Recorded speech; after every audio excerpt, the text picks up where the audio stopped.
side to side, until my travel come alive.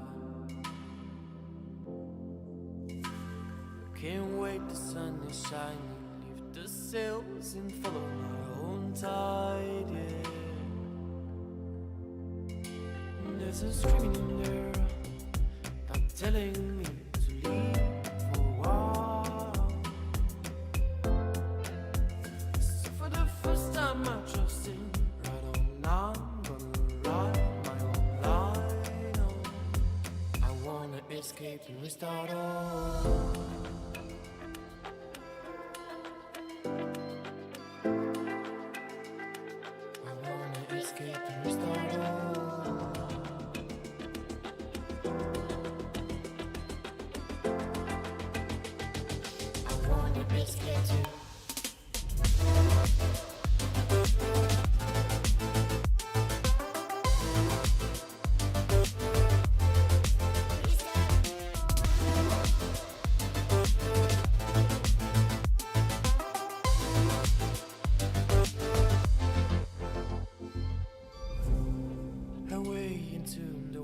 I know my aim, I'll dive inside. Can't wait to bury the ruins of my mistakes, to only keep it the truth, yeah. There's a treasure out there, just everyone should just have to choose, yeah. Here it is, a wisdom I must say, is that of my freedom of mind was born away.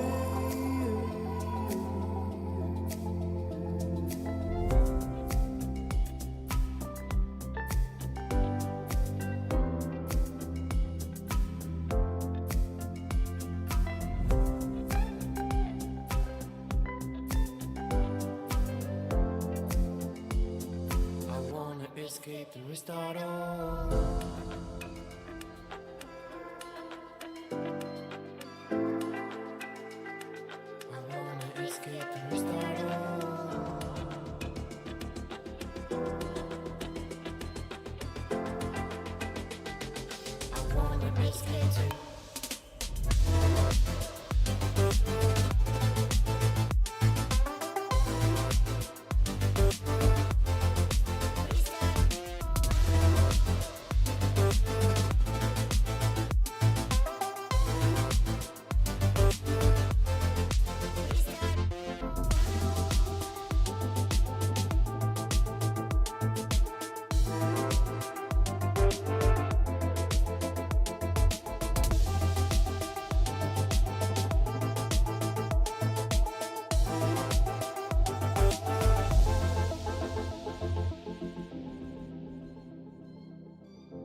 Welcome back, everyone.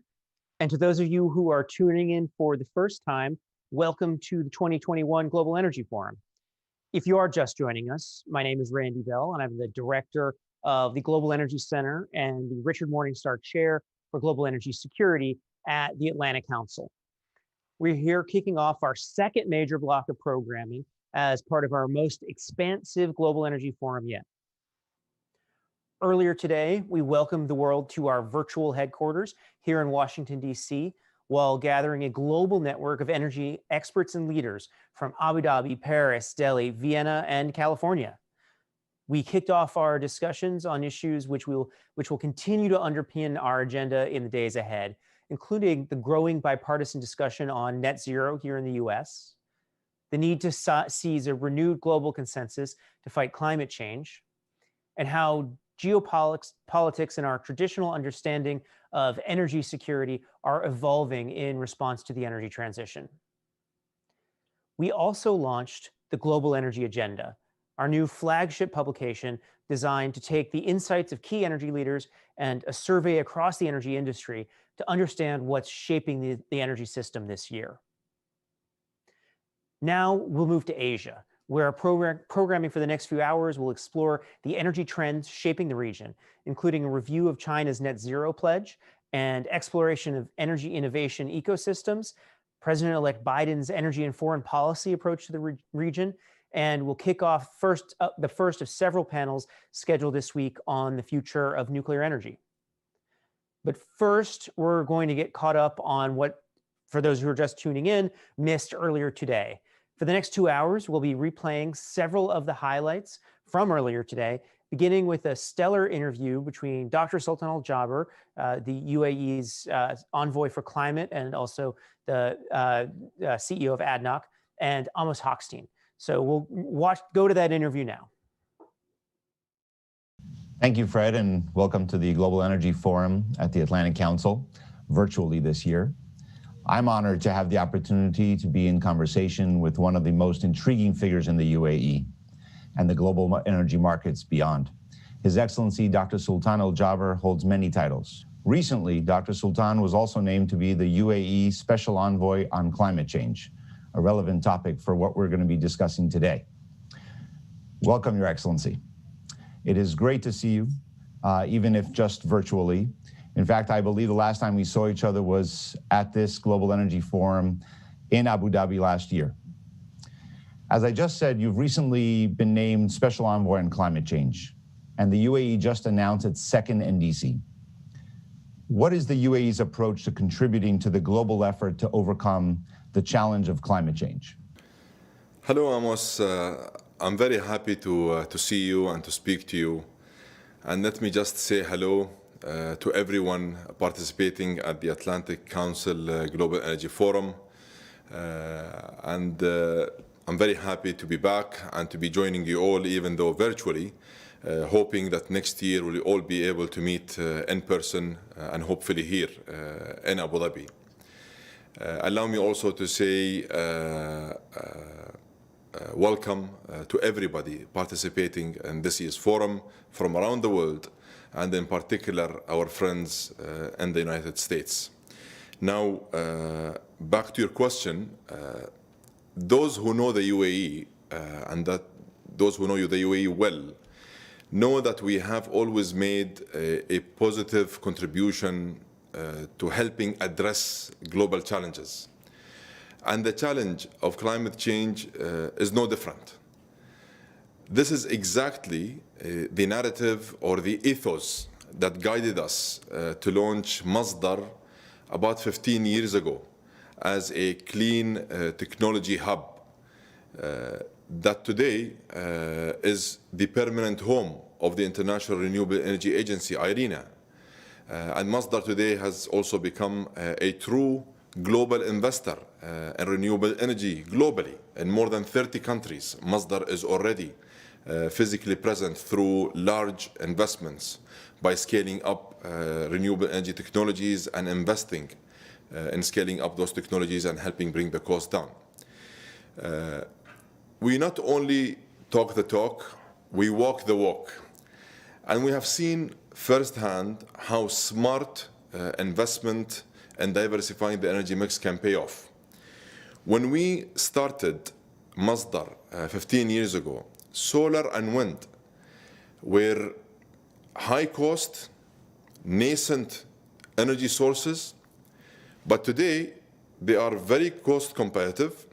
In fact, we just set a new record for low-cost solar energy at the world's largest solar park here in Abu Dhabi and at Al Dhafra region, with a tariff of 1.35 cents per kilowatt hour. We were the first country in the region to sign the Paris Accords and the NDC that we submitted last month. This makes us the first country in the region to commit to an economy-wide emission reduction. Our approach to climate change reflects our leadership's dedication to addressing global challenges. And we do this in close partnership with international community and with all kinds of partners from all over the world. And we believe that partnership, not just between countries, but between industries, including the oil and gas industry, is actually crucial to achieving our collective climate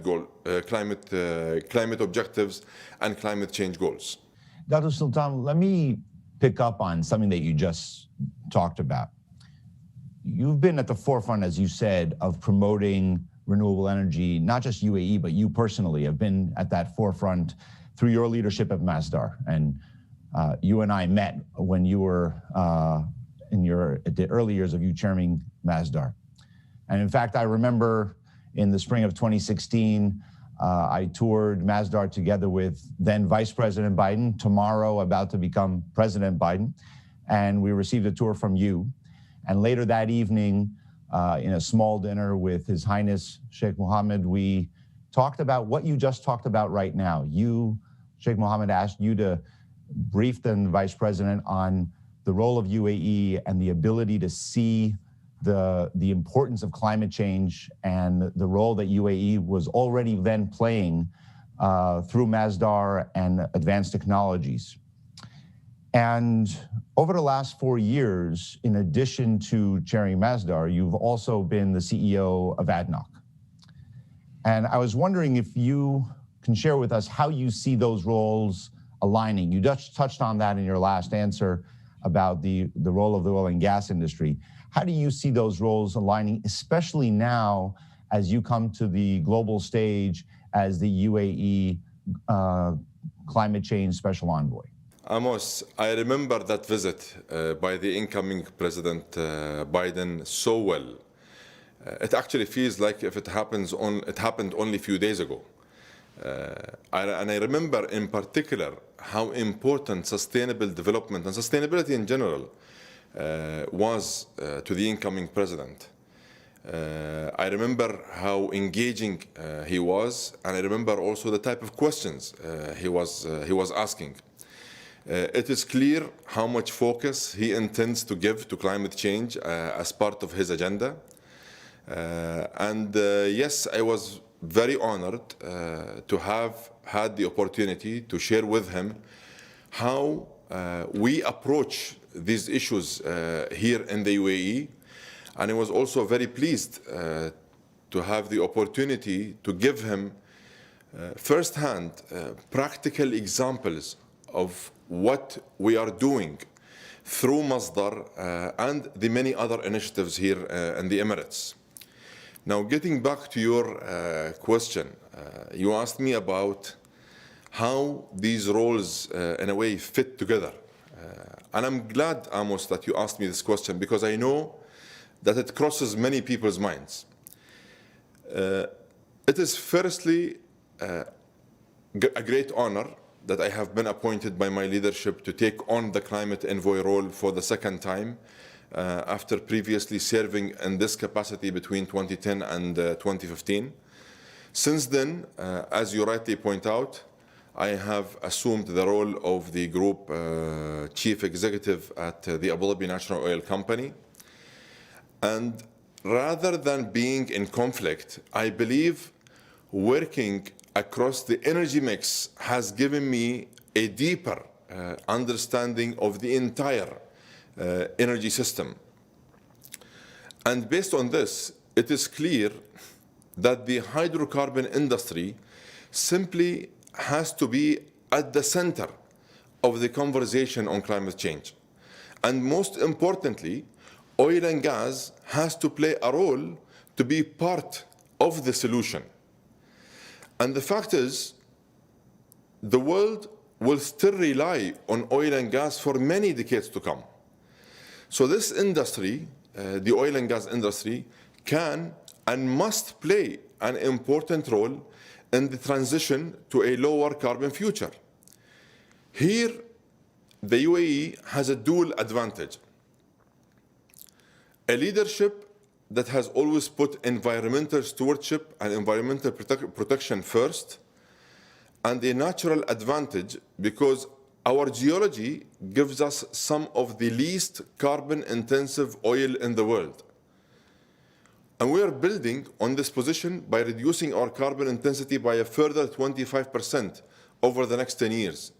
And we're doing this by enhancing efficiencies and expanding our industrial scale carbon capture and storage facility, which is known to be the first and the largest in our region. In addition, we are exploring the potential of new fuels such as hydrogen, which could be a game changer in the energy transition. We already here in ADNOC produce about 300,000 tons of hydrogen a year as part of our current industrial processes. We are currently exploring the viability of markets in Asia and in Europe. As those markets progress and develop, we will build the business case that could position us, Abu Dhabi and the UAE, as a major player and a major supplier of blue hydrogen worldwide.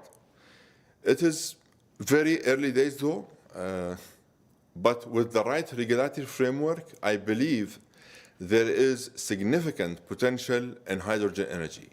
Dr. Sultan, you've just talked about some of the efforts by the UAE and in the advanced technology around the renewable energy. And I was wondering, as we come into a new administration here in the United States with President Biden and Vice President-elect Harris, and the focus that you just talked about that you saw from President-elect Biden when he was in Masdar has just increased over the years since that visit. So with this focus, and you'll be working with John Kerry, the former Secretary of State John Kerry, now as the envoy, how do you see the opportunities for collaboration, specifically between the UAE and the United States, on all these areas that you just discussed that you're doing from the UAE? What are the areas of cooperation and collaboration that you see possible in the near future?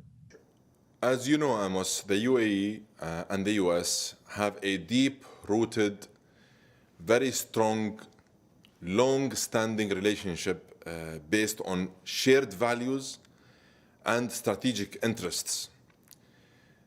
The relationship between the UAE and the US is multifaceted, covering diplomacy, politics, security, energy, trade, technology, investments in different areas, private equity partnerships and investments, of course, culture, and healthcare. In short, we are very aligned in many areas, such as promoting peace, creating opportunity, and enabling progressive prosperity. The Abraham Accord is a very good example. In fact, it's a prime example. With US diplomatic support, we created a bridge for the first time between Israel and the Gulf countries. And this agreement in particular is already creating economic opportunity for the whole region. Our strategic energy alliance with the US is already very strong. And as you know, the US was instrumental in bringing peaceful nuclear energy to the UAE as part of the 123 agreement.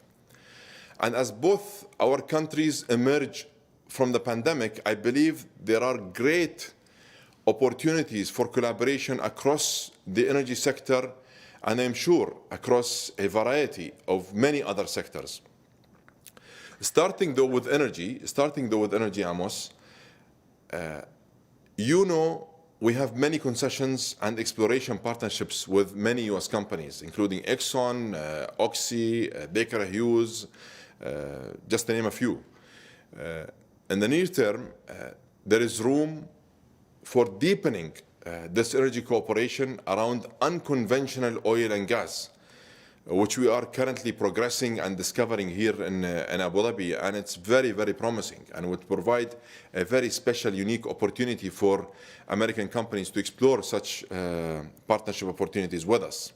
And there are, of course, very clear opportunities to build on our cooperation and efficiency-enhancing technologies, new energies such as hydrogen, carbon capture and storage, and of course renewable energy sits very high on our agenda, and I am sure there will be many areas of cooperation in the field of renewable energy and the mitigation of climate change. Outside of energy, and as our economy diversifies, I see significant potential for investment in our emerging industrial sectors, manufacturing, biotech, healthcare, agriculture. We've seen recently many US private equity firms discover the UAE as a stable, well-governed, well-established, business-friendly investment destination. And we welcome that. And we look for more opportunities like those. In addition, we would like to see more collaboration on artificial intelligence, advanced technologies. We would like to see us expand our cooperation between the MBZ UAI University, the Mohammed bin Zayed University for Artificial Intelligence. It is the first of its kind. Homegrown, graduate level, research driven, very much focused on artificial intelligence, digitization and machine learning. That could be a very unique opportunity for true long-term strategic partnership in a very important field like AI. In short, there is no shortage of great opportunities for investors from the US to explore here. And I know that these investment opportunities will offer great returns while also making sure that they provide practical progress on helping address global challenges. Thank you. And I think that also demonstrates your ability to lead on many of these areas, as both in the energy field, on both the oil and gas, the climate, as well as in the Ministry of Industry and Advanced Technology. But let me turn to another area potentially of cooperation that will be needed, not just with the US, but on a global stage. If you think about the COP negotiations, the COP26 negotiations upcoming in Glasgow, which are the most consequential since Paris, this summit comes as the world is not only united as never before on climate change and the need to come together to address this crisis, but also the world is hopefully coming out, or potentially seeing the light at the end of the tunnel of coming out of the global pandemic and COVID-19. In that pandemic, as we recover from it, we also see the haves and the have-nots, the separation between countries as economically as we come through this deepen. How should the industrial world balance those needs of economic development and the basic needs to be able to supply their own people with necessary needs in the emerging economies with the need for a global and universal climate change action? The COVID experience has shown us that when humanity comes together, there is no challenge we can't overcome. And while COVID and climate change are two very different challenges, they have three factors in common. They are both global, they respect no borders, and they require a collective, united response. And just as we have with COVID, the UAE will lead as a responsible global citizen and it will use its convening power to help advance global progress when it comes to addressing climate change. A great example, aside from Abu Dhabi Sustainability Week itself, is the upcoming Dubai Expo, which will be the first expo hosted in our region. It will be focused on uniting the world around equitable solutions to sustainable development. In fact, the Sustainability Pavilion was only opened yesterday. And hopefully when you come soon to the UAE, you'll be able to visit the expo site. And I know for a fact it's something you should see and experience. And to get back to your specific question about balancing the needs of emerging economies with climate action, I find this to be a very important question. In fact, it is a critical question. I fundamentally believe that we can achieve climate goals while ensuring economic progress if we avoid one-size-fits-all policies. We need to adopt a custom-tailored approach for each region, and we need to always strike a balance. Reducing carbon is something we can all agree is a common goal, but it should not undermine the ability of emerging economies to give their people a better future and to ensure a progressive, stable economic growth. For instance, Africa should not be forced to pay the price for the Industrial Revolution that helped mature economies to get to the level of development they enjoy today.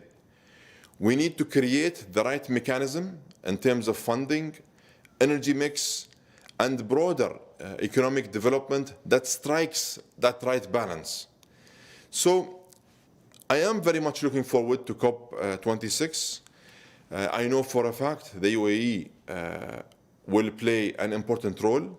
I know for a fact that the UAE again will play a proactive and a productive and a progressive role in helping achieve the global objectives in addressing such a global challenge in addressing climate change. Thank you, Dr. Sultan. I think that from cooperation between our two countries and cooperation of our two countries with the rest of the world, I hope we can achieve some of the goals that are so needed right now to address not only climate change, but to do it, as you just talked about, in a way that enables the whole world to battle climate change in the best way that they can. We've come to the end of our time. I could have continued all day, and I think everybody listening to you could continue all day to listen to how to thread this needle that you are tasked with. But I know that we have a great agenda coming forward in the forum. I thank you for taking the time to be with us today and for the opportunity to be in conversation with you today. Thank you very much, Amos, and I want to thank everyone at the Atlantic Council for such an instrumental work, and I thank them for the opportunity, and I look forward to seeing you all in person in the very near future. Please stay safe. Thank you.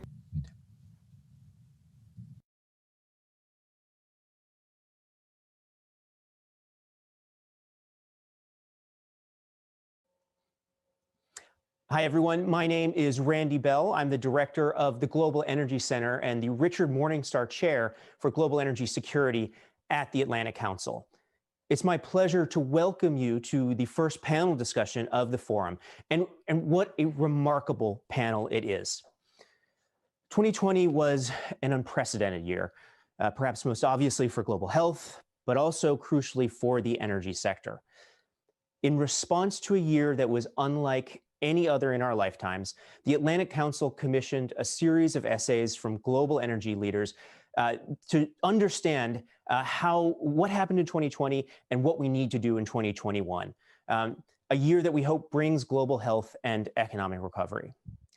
At the same time, we deployed a survey to assess the views of energy leaders, and many of you out in the audience provided your answers. And we've captured all of this in the publication that we're launching right now, which we're calling the Global Energy Agenda.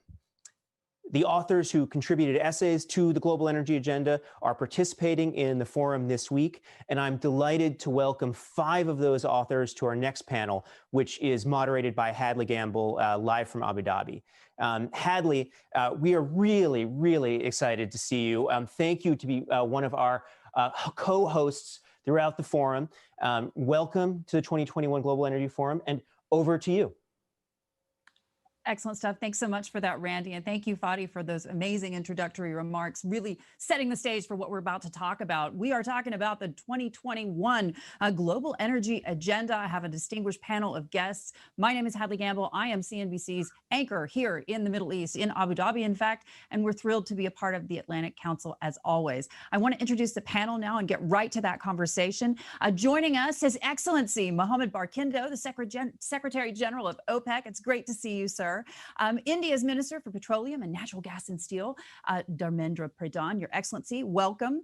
We also, of course, have a man that needs no introduction, Dan Yergin, the Vice Chairman of IHS Markit and a member of the Atlantic Council's Energy Advisory Group. We also, of course, have Fadi Birol joining us once again, and Mary Nichols, the former chair for California's Air Resources Board. Panelists, welcome. Let's get right to this conversation. We were really well set up, I think, for this first question I have for you by Fadi's remarks. We are hours away from the inauguration of President-elect Joe Biden. And when we talk about all the things that happened over the course of 2020, you know, the number one thing that we think about when we think about what's been impacting energy markets, obviously COVID-19, but it also has been, no doubt about it, about climate change. It's been about energy security, oil prices. We've been talking so much about the politics of all of this. One of the questions that I'd like to throw to you guys for a quick answer all around is, when we think about the major disruptors in energy markets over the last 4 years, we can't have a conversation unless we also bring up US President Donald Trump. The man could send a tweet and move markets. He could also influence decisions at OPEC, OPEC Plus. My question to you panelists, first off the bat, is do you believe that President-elect Biden will have as much of an influence as we have seen President Trump's influence over the last 4 years? I'd like to start off with Mary. Thanks. Yes, I do. You know, President Trump was certainly elected with a self-described mandate to put the brakes on everything that was moving forward ahead of him in the direction of trying to put policies into place to address global warming. He started out as a skeptic. He did his best to, you know, everything from restoring the coal industry, which failed, to opening up federal lands for oil exploration, which he was able to do through regulation, but which has not resulted, in fact, in a whole lot of additional exploration on federal land because people didn't take him up on the offer. But we will now be switching gears dramatically, 180 degrees in terms of government policy. We'll see if the Congress is willing and able to support actions, but this is the moment when strong action is absolutely needed if we're to have hope of meeting the 2050 deadline that was set in the past. It's been set in many states and many countries now around the globe. And I believe that President-elect, almost President Biden, is gonna make it happen. Mr. Barkindo, I want to bring you in here because you had a front row seat over the last 4 years as OPEC Secretary General to the way in which President Trump was able to affect markets. Do you believe that President-elect Biden is going to have the same kind of an impact? Thank you very much, Hadley, and let me join Fatih in congratulating the Atlantic Council, Fred Kemp and his very able team for bringing us together, especially at this time to take stock of this eventful year of 2020. Now, you're quite right, Hadley. We've had a very productive, if you like, relationship with the US industry over the years. And last year, the United States, working with counterparts in Russia and the Kingdom of Saudi Arabia, had helped in no small measure in restoring stability to the market after the historic meltdown that we saw last year. Now, going forward, we in OPEC, we congratulate President-elect Biden for his inauguration tomorrow. And we look forward to continue to deepen our relationship with the industry, especially the independents. And thanks to Dan Yergin and his team at CERAWeek, who helped us to break bread, if you like, with the independents about 4 years ago. We continue to deepen this relationship, which we found mutually beneficial to all of us. And we intend to continue along this fashion going forward under the administration of President Biden. Dan, I want to bring you in here on this one. Do you believe that President-elect Biden is going to have a greater potentially transformational effect on energy markets going forward than President Trump? I think what he's going to do is step on the gas on climate. It's one of the 4 priorities of his administration. You look at the staffing, the things that are said. So I think he's going to go all out on that. He also said he's, quote, not going to ban fracking. I think there's a recognition this is a very important sector of the economy. Jobs are important. And he's a foreign policy guy, and it's important for the position of the United States. I think he has a very unenviable position going into the presidency because we're such a divided nation. And so he's going to have to, on the one hand, has very strong momentum coming from the progressive side of the party. On the other hand, he has a very divided country, and he's going to emphasize, I think, in his speech tomorrow, unity. So I think that's complicates it, but there's no question they're going to go all out on climate. I'd like to ask now the minister from India, Mr. Pradhan, Your Excellency, when you think about this with regards to the energy transition and how quickly you're going to be able to put the gas on, as Dan was saying, in terms of your own projects that are already moving. COVID-19 obviously has had a huge impact. Obviously, India did not see eye to eye with the Trump administration on many, many points, trade most obviously. When you think about what's potential we have for more collaboration with India, whether it be across climate change or other energy projects, how big of an impact will President-elect Biden, do you believe, have on those opportunities? Thanks, Gamble. Let me clarify one thing at the outset. India has a very consistent relationship with the United States of America. In a democracy, changing of guard, changing of leadership is not unusual. My Prime Minister is one of the first global leaders to congratulate and welcome President-elect Mr. Biden. By tomorrow, he will be the leading USA and he will be the president. And rightly, Mr. Dan Ergin mentioned, in India, looking into the global challenging scenario, we're committed to have a greener path of our energy transition. We're very clear on certain things. As you rightly mentioned, India is moving towards a gas-based economy. We have already a lot of plan and lot of implementations are on ground for this gas-based economy, from policy reform to project implementation. We are very clear. On that respect, if you go by the recent history, economic engagement with America, our energy engagement has been multifold. Primary area is LNG, primary area is gas.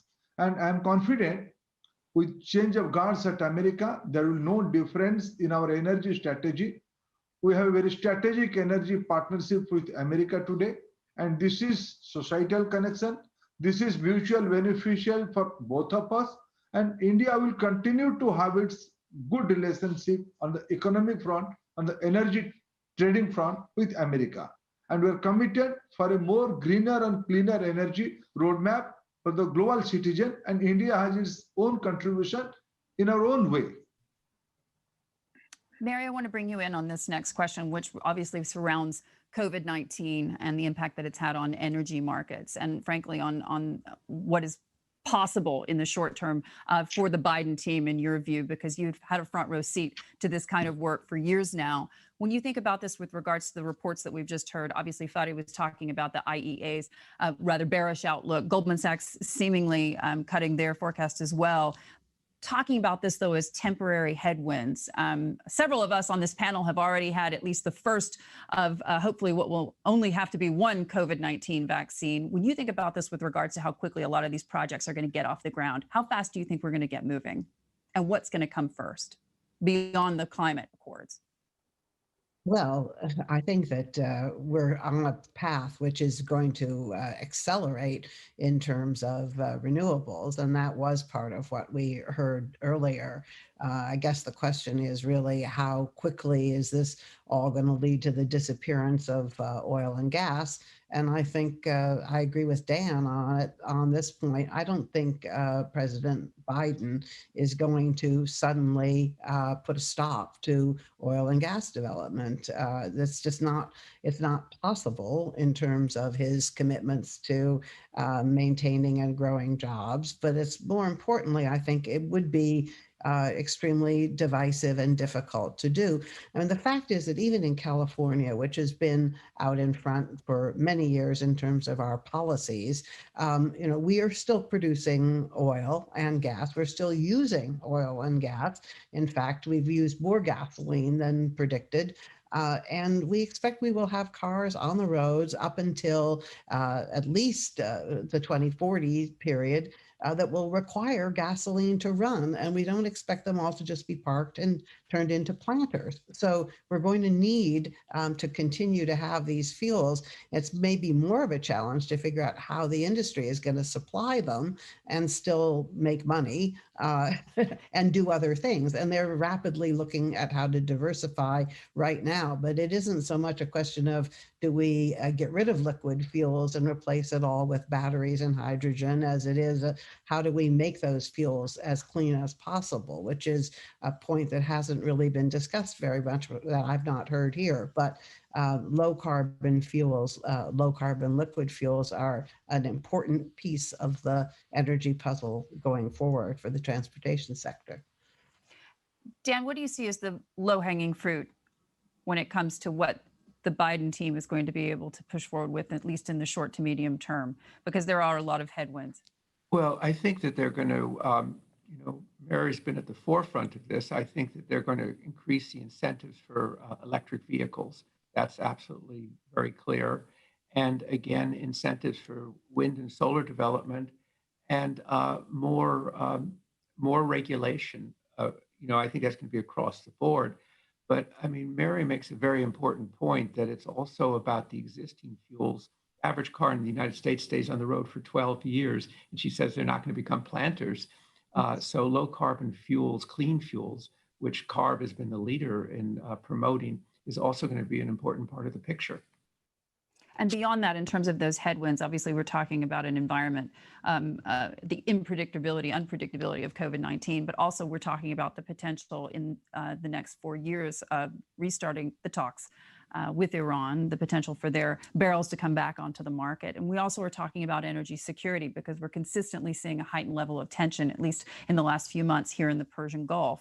When you think about this with regards to the headwinds, at least in the short term, and I'm talking about the energy agenda for 2021, where do you see the challenges? Well, I think energy security, and Minister Pradhan knows it very well from the experience of India's vulnerability to price spikes, given its imports and so forth. So I think energy security has sort of been, in a way, as you say, there's heightened tension, what's going to happen in the Gulf, but there's clearly concern, shale and the development of this other major resource has brought balance to the market so that in September 2019, when you had that unprecedented attack on that huge facility in Saudi Arabia, I looked the other day, the oil price hardly budged because I think there's just more stability in the market. And in my essay for this Great Atlantic Council publication, the thing I emphasize is once you get energy security, you kind of take it for granted and forget about it until you don't have it again. It's true. When you think about this, Minister Pradhan, in terms of that energy security narrative, as Dan was suggesting, obviously India has an exciting agenda with regards to renewables and the energy transition against the backdrop of growth. What's your take on what we heard from Fadi Birol earlier? He was essentially saying that when we talk about solar power, for example, that's half of the power plants that are being built today, and the rest is everything else. So 50 versus 50%. The breakdown that you have today in India, how do you see that evolving over the short term? Ms. Gamet, let me put my point of view in this way. This energy transition, whoever use whatever term, they're their own choice. India is a net energy importer, and India is the most favored destination of any country's export product. We are the net importer. But looking into our consumption behavior, looking into our aspiration, we have our own way. Being an emerging economy, we will be continuing to use all sources of energy. With that statement, very politely and very cautiously, I'm saying that we will be choosing alternative energy, we will be choosing solar energy, and recently in India, in the transportation fuel, we have started blending hydrogen with CNG. That is the LCHH CNG. We have already started transportation sector in India. That apart, on the biofuels, on the ethanol blending program, and on the more supercritical power plants, more energy efficient equipment and instruments. These all our strategy for more cleaner and greener path. If I say one thing to my good friend, Excellency Barkindo, when we all are talking about energy agenda, global energy agenda of 2021, few months back, we all were discussing about consumption-centric economic revival, demand revival. And we are supposed to restrict our production, cut production control, and we have to reduce the gradual, we have to ramp up the gradual production by January.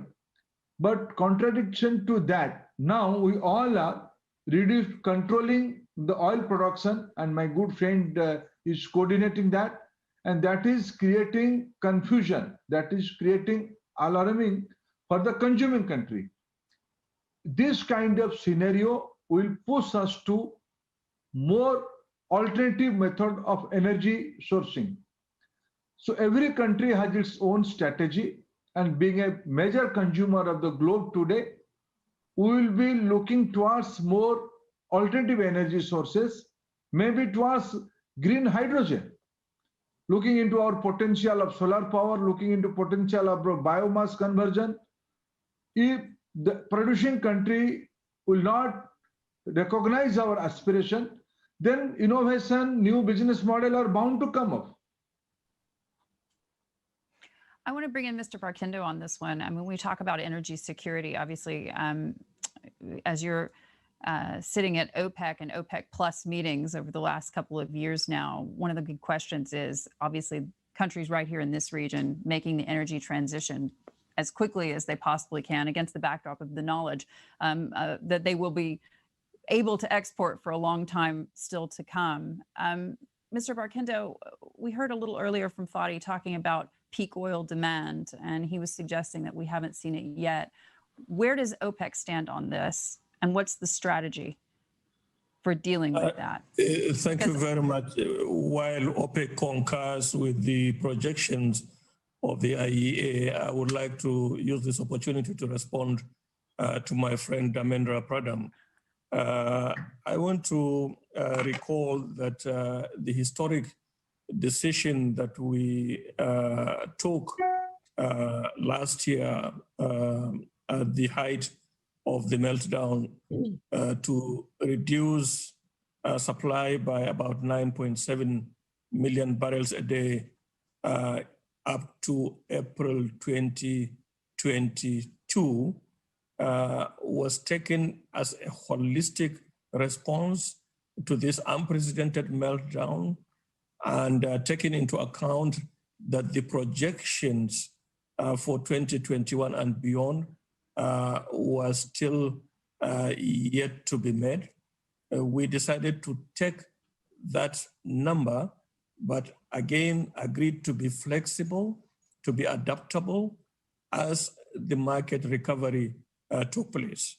Now, what happened recently was the projections for 2021, in particular, the first quarter that we are in now, being a traditionally low demand season, which had the potential of a major disequilibrium in the supply and demand balances.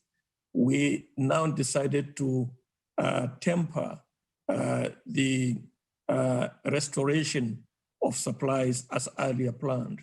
And we, although brought back about 425,000 barrels a day, our biggest producer took it upon itself to continue to provide the leadership that they had always provided, so that we do not allow this disequilibrium and the building up of stocks to materialize. So took that decision to assist all of us in the group, including India, including other consumers, to maintain that stability. Our target remains stable oil markets, and to ensure that we have this on a sustainable basis. From time to time, we need to adjust, we need to be flexible, we need to be adaptable. But it is all within the framework of the 9.7 million barrels a day, which was unprecedented, very historic, that we took, that will last up until 2022. We have also agreed to meet every month, Pradam. We are meeting every month, including in February at the JMMC, to ensure that we do not allow this imbalance to reemerge. We all agree that the recovery is fragile. There are still more uncertainties, but we are optimistic. We are cautiously optimistic that the recovery will materialize this year. Thank you. Off that kind of cautious optimism, though, Mr. Secretary General, when you think about this with regards to this part of the world in particular, obviously Saudi Arabia leading the charge with regards to OPEC plus, unilateral cuts like we saw just a couple of weeks ago do have a major impact on economies. As you say, you're cautiously optimistic about what's going to happen over the course of the next year as a result of COVID-19 and the implications of that for energy markets. There are also huge implications for governments off the back of lower energy prices, particularly in this part of the world. How sustainable is it, do you believe, for a country like Saudi Arabia to continue cuts of this kind? How long can they pull that off? First of all, hardly it was not a unilateral decision. That was a decision taken by the entire OPEC and non-OPEC countries in the Declaration of Cooperation. Of course, it was offered by the Kingdom of Saudi Arabia, and it is not the first time they had come forward to provide this leadership, to take it upon themselves to charge from the front to make sure that we attain our common objectives of sustainable stability. And now, whether this will be on a continuous or sustained basis, of course, will depend on the kingdom. It is a sovereign decision taken by them that was very much welcome, not only by the OPEC and non-OPEC countries, but by the global oil markets as well. I want to use this opportunity to assure our consumers, in particular India, that whatever decision we take, we have the interests of our consuming countries in mind. This stability is not only for us, Mr. Pradam, it is for you as well, because we need you to plan based on these stable projections. Our responsibility is to work with you to ensure that we assist the market. We cannot dictate to the market, to retain that stability on a sustainable basis. And you will agree with me that coming out from 2020 with all what we saw, this is January, this is Q1 in 2021, we have to be very, very cautious. And it is that caution that motivated us in the Opec and non-Opec conference to take this holistic and consensus decision for the months of February and March only at the moment. Now, the conference will again reconvene in March to take stock. How have we fared in this first quarter? Have we been able to achieve the stability that we badly need? And what are the projections for the rest of the year? And these projections are not only OPEC projections. We take into account what Fatih Birol provides to us. We take into account what Dan Yergin has at IHS and many other. We rely on about 6 internationally reputable agencies to give us their projections. And this goes into the decision-making when the ministerial conference sits. So there is no cause for alarm. And we need to continue to work with you. Major consumers like India, this recovery will not be possible without India and other consuming countries. And we duly appreciate our relationship with India. Thank you. Mr. Barkindo, just one quick one before I move forward with this one. It was interesting to me watching that OPEC press conference just a couple of weeks ago. His Royal Highness Abdulaziz, he basically said that you guys are the guardians of the oil markets. Obviously, we saw a different situation under the last 4 years of Donald Trump. You were reportedly in touch with the president at times. Are you already in touch with President-elect Biden? No, not at all. We look forward to... Do you expect to be? We look forward to continuing our relationship with the industry, being facilitated by my prof, Dan Yergin, under the umbrella of CERAWeek. We believe that we have established very mutually beneficial, productive relationships with the industry in the United States. And I think going forward, we have no option but to continue to strengthen this relationship under President Biden. Great stuff. I want to ask, and this is very much in line, I think, with what we saw in Dan Yergin's book, The New Map. But Fadi, if I could bring you into the conversation as well, you were just suggesting in your remarks that it was deeply concerning to you in terms of implementing these kinds of new energy dynamics in the Middle East. We see obviously Abu Dhabi at the forefront of all of this innovation and looking to renewables as well and investment. But when you think about this with regards to what we could potentially see, the impact of COVID over the next year, something that no one can seemingly predict. Also, of course, the implications for rapprochement with Iran, what that could mean with more barrels put onto the market. And of course, the security concerns when it comes to global shipping lanes, global energy supplies. What do you see as the greatest challenge, at least in the short term, to global oil markets as a result of what we're seeing? First of all, I want to make something sure, at least from my point of view. The world will need oil and gas for several years to come. This is number one.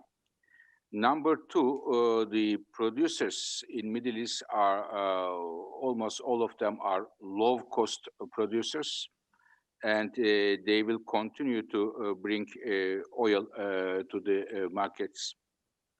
Having said that, it is extremely important to understand one thing. The share of oil in the global energy markets will decline. And the speed of this decline will be determined with the pace of clean energy transitions. We say something in my language, it is the real friends say the bitter truth. Here, bitter truth is the clean energy transitions are coming, and they are coming very fast. To combine this with your previous question, with the Biden administration, it will bring a lot of momentum in many parts of the energy, economy, and international politics, which we are looking forward to see. But if I have to pick up something which will affect this region and the entire world, it is the innovation. When we look at the US history, not last 4 years, but last 40 years, 50 years, 100 years, innovation is in the DNA of the US economy, US industry. What I expect from this administration is very rapid innovation, not only on renewables, but other clean energy technologies, ranging from carbon capture and storage to hydrogen, from hydrogen to batteries, electric cars, and new generation of nuclear power. And more importantly, the political positioning of the United States, most powerful economy in the world, will give unmistakable signals to the investors around the world. What are they going to invest? And what will be the consequences of their investments? The decision process will be reshaped with the signals coming from Washington. Now, in terms of climate change, I want to say something. It is very important that we all understand that it is an effort, it needs a collective effort here to address this urgent problem for all of us. But the responsibilities of addressing the climate change is different among the different parts of the world. I cannot put a developing emerging country with low income with a European country here. Therefore, international cooperation when it comes to addressing the climate change will be critical. And once again, I am hoping to see a leadership role from the Biden administration to bring a better international cooperation when we address the climate change issue in a fair and just way among the countries around the world. We have about 3 minutes left, and I know that we're tight on time, but I just want to quickly get to Dan and to Mary both on this one. When you think about low-hanging fruit, how quickly we'll get to renewables and the change, I want you both to jump in here in the sense that what are we going to see first in the first 100 days? Give me a prediction. Mary, why don't you go first?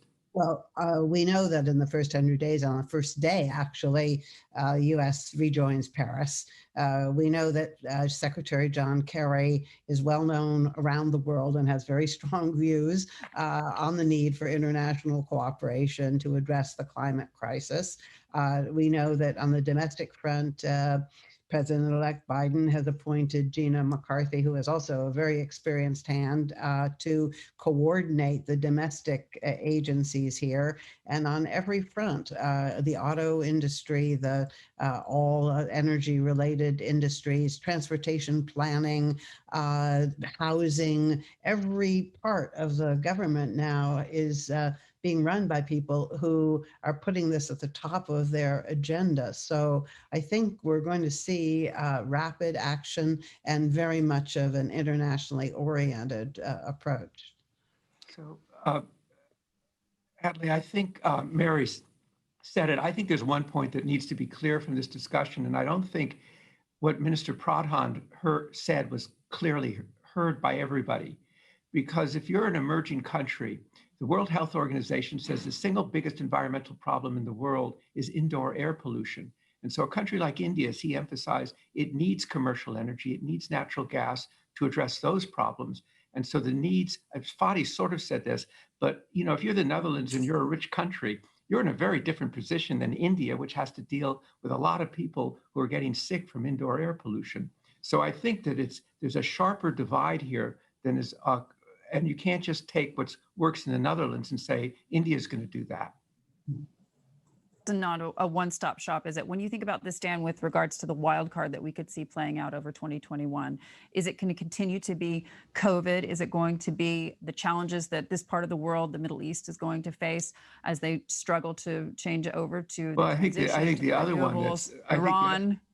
Well, I'm going to add one other, which is, can the U.S. find, is there a way to stabilize this spiraling down relationship between the U.S. and China? I think that's a big problem for the entire world. And that's the number one geopolitical problem, I think, going into 2021. Your Excellencies, ladies and gentlemen, thank you so much for joining us. Once again, obviously this panel going out to all of you guys who are watching the Atlantic Council, but also on CNBC over the coming days. We deeply appreciate your time, and I'm going to hand it back over now to Randy, who's going to take us back over to Abu Dhabi Sustainability Week.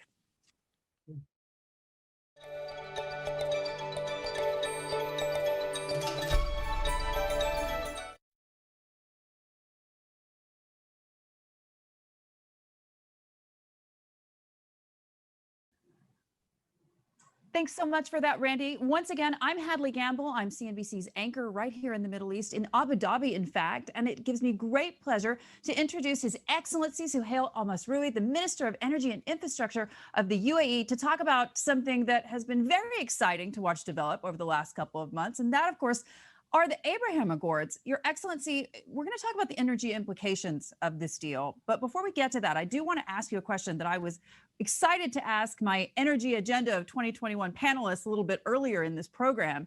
And that was, given the fact that what we've seen over the last 4 years, and in your position within Opec, you can really speak to this. One of the major disruptors, aside from COVID-19, was, of course, President Trump. This is a man who could basically move markets and influence oil producers as a result of his tweets. And of course, he also was instrumental in creating a deal that many people thought just really couldn't get done. And that was, of course, the Abraham Accords. Do you believe that President-elect Biden is going to have the same kind of impact on energy markets that we saw President Trump have over the last 4 years? Well, first of all, it's great to be with you, Hadley, and addressing the Atlantic Council. I think the United States of America is a major player now, where with its production, with the fact that this industry that has been developed through the shale oil and gas has created lots of jobs and created an economy by itself. I think the role of the United States, whether President Biden and the new administration be vocal on Twitter or not, but the role of the United States will be always important. And we are very happy with the cooperation that we have done during the pandemic. It was, I think, unheard of that we been talking about it in the G20 summit, and the cooperation that we reached with everyone contributing. That's what made the market stability, helped, of course, by what we did as an OPEC+. But I think the help we got from everyone, including the producers from the US and Canada and South America and Norway, have helped us achieve the recovery that we have done so far. So you hope that you'll get the same level of engagement from the Biden White House that you saw from the Trump without the tweets. I want to ask you about the Abraham Accords specifically, because this opened up so many areas of cooperation. We're talking so much right now about investment. We're talking about cultural collaboration as well. But in terms of the energy markets, I had the chance to speak at the end of last year with U.S. Energy Secretary Dan Brouillette, and he was talking to me about the politics of pipelines. He was talking about the importance of that in terms of connecting the region to the world, and also ensuring, frankly, the security and safety of oil supplies, not just to Asian markets, but also to the rest of the West. Walk us through how the pipelines are going to play out with regards to the Abraham Accords, because there are politics involved as well. Well, Hadley, I think the expectation that this peace deal would bring prosperity to the region. That's what we believe in as UAE when we entered the deal, and I think we got a great alignment with Israel and with Bahrain in the first, with the US in the first session of the energy dialogue of the Abrahamic Accord. Then we moved to the second dialogue, which was hosted virtually. The first one was hosted in person here in Abu Dhabi, and we were glad to host it. But the second one was held through video conference by the Department of Energy and Don and his team. And with greater participation, we got Egypt, we got Sudan, we got Morocco participating, and we were hoping that Jordan would join in and the Palestinian Authority. So talking about the future of this relationship, I think is exciting. We have been discussing, and we discussed it, of course, in the dialogue, the interconnection between the GCC and Iraq, and GCC with Egypt and Jordan, hopefully. And then once we connect with Jordan and Egypt, it will be very easy because they are already connected with, I'm talking electricity, they are already connected with Israel, and there are trades between them. So it's not far, even though you would think that it's far away target. But I think with the objective of prosperity and the objective of reducing the carbon footprint through interconnecting with each other, I think we can do it. And of course, we need others to join us. And we're hopeful that in the future, the United States will play a key role in keeping this dialogue. And we got assured that the new administration would also carry on this dialogue. And we have discussed as well projects in certain countries. And I'm sure that investors and projects would bring us together, and we can help some of the countries which have energy poverty, like Sudan and others, to catch up and get some interesting projects in their countries. When you think about this with regards to those projects, what's the timeline for the interconnectivity that you're talking about when we're thinking about beyond the GCC, beyond the region? How quickly do you think that we're going to be able to see that happen as a result of the Abraham Accords? Well, I'm optimistic that by 2030 we should have implemented projects. As we speak now, we are connecting with Iraq, and I think the time it took was not very long to come to that decision. I think Jordan is not far from us, and Egypt, Saudi Arabia, they can interconnect. And there has been a discussion between us and the GCC and the Arab League in interconnecting with the North African countries. So I'm hopeful that by 2030 we can achieve great milestones in the interconnectivity. When you think about that a little bit more broadly in terms of that level of investment, we're talking about institutional investment. We're also talking about potentially the IMF, the World Bank. Where are you looking for that investor pool with the projects that you want to achieve? Well, what we encouraged in the meeting, we encouraged the countries to come up with projects, present them to the other countries, and especially what we would request from the US to help us with some institutional investors. Once we see those projects, not of course every project can be funded if it's not economically viable. So we need to work as well on making these projects viable, on making sure that they help the governments reducing the energy bill and kind of transform the tariffs in a way that encourages investments to happen, like what we did here in the UAE. When you think about that against the backdrop of COVID-19, obviously oil prices popping above 50 in recent weeks, but that was a major part to the work that you have done as a member of OPEC, among others, in terms of stabilizing the market. How difficult do oil prices around 50 make your job when it comes to not just the projects we're talking about with regards to the Abraham Accords, but also the energy transition that you're trying to achieve here in the UAE? I think we have to be, and we used to work on different fronts, Hadley. We cannot just focus on one thing to do it and leave the others. So we have, as responsible producers, we have a responsibility to ensure that the volumes are there, the investment in the field of upstream is there, and if we did not get a recovery to the prices, it would have been very difficult for investors to continue investing. And I think one of the beneficiaries of that would be the producers in the US and the marginal producers elsewhere as well. So investors are waiting, and I think the pace of increasing the production would be reasonable in my opinion, and that would help us achieve the target. We are, as an OPEC Plus, we are also realistic. When difficult decisions need to be done, we meet even on a monthly basis to take those decisions.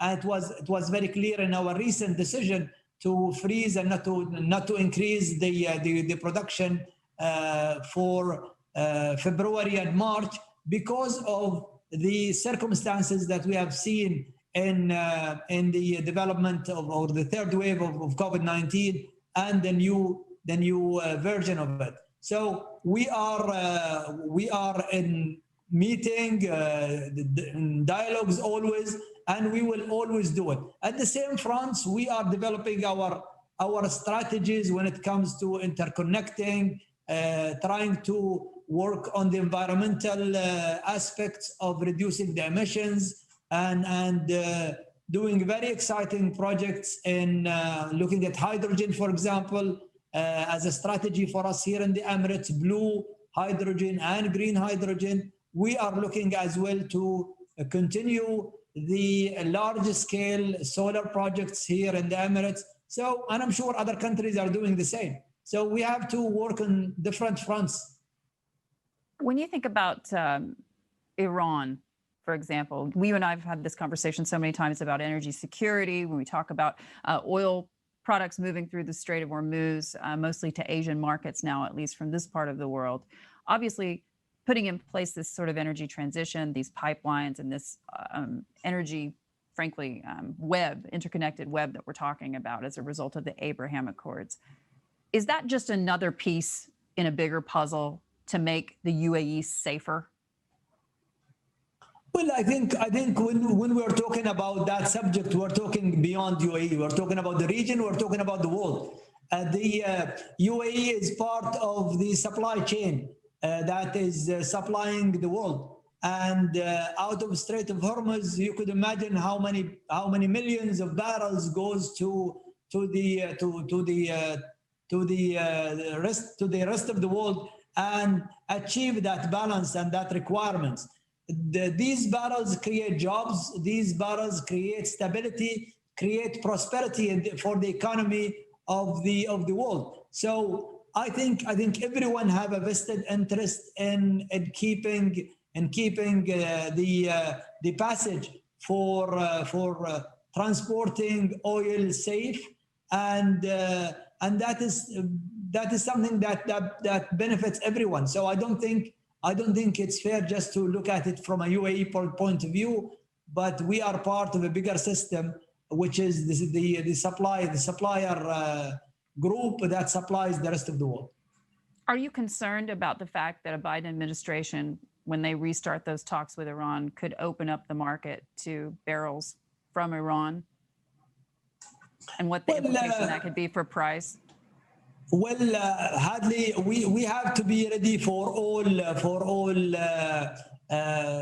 options. And I think at the end of the day, whoever is investing in reducing or making the barrels safer barrels in terms of environmental impact of these barrels. We are in UAE and in Abu Dhabi, we are investing to make our barrels the cheapest in terms of extraction cost in the world, but at the same time, the cleanest when it comes to what we are doing to the environment and ensuring that we produce, we become a responsible producer, produce with a mindful on the environmental impact. That's why we are seeing projects in the carbon capture and utilization. We're using CO2 in our fields instead of natural gas, trying to reduce the emissions.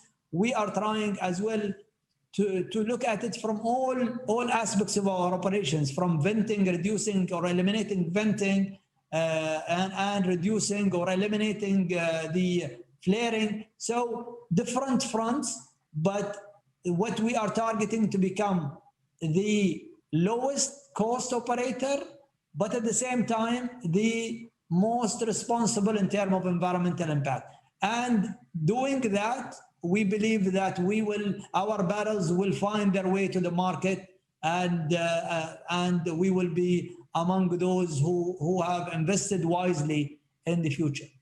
And is the Marbon exchange a part of that strategy? Of course, of course. When you think about that, the Marbon strategy, you've also, of course, talked a lot about renewables. It's something that obviously the UAE has been at the forefront of, frankly, of all the GCC countries in terms of that energy transition. We've now talked about the security of energy markets provided by what we're trying to do with these pipelines and this energy narrative within the Abraham Accords. Is there a scenario in which the UAE would ever consider leaving OPEC? No, we are not looking at leaving OPEC, hardly. We think OPEC is a platform where all of the producers are helping the world economy first, but helping themselves as well. So we don't see today that we have any conflict with OPEC. I mean, I keep telling people, don't listen to the rumors. We are, if there is anything, you will hear it from me, and we have been very transparent with the media. So I think I'm going to hold you to that exclusive. Well, Hadley, if you look at our conformity levels, which is above 100%, that shows you how committed this country is, and our leadership to this deal. When we sign a deal, we go and implement it. And UAE always been helping and being among the first who help in balancing the market. It's a tough one, though, isn't it? Because within balancing the market, you also are calling for, well, not calling for it, but setting up for oil prices at a certain range. And at this point, we continue to see the reports, not just what we saw from the IEA in terms of oil demand outlook, but also, of course, the implications for an economy like the UAE's, because we're talking about all of this against the backdrop of COVID-19. Well, Hadley, we need to look at the bigger picture. And when we are but can you afford to do that, and for how long? Well, there is a plan as it's stipulated in the recovery plan that we put for the market, which will take us to April 2022. So we were supposed to get to the 5.7 million instead of the cut that we're doing now. But we decided to delay it for a couple of months because of the reasons that I mentioned. And we know that would be required for us to remove some of the inventories barrels that has been overstored. And as long as that inventory overstorage is there, then you don't have a balance. So we need to work on making sure that the economy, or there is a demand, and we produce as per the demand, but at the same time we continue drawing down on the inventories until we reach some reasonable levels, and hopefully that will be done by the time that we set, the time frame that we set, which is April 2022.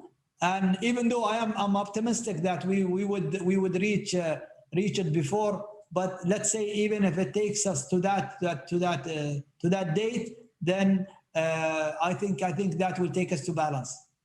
Your Excellency, I want to ask you a question specifically about Iran and Israel, in the sense that obviously what you're doing with regards to the Abraham Accords from at least the energy perspective could frankly make life a heck of a lot easier for a number of players in this part of the world, Lebanon, Jordan, as well as Israel.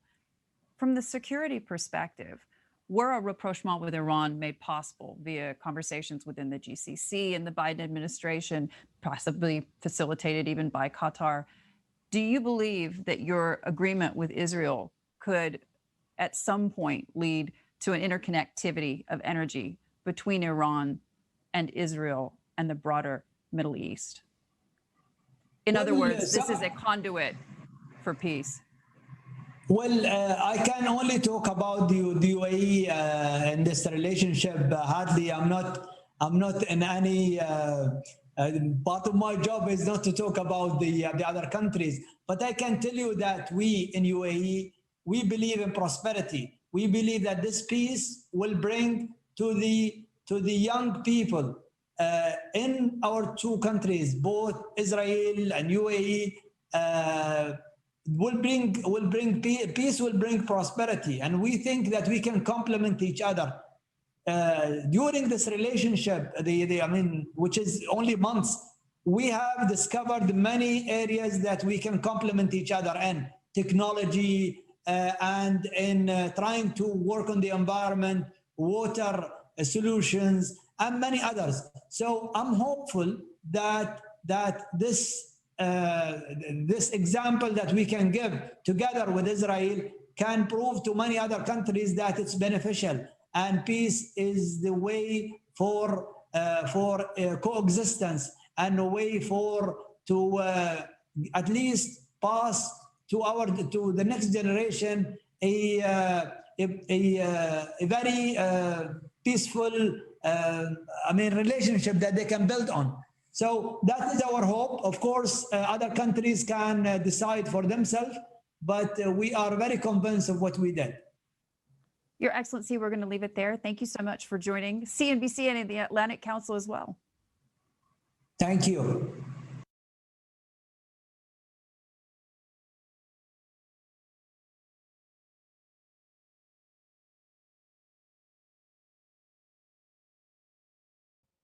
Fantastic stuff, Randy. Thank you so much. I'm thrilled to be speaking to a CNBC favorite and a very, very big favorite of mine, Dan Yergin. He's the author of The New Map, among many other amazing books. Dan, it's difficult to know where to begin, but I guess we should frankly start with, part of the conversation that we were having earlier, which of course is that we're just hours away from the inauguration of President-elect Joe Biden. Lots of talk about how President Trump had an impact on energy markets over the last 4 years. Do you see President Biden having the same kind of an impact, or frankly, maybe more of an impact over the longer term? Well, I see him having a very big impact, but not the same kind of impact because, of course, Donald Trump was very focused on exports of LNG, on the U.S. energy position. He obviously was part of the big three that brokered the deal when oil prices collapsed last April. And so Biden's impact will be this pivot to what he says is one of his 4 priorities, which is climate, and the way the administration is staffed, the policies that have been announced. They intend to really get going right from the go, beginning with rejoining the Paris Climate Agreement. And so I think they want to go from the back of the line to the front of the line on Paris and climate. We've seen tensions on the rise in this part of the world. Obviously, I'm sitting here in Abu Dhabi talking about the attacks on tankers and other, issues with ballistic missiles being tested outside of Iran. One of the questions, of course, that I've been asking so many of the ministers that I've been speaking to lately is how much of, your calculus is based around the opportunity for a geopolitical risk. When we think about the fact that oil didn't move that much, Dan, the last time we saw a major attack, which was, of course, Saudi Aramco. Do you think that there's the potential for maybe overplaying that kind of risk, or is there still something out there that we should be worried about? Well, I think that, I think the risk continues to exist, but the balance in the market has changed. That the Middle East, the region you're in, Hadley, is of course central, but there are other central regions too. If you think that the Permian is the second largest oil field in a way, or oil region after the Ghawar field in Saudi Arabia. And that's why I think there was really that and the ability of Saudi Aramco to repair the facilities that were attacked in September of 2019. But I think the existence of this other major resource is a balance, and it's really like a security cushion for the world. So as long as it's there, it helps to reduce the risk. But it doesn't mean, as Randy was saying, that those other risks are not, are there. And, one of the things about crises is that they don't adjust to a presidential agenda. They come unexpectedly, or they creep up on people, and then they happen. And there's always that possibility there in, as you say, in these fraught situations. It's been fascinating to watch the developments post-Abraham Accords in terms of the energy space. And, I've spoken to Dan Briette. We were talking about the importance of pipelines in the security narrative, obviously, for the rest of the region. But it's interesting because Mr. Mazrui was just saying that, this could potentially be a conduit for peace in the sense that you could have a link between, Iranian crude, Gulf Arab crude, everything that's passing, frankly, into the Levant area and then into Europe and potentially through Africa, whether it be electricity, whether it be oil, whether it be LNG. There are so many opportunities for those kinds of tie-ups. And he was even projecting that we could have something pretty solid by 2030. How would that change the security narrative in your view? I think that interconnected markets and diversity of sources always adds to security. But I do remember, as you're saying, that in the 1990s, when there was discussion of a gas pipeline from Iran, oil supplies from Afghanistan down to Pakistan and India, and a senior Indian official talking about peace pipelines, or pipelines build peace, but those pipelines never got built. So it's ironic in a way we're talking about it, because at the same time, we see in two different parts of the world, in Europe and the United States, a lot of controversy about pipelines. So I think that's a wonderful objective if that can be there to bring the stability. But I think we're pretty far away from that right now. When you think about the challenges that are facing energy markets in 2021, you've talked a lot about China. You talked about it in the new map. What happens next in your view? Because obviously we have the Biden team coming in. They're going to be focused a great deal on green energy. They're going to be talking obviously in the short term about the Paris Accords, but there's going to be some planning beyond that. What's the greatest challenge, do you think, beyond COVID? Or is it even possible to go beyond COVID at this point? Well, I think we have to assume and be optimistic that there is life after COVID, and maybe it's coming sooner rather than later, depending on how fast the vaccines go out. So I think if you talk about challenges, one is the repair of the world economy. In our own numbers at IHS Markit, we think that this year could actually have substantial economic growth that would make up for a lot of the loss of last year. But it's going to take a lot of resources from governments to get there. So I think that's, I think that challenge of the recovery period. And around the world, small businesses have been hit so hard, and yet they're so much a part of the fabric of communities. There's, for the oil industry and for the energy industry, it's really adapting to what's happening politically.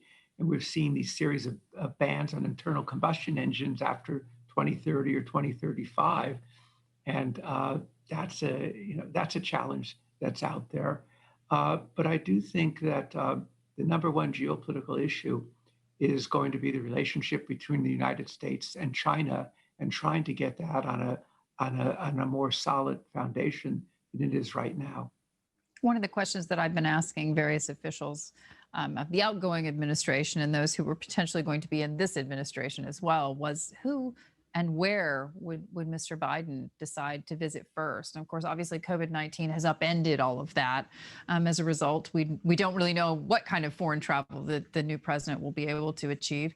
But, obviously, President Trump, quite interestingly, came to Saudi Arabia, really made a big point of coming to the Middle East. It was unlike anything we'd ever seen from an administration prior. There was a sword dance. I remember the sword dance. Yes, yes, and there was an orb, as I recall. Yeah, the orb. Quite famous, the orb. Yeah.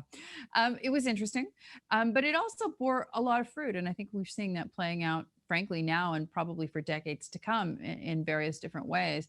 But one question I would have to you is, when you think about this from the energy perspective, obviously, the approach is quite different from the Biden administration when it comes to, the U.S.'s energy narrative.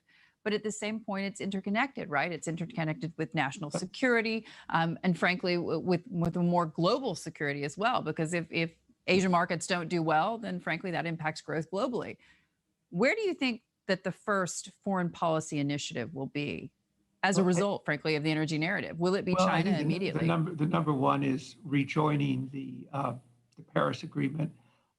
Number two, they've appointed a man named Kurt Campbell, who is very strategic thinker, to be the overall coordinator of policy for the United States regarding China. And I think coordination is really important. And clearly, Biden's, if you look at his career, he's been a regular attendee at the Munich Security Conference, Atlantic Alliance. So he's going to think in terms of repairing and rebuilding the U.S. relationships with its allies, which have been kind of neglected or hurt. Kind of the challenge there is that in terms of dealing with China, it's not like this, in the new map I talk about, is this a new Cold War? But it's not like the Soviet-American Cold War, because these economies are so interdependent. I was talking today with one of the major manufacturing companies and was surprised to learn that their number one market, they're related to automobiles and technology, is China, not the United States. And so you're going to find other countries are concerned about having to sort of be on one side or the other. I've heard it from countries in Southeast Asia. I've heard it from countries in the Middle East. I did a dialogue with the president of the country of Colombia, and he said, we don't want to choose. It's the same message. We don't want to get caught between this. So I think it's going to be a very complicated process because everything is so intertwined that it's just not like the Soviet Union where you could just slam the door. It was really interesting a couple of weeks ago when we were on the sidelines of that OPEC press conference.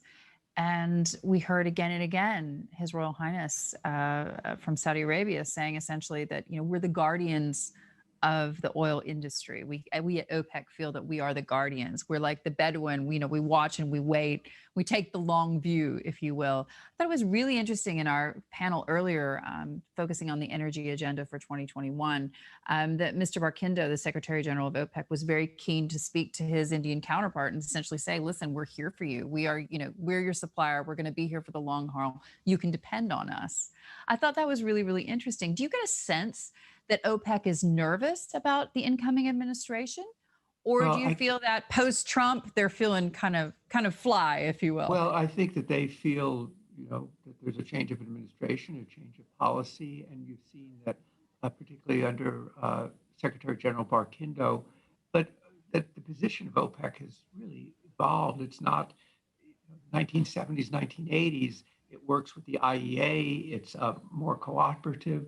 It's looking even for helping countries on energy transition. So I think that's there. What I also thought was interesting in the dialogue with Minister Pradhan from India, he said, we don't want really low oil prices because if there are low oil prices, there won't be investment and then we'll have high prices. We said we want reasonable and stable prices. And I think that's why India was also concerned when oil prices went to below zero last spring. So there is a sense of wanting reliability and stability so that your balance of payments don't get really hit and so forth. That is there. And I think, and OPEC is, that message that they're sending is that's what we're trying to deliver. The word he used a lot is stability. A couple of weeks ago, actually, no, a couple of months ago before the election, in fact, we were chatting about, who's better for oil prices. And I was asking you if you thought it would be Mr. Biden or Mr. Trump. And you said, well, higher oil prices or oil prices where they are. But essentially you had said, Mr. Trump is at least more vocal. He's going to be more involved.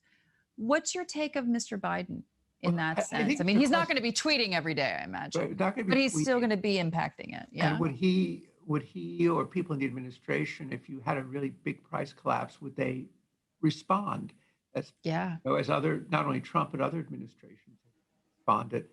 And it was interesting what happened last April.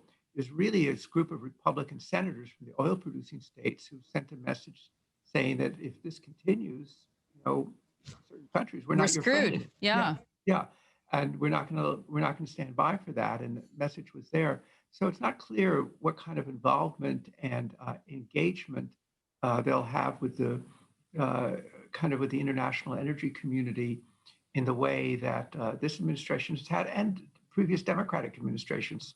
have had too, where they've been engaged. We have to see who all the appointments are, and kind of how that shapes up.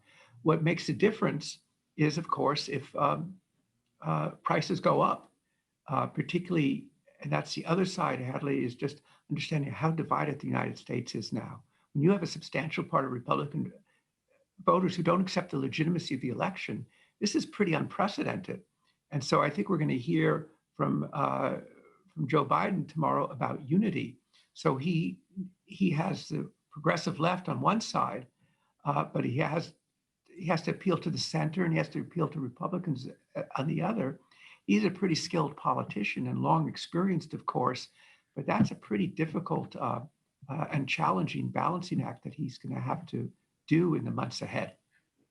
Absolutely. And it's a tall order, as you say. I mean, thinking about this with regards to the energy space, obviously, Dan Briette, following on from Rick Perry, a total 180 from Jennifer Granholm. I mean, this is a person who, frankly, could be construed as coming from the progressive left, at least with regards to energy and her feelings about climate change. When you think about her here, it will be very interesting when we her Senate hearings, how they go, and absolutely and how they handle it and how they position, and that will be, I think, a very important signal, because when you look at both Senator Manchin, who's the chairman of the committee and the ranking Republican on it, they both are in many ways more aligned. And so how that questioning goes and how she chooses to answer will be very it'll be fascinating. I mean, it could have implications, frankly, for oil markets. It could also have, major implications for how people decide to invest going forward. And I'm curious to see how this is seen in this part of the world, because what we've seen post-election is a real move by the Gulf Arab countries, particularly here in the UAE, to talk up their energy transition, to really highlight all the things that they're doing to move toward renewables, and to be very welcoming, frankly, of the next envoy from the United States when it comes to climate, which will, of course, be former presidential contender John Kerry. And also, to appoint ADNOC's chairman as their representative on climate. I mean, I thought that was really interesting that they were sort of prepared clearly for both scenarios and ready to jump, at the drop of the hat, depending on who came into office, right. Which shouldn't be surprising, frankly, given how quick they are on these kinds of things in this part of the world. But it's interesting, though. I mean, when you think about this with regards to OPEC specifically, should OPEC be nervous that they might not have as willing a counterpart as they saw in Briette and Rick Perry? Well, I think it was, that partly came out of necessity, but I think it probably will be a question, or just put it this way, for the oil exporting countries, what kind of support or what kind of dialogue they have about, the Secretary of Energy also has to be concerned about what's happening in the global oil market. And there are a lot of jobs. And you can see it here too. Like, I didn't realize until I saw the other day that methane emissions in the United States are down 70%.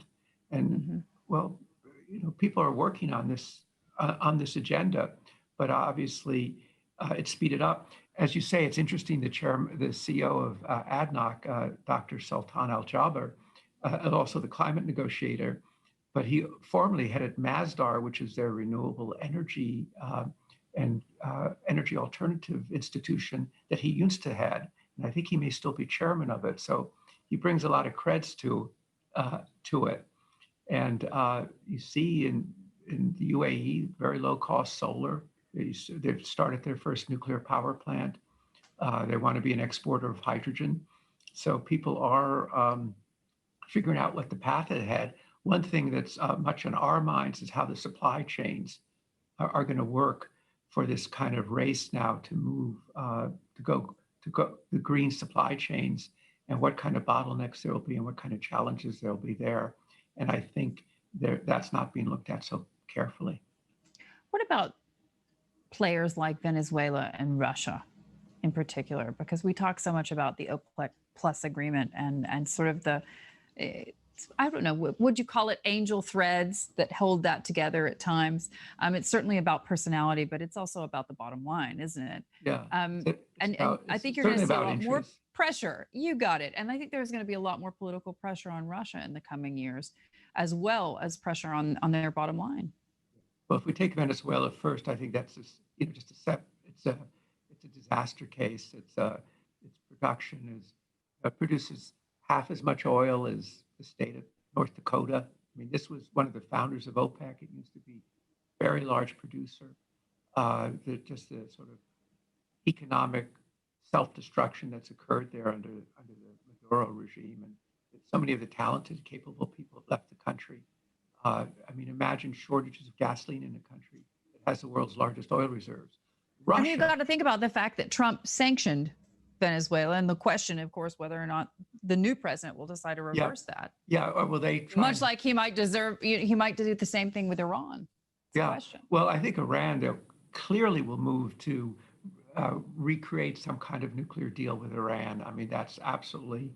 I mean, it's the same people are there who negotiated the deal. And I think that they will look at the fact that Iran is going ahead with its nuclear program.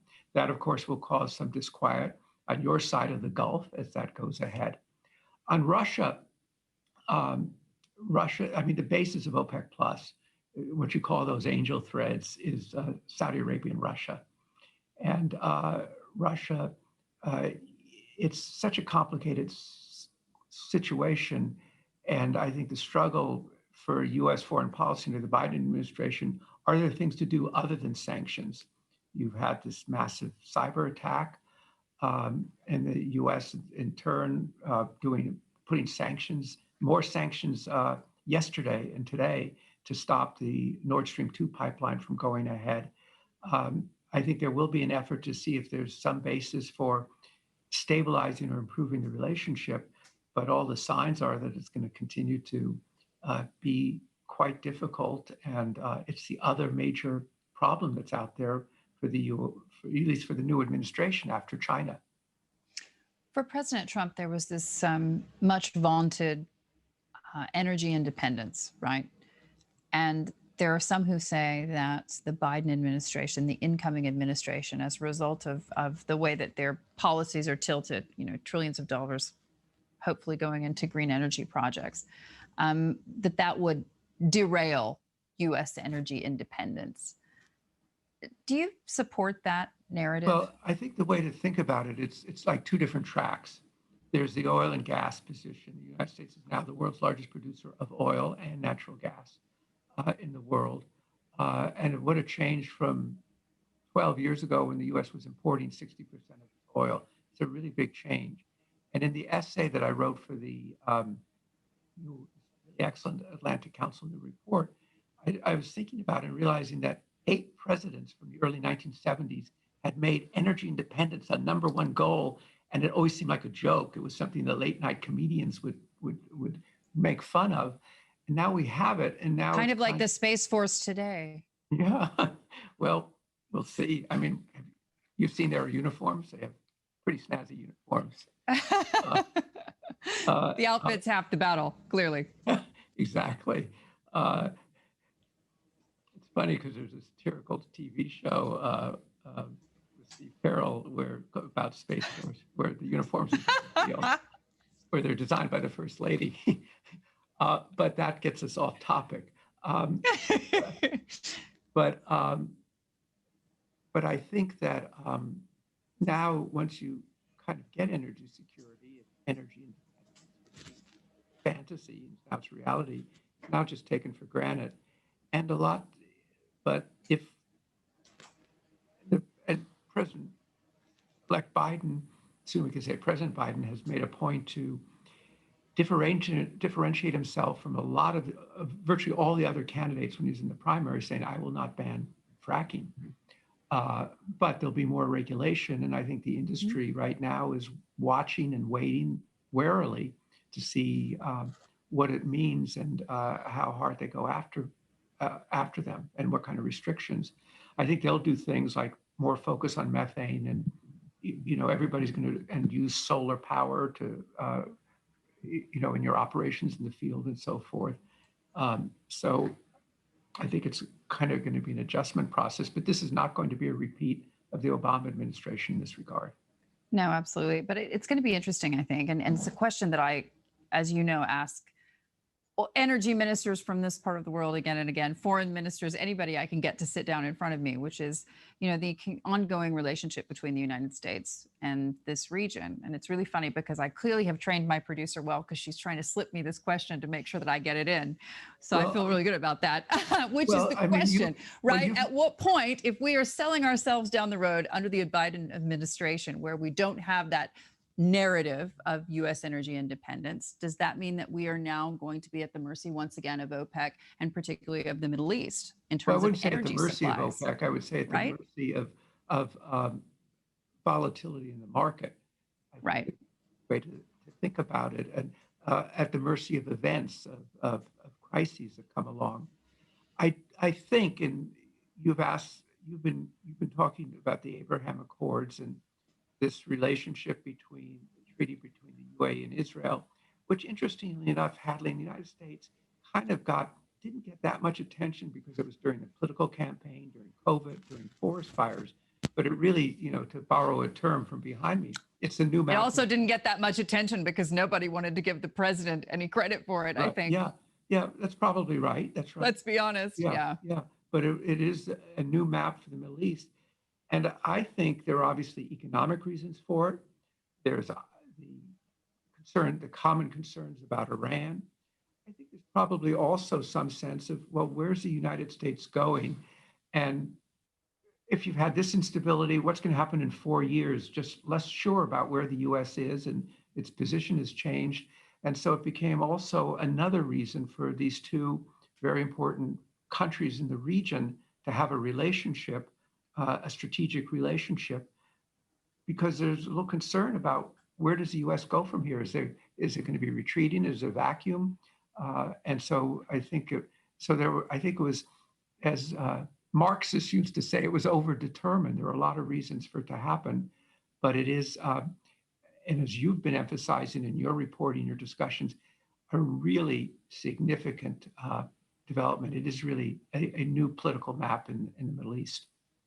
It's fascinating, isn't it? I mean, I think that the one thing that we haven't talked enough about potentially is what that would do if we were to see Iran eventually opening up. Obviously, there's a huge population of Iranians in Dubai.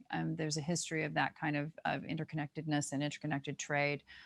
So there is a historical narrative for this region working very hand in glove together. So the question would be, of course, how that might upend the OPEC relationship, or the relationship, I should say, within OPEC. But when you think about what's happening with Russia today, obviously a transactional relationship, one in which we could potentially see a bit of movement, where do you sort of see those kinds of stumbling blocks in that relationship? Because you now have Alexander Novak moving into that role of deputy prime minister. He's still supposedly going to be holding on to that OPEC plus file, but there are questions about the longevity of that kind of an agreement. I think that obviously there was a lot of controversy within Russia and within the Russian leadership establishment about doing that kind of arrangement. Remember, in 2014, the Russians didn't want to have any part of it. That's when the price started to collapse in November, December of 2014. And the difference, there are a number of differences, but I think there's more than just an economic oil consideration. I think for Vladimir Putin, one of his great goals has been to restore Russia, or to make Russia a great power. And this is a country whose economy is somewhat larger than Spain's and somewhat smaller than Italy's, but he's done it. And I think the relationship with Saudi Arabia is very important because it puts Russia in a unique position in the Middle East. It's the only country that can talk to everybody. It can talk to Israel, it can talk to Iran, it can talk to Syria, it can talk to Saudi Arabia, the UAE. That's really important. So it makes Russia a player. So I think it goes beyond oil in terms of the considerations and why, on balance, they'll at least maintain it as a forum, maybe not formalize it the way people want, but have that channel of communication to serve their purpose. Their budget looks better now. And it's another way of demonstrating Russia's power and that Russia's back. And Russia likes having a relationship with Saudi Arabia, one of the United States' two most important relationships in the region, having a quote strategic relationship as it's been described. And I think in a way it's probably a hedge for the countries in the Gulf too, because we've seen a lot of instability in the U.S. and people looking at the results of the election sort of say, well, what's going to happen in 4 years? Where do things go? And so that's an important. There are strategic reasons that go beyond oil to make that effort. But what we've seen, and we saw it in the last couple of months, it takes continuing effort to maintain it as circumstances keep changing. Before I let you go, Dan, and we only have 2 minutes left, I thought I'd get here quicker than I have, and I apologize. China. What is the thing that we're not talking about? Because I talk about it so often with our counterparts here in terms of the foreign policy space, about the discomfort that Washington has with this part of the world and their growing relationship with China. That obviously has a big impact when you're basically the lifeline of energy supplies to that part of the world. Well, the thing that I didn't think when I was, my first book ever that I wrote was on the origins of the Soviet-American Cold War, and I never expected to write a book about origins of new Cold Wars. But you can certainly, as Henry Kissinger said, if you can look at what's happening, you can see that risk is really there. And I spent some time in the book, in the new map, writing both about Belt and Road and what that means, and secondly, about the breakdown of what I call the WTO consensus, the sense of we're in this together. Now it's strategic rivals and great power competition. And in particular, focusing on the risk around the South China Sea. As much oil passes every day through the South China Sea as passes through the Strait of Hormuz. So what happens there is very important for energy, exactly in the way you're talking about. And I think that that's the place where the US and China have the most direct military contact. So I would say if you're looking at where something could go wrong, it's there. And it's very important to understand what the nature of this, what this conflict is about and the differences are about. So, that's the thing I think, really keep your eye on that, Hadley.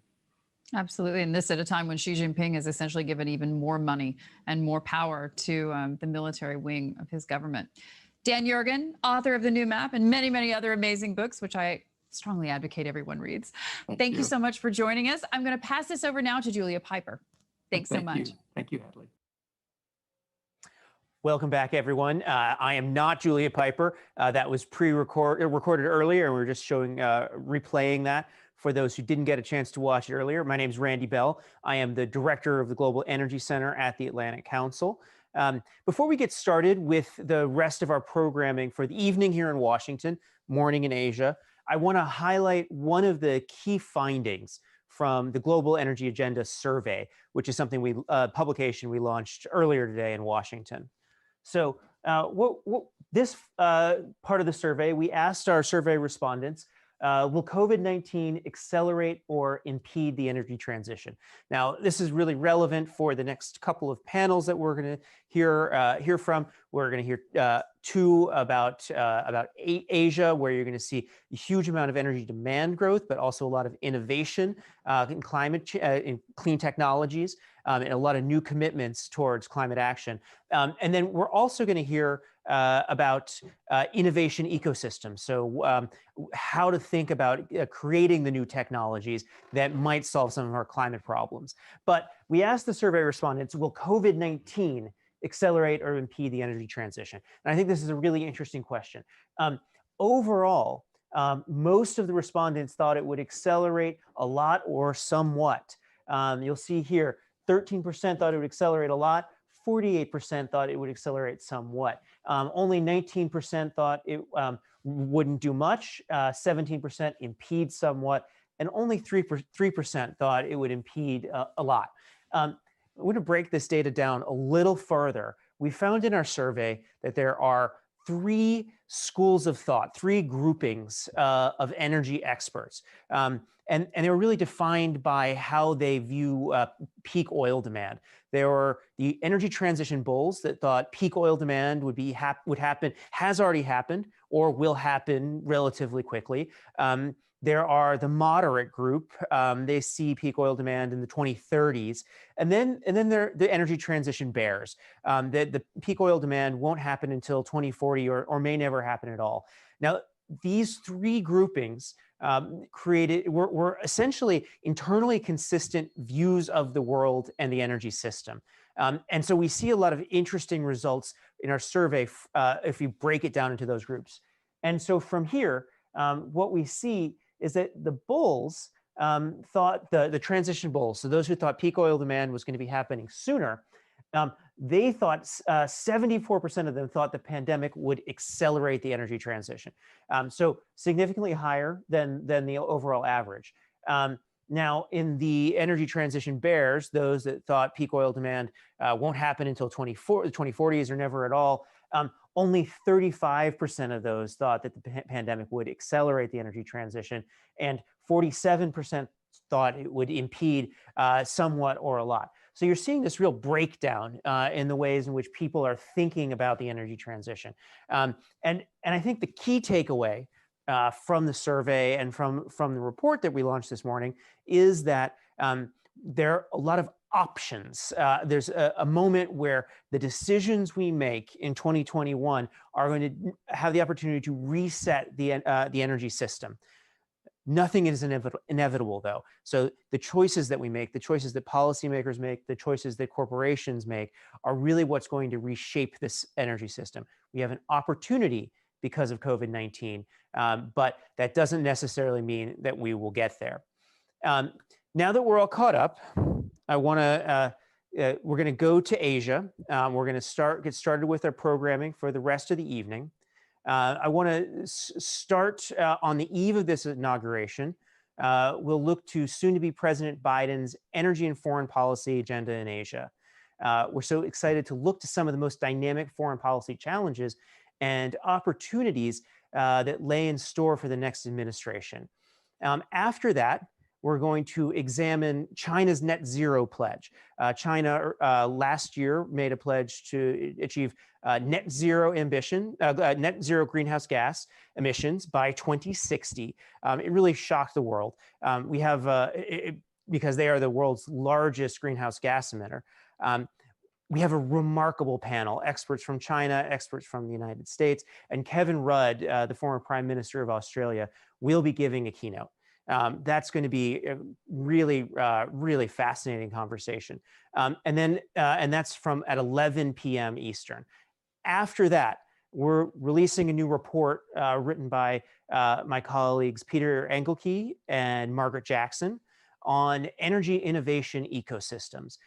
Peter wrote a paper a couple of years ago looking at innovation ecosystems writ large. How do localities create the world? That's my dog barking in the background. I just need to tell you, we've moved to a remote studio because in Washington, D.C., with the inauguration tomorrow, we can't actually get into our office. So back to Peter's paper.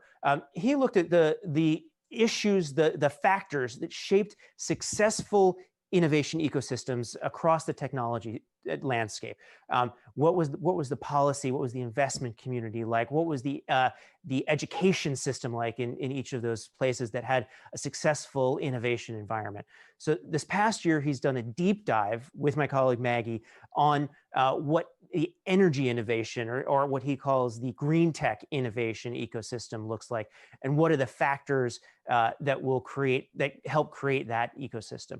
Why is that important? Because we've all realized that while renewables are moving forward, advancing, renewables, in fact, were the only energy source that did better in 2020 than in previous years. They probably aren't enough to solve all of our climate challenges. And so we need new technologies, whether that's inventing them, creating them, or really just taking technologies that we have and scaling them and making them commercial. So Peter and Maggie examine this, and they have on their panel a number of people who are deeply, deeply engaged in the innovation space. And that's going to be a really, really fascinating conversation. Barbara Berger from Chevron Technology Ventures, Emily Reichert who's the CEO of Greentown Labs, which is a clean tech incubator in Boston, but they've just opened, or they're soon to be opening, outpost in Houston to take advantage of the energy expertise that Houston has. Some might think that would be in conflict, given that Houston is a hydrocarbon hub and Greentown Labs is really looking to build clean energy technologies. However, what's become clear over the course of the first day of the Global Energy Forum is that we really need to work with the oil and gas community if we are going to reach our climate goals. So that's what we have in store for tonight.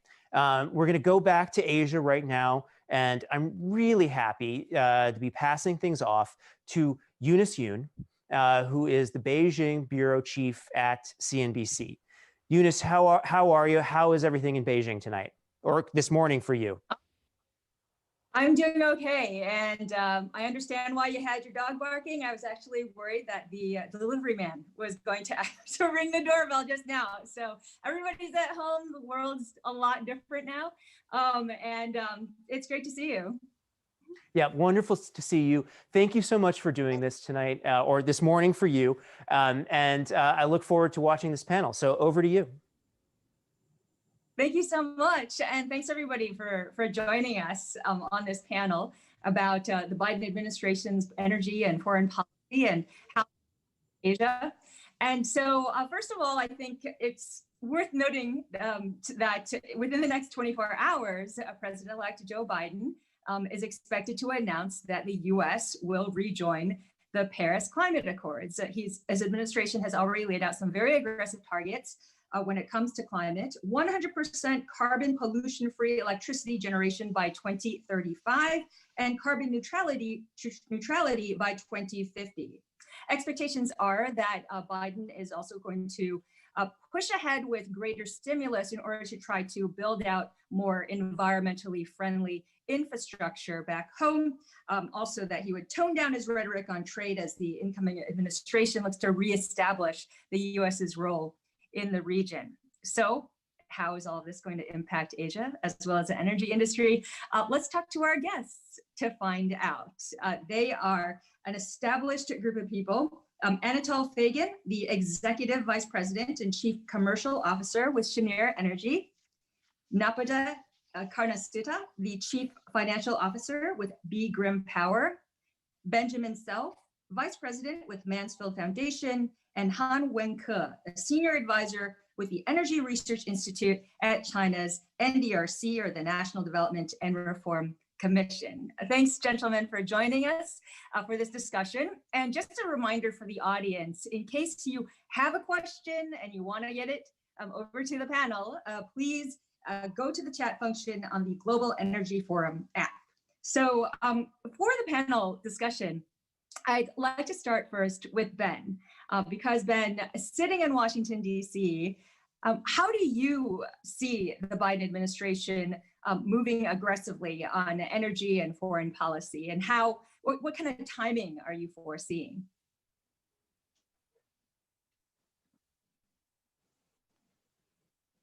I'm sorry, I was muted. Isn't that everyone's Zoom problem aside from barking dogs? Sorry about that. Eunice, you raise a great point. The Biden administration is going to be aggressive out of the gate on both its foreign policy agenda in Asia and its global climate policy agenda. And especially where those two are in alignment with each other, you'll see rapid forward movement. And people are very concerned about the prospect that those two policy agendas might actually come into conflict a little bit.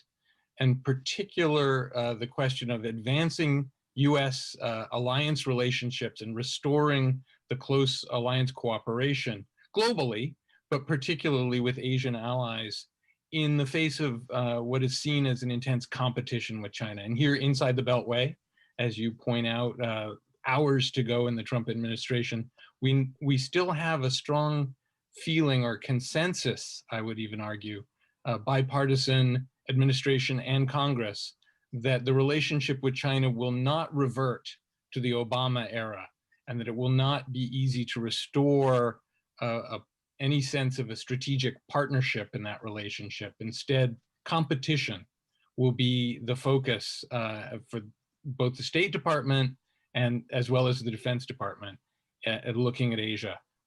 So the potential for the climate agenda and needing to cooperate with China and have China's buy-in on reducing carbon, on the one hand, is seen as contradictory to some of these other interests focused on supporting allies, especially those who have some kind of struggle in their relationship with China, and modifying or moderating Chinese behavior in areas of concern.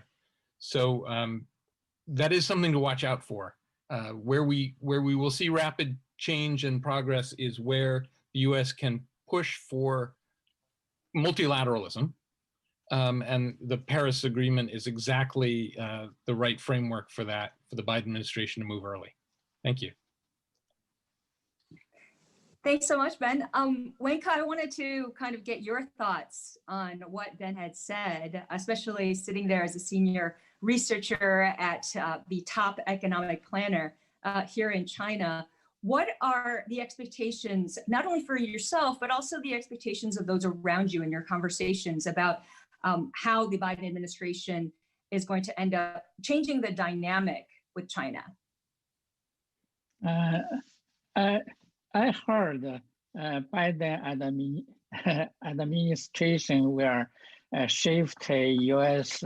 foreign policy and energy and environmental policies, especially for climate change policies. I think this welcome from China. We see this will help the slow down the temperature of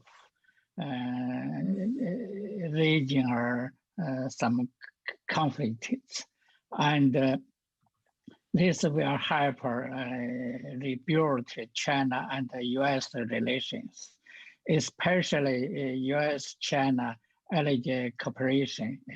I mean, clean energy cooperation and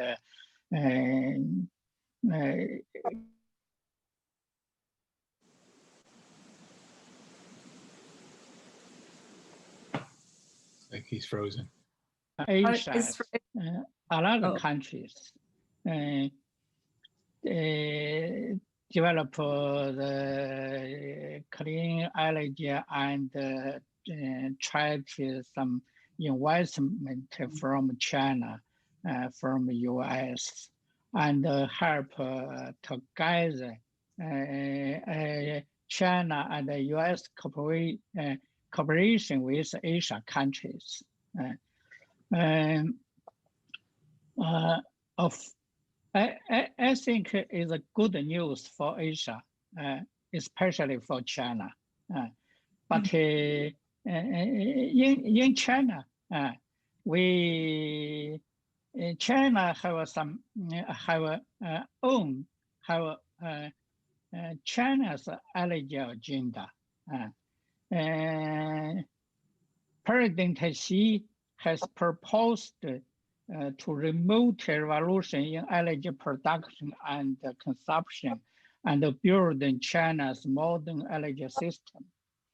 This energy system is a clean and no carbon energy system in the future. So I think Biden administration redirect U.S. energy policies and climate changes. It's will help China's energy agenda.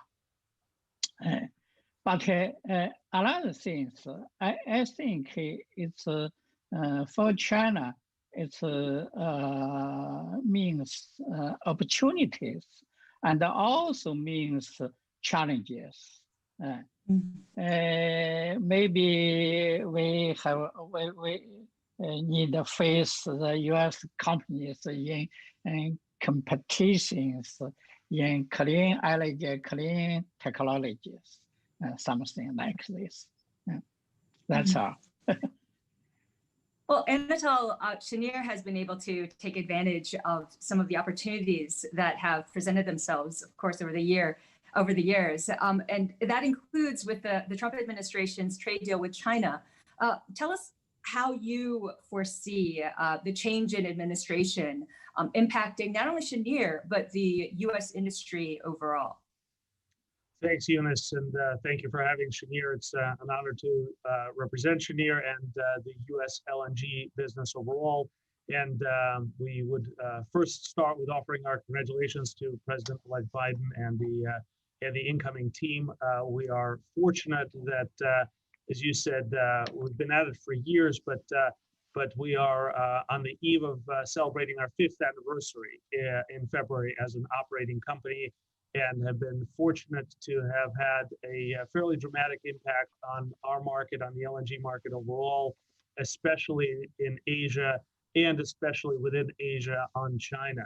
The business model and the aspects of the U.S. LNG product have been, we believe, quite helpful in continuing to enable the market to grow, become more rational, more transparent. Almost half of our volume that we have produced to date has gone to Asia. And when we first received our export permits under the administration where President-elect Biden was, of course, the vice president at the time, one of the key analyses of that administration that was performed was the impact of the LNG export business on domestic gas prices. And I don't think at that time anybody could have expected the scale of the LNG export business, which has continued to grow. We are still the largest exporter, but are about half of the total U.S. volume. It is about double what the then administration foresaw in terms of exports. And we, Cheniere alone, are by far the largest physical gas buyer.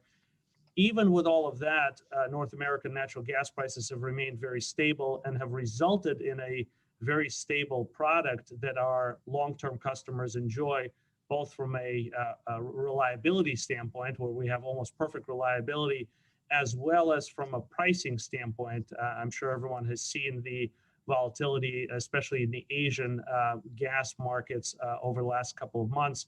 And the volatility in the prompt market is orders of magnitude higher than the volatility of our long-term contract, which of course enables our foundation customers and our long-term customers to plan their businesses much more effectively, and is a key component in allowing China to continue to meet its objectives in natural gas penetration, raising that to 15% of primary energy.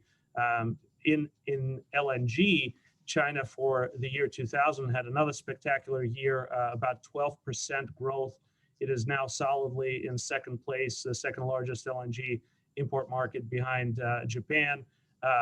In 2019, that market grew 14%. And I think when we started in the first quarter of 2020, if somebody would have said to me that China is going to have another double-digit growth year in terms of LNG and mid-single digit growth in terms of natural gas demand, I would have been quite skeptical of that. So we're very comfortable that we're going to continue to be one of the enabling technologies, one of the enabling forces to continue through this energy cooperation to meet Asia's growing demand and growing thirst for clean energy and reliable energy. And we look forward to continued energy cooperation that, as you said, we've been the beneficiary of already with our direct transaction with PetroChina. So quite optimistic about the future for Asian gas and LNG demand and Cheniere's role in that. Well, one of the customers for LNG is B. Grimm Power.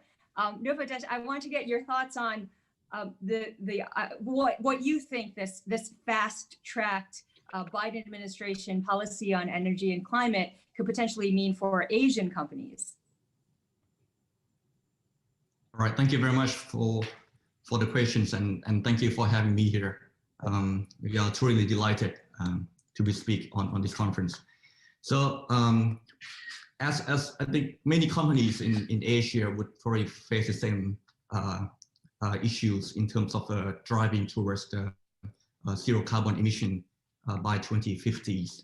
I think many, including Big Green Power, we actually have emphasized ourselves towards sustainability and also to having more of the clean and green energies in our portfolios. So far, just some of you that you may not familiar with Big Green, we actually power and utility companies having a total capacity of 3.6 gigawatts. And we actually have aspirational plans to grow our portfolios towards the gas finds, both from LNGs and also from natural gas, and also towards the renewable portfolios towards the 7.2 gigawatts, or 2 times from what we are having today. So this is our aspirational plans, and what we have seen from these movements of Biden's administration going forward in the next couple of hours from now to hear from officially. So there will be implication of the rejoin and re-enter into the Paris agreements, which they show the commitment towards to be a zero carbon emissions target. And that would make a lot of the sentiment and momentum towards the value chain of the renewable energies, including utility companies like us, to drive towards more of their having renewable into portfolios and expedite all the process to be in the speedy, timely manner as well. We see a lot of the movement, especially in the solar market, especially from the target that the Biden administration will be imposed to have those more solar farms to be also rooftops to be happening in the United States, and that would also driving more of the I think the import tariff to be pushed to be more reduced in order to increase the demand of the consumption of the solar module, and especially top 5 of the solar module will be coming from China, and then that solar module pricing we also in the same time increasing the trend of the price of the solar farm. And also I think the more demand also will be incrementals, and investment into the solar module manufacturing will also increase as well, which will be driving the price in the next 2 to 3 years from now to be increasing. The shortage of the supplies will be seen.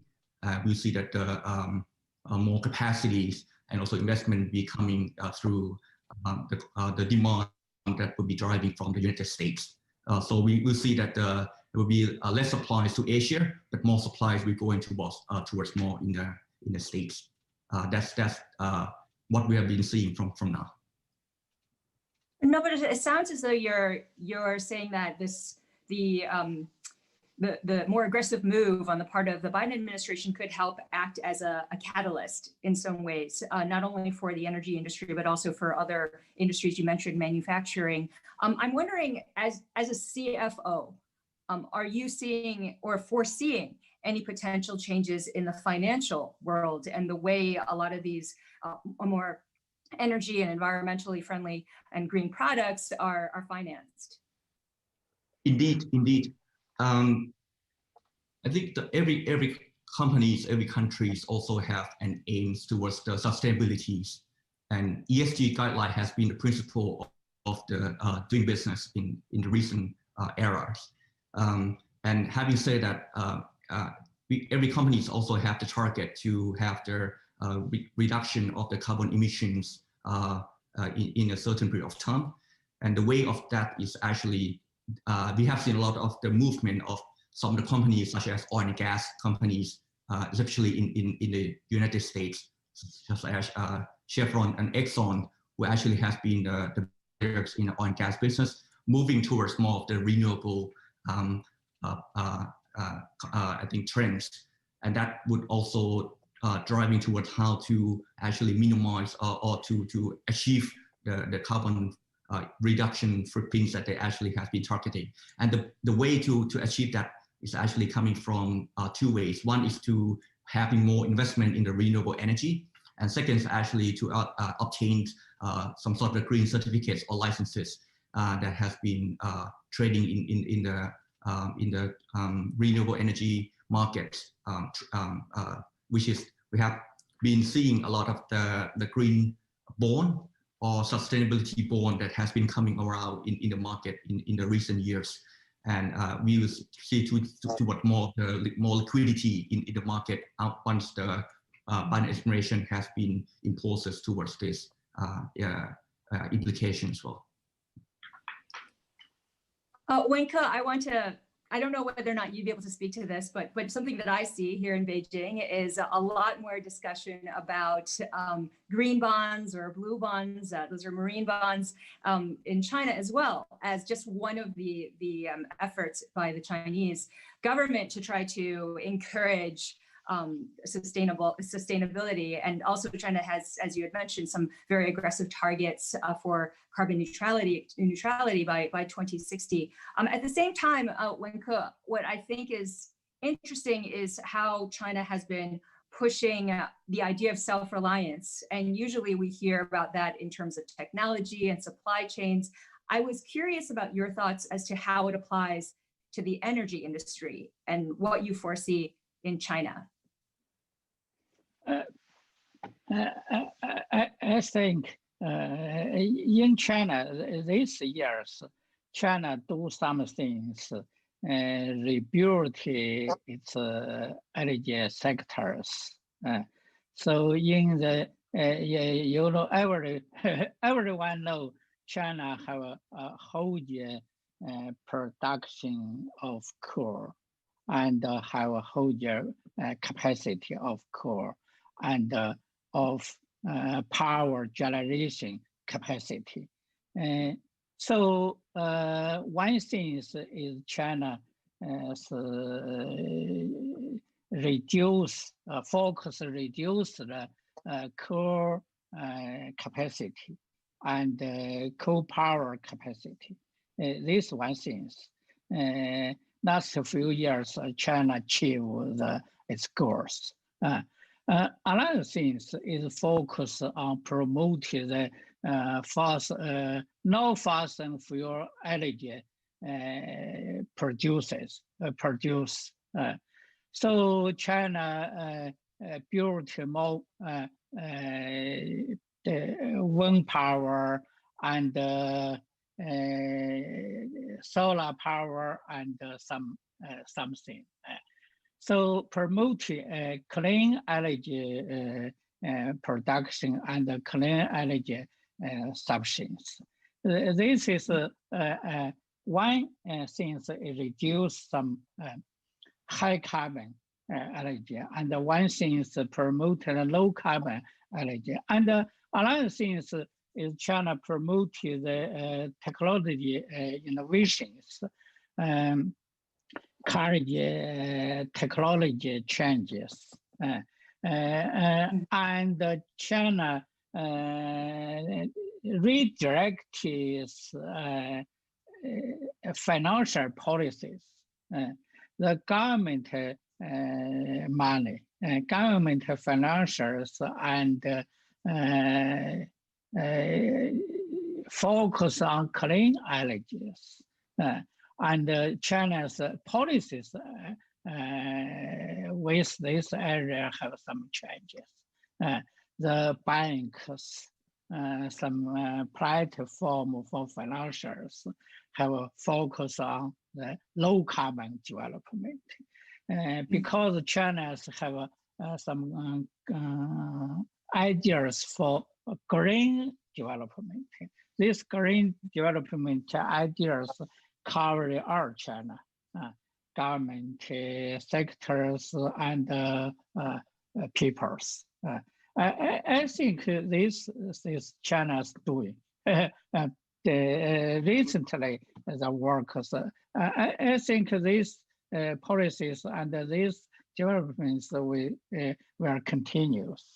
Maybe have some stress these things. So, Anatol, I'm curious to hear what your thoughts might be on that changing policy shift in China. That on the one hand, you see China kind of revving up and moving towards renewables and green technology, not only because it wants to do that from a carbon footprint point of view, but also because it would not want to be as reliant on some of the more high carbon based energy products that China is constantly importing here as it pursues this self strategy. Absolutely, Eunice. And we think natural gas and LNG as the flexible and destination restriction-free component of the natural gas chain has a very important role to play as an enabler of exactly that transition. The numbers in China for everything are staggering. The amount of installed coal generation capacity is roughly 15 times that of natural gas, but clearly, as Wenke was mentioning, the commitment is to continue to move away from coal towards cleaner power generation sources, and renewables, of course, have a massive role to play.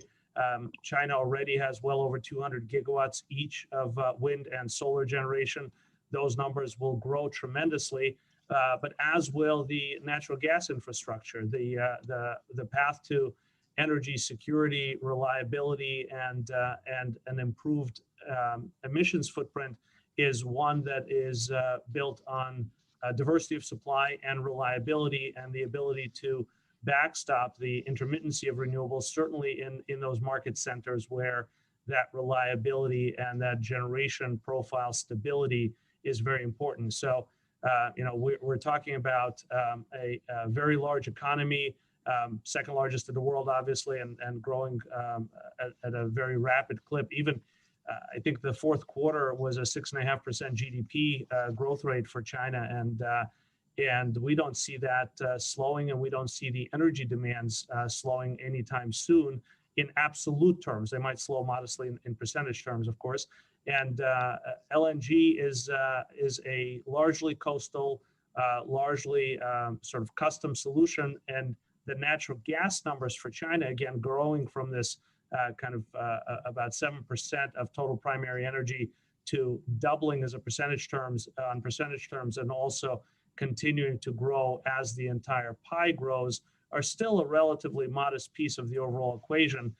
We have no doubt that the majority of the incremental generation will be met with renewables, but we also have no doubt that natural gas has a role to play in continuing to shift the energy mix to be cleaner while remaining very robust and reliable. So we see those as complementary and symbiotic, and Cheniere continues to be a very firm supporter of the Paris Agreement. We were very vocal during the Trump administration that we thought that U.S. should stay in the Paris Accord, and we look forward to rejoining that and doing our part in continuing to make the gas value chain as efficient environmentally and economically as possible. And Anatol, do you see, as part of that, do you see a greater demand for a carbon neutral LNG in Asia? Is that something that you see as well? I think that is unquestionably a goal and a path that we and other LNG producers are on. One of the issues that has already been touched on is the North American production function. It has not, I would say, covered itself in glory to date in terms of its environmental bona fides, but it is moving in the right direction. Today, about 3/4 of the natural gas we consume, again, as the largest single buyer of natural gas in North America, is from producers that have commitments to continue to reduce their carbon footprints. Our Scope 1 emissions are very modest. We have less than 1% methane leakage rates, but that is also something that we are focused on. And the downstream functions of shipping and vaporization are also areas for improvement. So we are fully committed to that. We are very transparent about that, both Cheniere as well as the upstream, our upstream suppliers and infrastructure partners.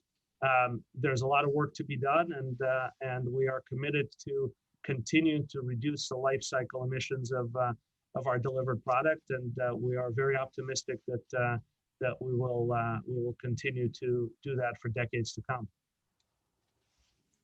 Then I want to bring you back into the conversation. I wanted to pick up on one of the points that you had earlier about kind of this contradictory nature of this push that we're seeing on the energy side to try to cooperate, have the U.S. Embrace China on this issue, as well as some of its more traditional allies. I know that you're an expert on Japan as well. But do you foresee with this climate and energy becoming an area of cooperation, when there are so many areas of conflict between China and the U.S., that energy and climate could actually become a game changer in the relationship and change the foreign policy approach? And I was muted again. Apologies for that. It's interesting. We at the Mansfield Foundation have run a multilateral project, a dialogue project with China exactly on this issue, focusing on climate change as an area of common interest and trying to bring together discussions including fossil fuels, nuclear power, and renewables, new technologies, for how these areas of common interest can promote habits of cooperation in diplomacy and the international relationships, and maybe have some positive spillover effects, or at least some counterbalancing effects against the areas of confrontation and I would even say conflict in terms of interests, if not military conflict. There are many areas where the US and China do not see eye to eye. And there will be some very tender points in the discussions coming up, even under a Biden administration. I expect that the human rights issue will become a higher priority under Tony Blinken as Secretary of State and under Joe Biden as president than it has been under even the Obama administration or the Trump administration. And there will be more direct criticism of Beijing for its perceived violations of global norms in terms of human rights. This is a loss of face for the Beijing leadership, and it's very difficult to then go into another room next door and agree to cooperate with the United States when they've been offended in that way. And I expect that we will need areas of positive sum cooperation in the relationship. Business has long been one of those glues, and energy business is certainly an important element there. Technology is another area where the US and China have a huge amount of bilateral trade and cooperation. So there are some positive elements. We need to see ways to emphasize those, and certainly climate and energy strike me as one of the more positive in our discussions, again, over the past several years in these trilateral forums or multilateral discussions with China. There is strong consensus that this is a shared issue and that we should cooperate. The question then becomes, how much is there an attempt by either side to link this to any other issues in the relationship? And is it possible? I think the right approach is the multilateral, to keep this away from bilateral tensions or political elements and focus on shared global interests that the US and China can both contribute to and both show leadership for Asia and the world. I have a question from the audience for the panel. The question is, as Asia moves away from coal, what does that mean for other coal-consuming countries in Asia, like Indonesia? Beyond gas, what role can the US play? If anyone feels that they could weigh in with some thoughts, please do. Well, Do you, I'll chime in. Yeah. Speaking outside of my direct area of expertise, beyond gas, U.S. has transitioned fairly dramatically itself from a majority coal-based generation portfolio to today I think the statistics for 2020 are that coal was about 25% of the total generation. And of course, being endowed with such a robust natural gas resource, that took up the majority of that market share, majority of that displacement, but renewables played a very large role. So like a lot of economies, I believe that the US, in terms of a capital provider, a developer, an integrated equipment supplier, is going to be at the table in all of those countries, whether that's India, Vietnam, Indonesia, alongside the very competitive landscape that our European and Asian solutions providers are as well. So I think it is part of the ecosystem that will continue to drive a more efficient and a cleaner future for us in all of those economies. So I don't, again, speaking outside of my direct area of expertise, I don't see anything particularly U.S. advantaged, but it will play a role in all of those decisions. Right. Okay. Let me share a bit from the Asian corporate side. So basically, we have seen that there are many countries that try to move away from coal to some other type of baseload energy, which I would presume that there are a lot of the challenging in terms of getting their support towards the coal-fired power plants, both from the policy and also in terms of the funding or financing. That also happening in the ASEAN regions, that we have to identify where we'll be coming from if we'll be facing a big challenge on developing more coals. So the development of some other type of their baseload demand would actually coming from more towards gas finds from natural gas or LNG gas in the region in the incremental ways that we have been seeing that. And also the expedite towards more of the advancing of the technologies, and also more R&D developments towards the new fields types like biofuels or the green hydrogen. I think we'll see that coming up in a speedy ways to reduce the cost, and also to advancing the technology towards more of the sufficient and efficient ways to support the base load, together with advancing in terms of the new technologies such as the battery storage system to cope with their intermittent source of energy.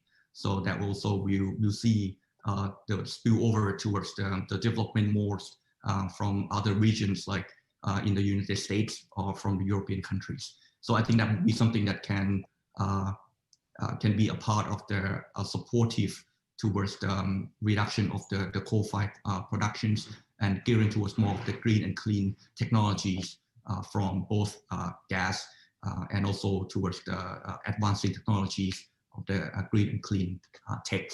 That's what we have some thoughts on. Did anyone else want to? Ben, did you want to weigh in on that or no? I was just going to point out that the U.S. Promoting more cooperation with other partners in the Development Finance Corporation, International Development Finance Corporation, being ramped up, expanded, and promoting, we know, closer partnership with Japan and Korea in particular on joint projects and joint financing of projects within Asia. And that there's certainly a mandate there to push these projects, energy development projects, away from coal, the same as the World Bank and the International Finance Corporation have already done. So if all of the money is moving away from coal, we should see these internationally funded energy support projects for ASEAN member countries, helping them make a transition. And that should be pretty speedy. The one bump in the road, or the one worrisome aspect, is Japan's longstanding support of its ultra high temperature coal combustion technologies, and promoting export of better coal burning was at one point seen as a climate solution. But I think at this point, with where we are with natural gas supplies, where we are with the price of solar, it really is an environmental crime to continue to push even ultra high temperature combustion. I'm sorry to the Japanese to say that, but we need to just put that in the dustbin of history and move forward with better, newer technologies and better systems to really, really sharply reduce the carbon output.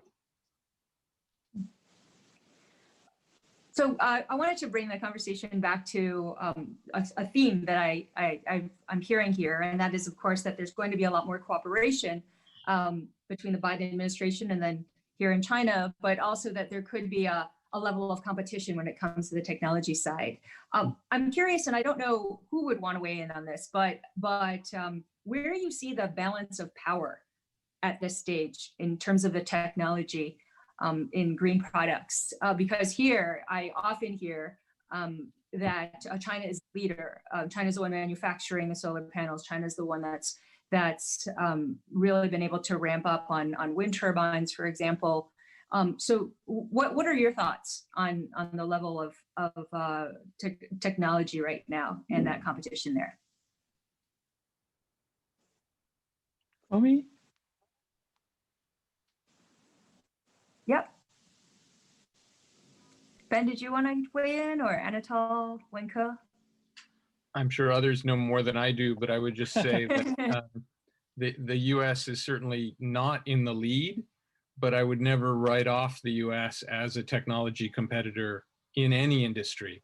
And sometimes we've seen, as I was mentioning to you earlier, Eunice, the U.S. lost leadership to Japan in some information technology areas and semiconductor areas in the 80s and 90s, and then leapfrogged and moved back into the lead with smartphones and so on. So I don't see the current status as indication of where we will end up, but I do hope that the competition for technology leadership continues to advance the state of the art, lower prices and increase penetration, and thereby help address the global climate challenge. This is harnessing the competitive nature of market economies and businesses to achieve common interests. It's not a nation state against nation state problem.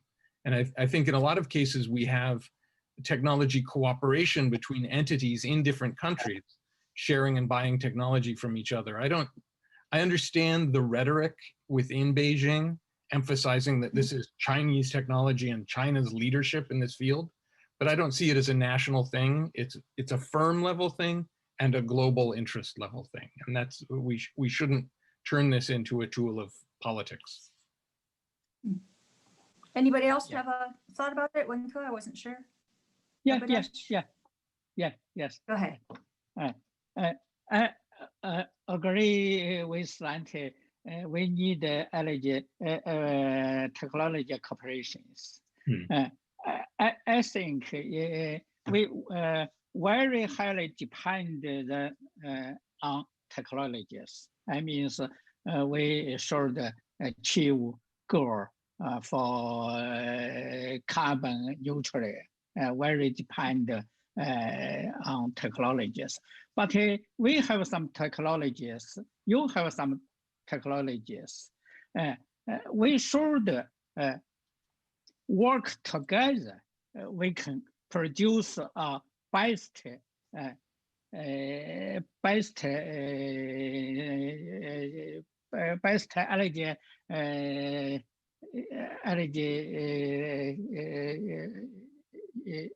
something like the commercials. So I think if like China and the US, we can cooperation with together. The technologies that may be achieved by a lower cost. And another thing, we should look at the production chairs. The technologies links the production chairs. Another things, we should encourage the local people use the technologies, make some achieve some green development. For example, in recent years, China have some moves we call the coal to gas, coal to electricity. Because the rural peoples, they use the burn coal for cooking and heating.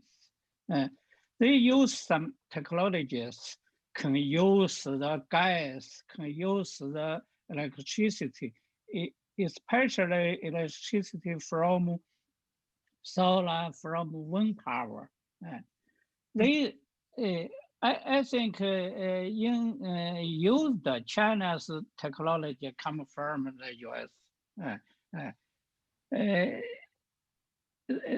I said this means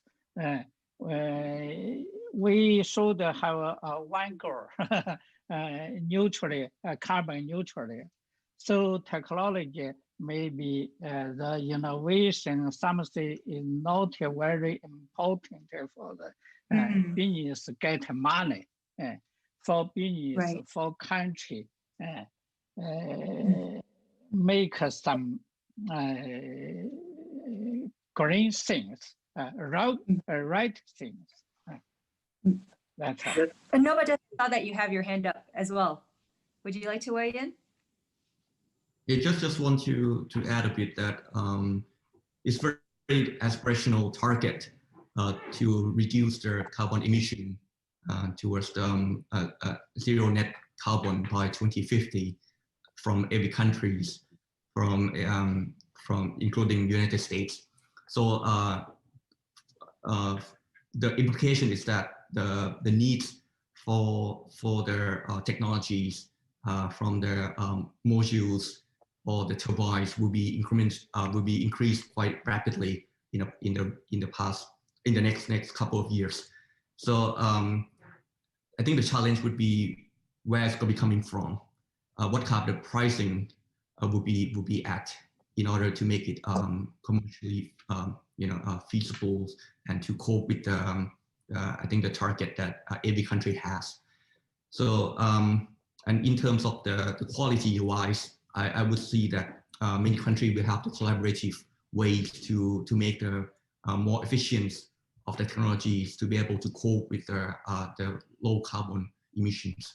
So so I would say that China will play a vital role in the next couple of years from now in terms of the production of the manufacturing, especially on the solar modules. And also the capacity will increase quite rapidly in the investment in the manufacturing in the countries whereby the cost of production can be low as possible. That would be the first phase that we'll be seeing. But in the midterm expectation, we will see that there will be much more developing countries or maybe in the United States that will be playing a major role in the development of the module or the technology itself, in order to be more supplies to make the target achievable. So China will be having in the next 2 to 3 years from now, I think the major investment in the infrastructure, and then we'll be moving towards having the technology improvement, efficiency improvement from the midterm and long-term plan from every countries, from other regions as well. Another question from the audience. How will countries in Central Asia and their energy sources play in China's energy agenda? Wenke, I'm not sure if you wanted to answer this one. I think China have good relations with Asia countries. In China side, I think the policies is encourage the clean energy manufacturers and go to other countries around the Asia, develop the clean energy business and promote the capacity, promote the promotion the energy supply for other countries, help them do these things. And maybe China will continues to provide some fundings, provide some technologies, encourage technologies transfer to other Asia countries. And we also encourage the China's private sectors invest in the Asia countries and encourage Asia countries the business invest in China, have business in China, and we I think Chinese government will continue to encourage the people's communications. Maybe provide some funds, track the technology experts, some students learn in China, and promote the some personal levels in Asia countries. I think this something. One follow-up question to that is, how can the new administration approach Central Asia in mitigating influence in the region's energy sector? New administration, you mean Biden? Yeah, the Biden administration. How can the Biden approach Central Asia? I think in recent years, China have its own foreign policies and energy, environment, international policies. So China recently continued to pursue its policy goals, maintain good relations with Asia countries, but sometimes some trouble with Asia countries. I mean, some countries maybe they should select a side between US and China is bad things. I think Biden administration will cancel this, where Biden, I noticed Biden administration's foreign policies is maintain the cooperation with Asia countries, maintain cooperation with China, especially especially in the energy and clean energy and climate change. I think China and the US foreign policies and other policies is the same direction. I mean the cooperation is much more than the competitions. So it's helps. I think China have confidence with the US cooperation in Asia countries.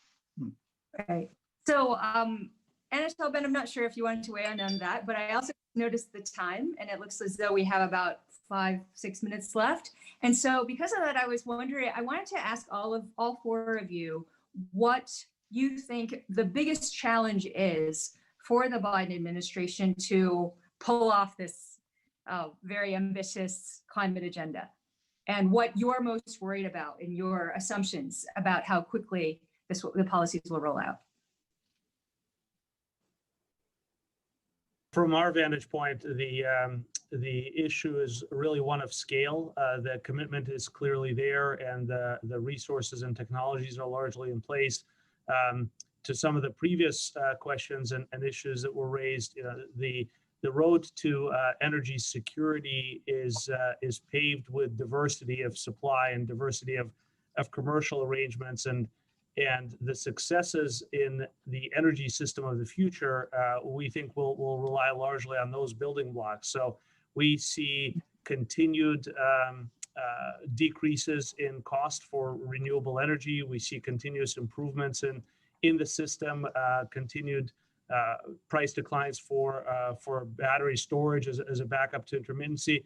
And we think all of those tools will be necessary to continue to reduce the environmental footprint and achieve that with the most efficient formulas possible in order to have as little of a headwind on the global economy as possible. And we think one of the things that the Biden administration comes in being endowed with is a lot of these tools, very low and efficient natural gas prices domestically, continued attractive resources in terms of developing domestic renewables and displacing solid fuel power plants. And that is a dynamic that we think will play out globally. And we look forward to supporting all of our partners as we go down that path. Ben? Oh, Anatol really had the excellent answer to that question there. That was I would say first, the Biden administration has to focus on domestic concerns. The U.S. is reeling from the coronavirus. We haven't talked about it very significantly tonight, but job one is certainly going to be domestic recovery, of return to normalcy here. And I think that leaves much less room than you might see at a normal transition period, or that Biden and his team might want to push, actively on these other agendas, these global cooperation agendas that they will work on, but maybe not with as much emphasis and much attention as would otherwise be the case. I do think that the new technology, I'm a technology optimist, and I think we've seen, even in this period of the Trump administration, when it was not a diplomacy-focused climate policy at all, the opposite of it, but we've seen real progress. And that progress hasn't been driven by diplomacy. It hasn't been driven by government-to-government agreements, or even by large-scale subsidies or a carbon tax. It's been driven by these amazing advances in technology, both in the natural gas sector, as Anatol has discussed, but also in the solar and wind sectors. And so we're likely to see that. I hope to see it also in the nuclear power sector, and to see the diversity of power sources that provide the stability he's already described. But I don't know that we need a blockbuster diplomatic miracle of all the nations in the world agreeing to some radical government-induced policy. I'm a Democrat and I love government, but I think in this case, we should really rely mostly on these amazing advances in technology to help us achieve these goals. As Anatol also said, the most cost-effective way to achieve the goal we have to achieve. We have to get there. Yeah. But no. Oh, sorry, Ben. I'm looking at the time, so I just wanted to make sure that nobody. Sorry about that.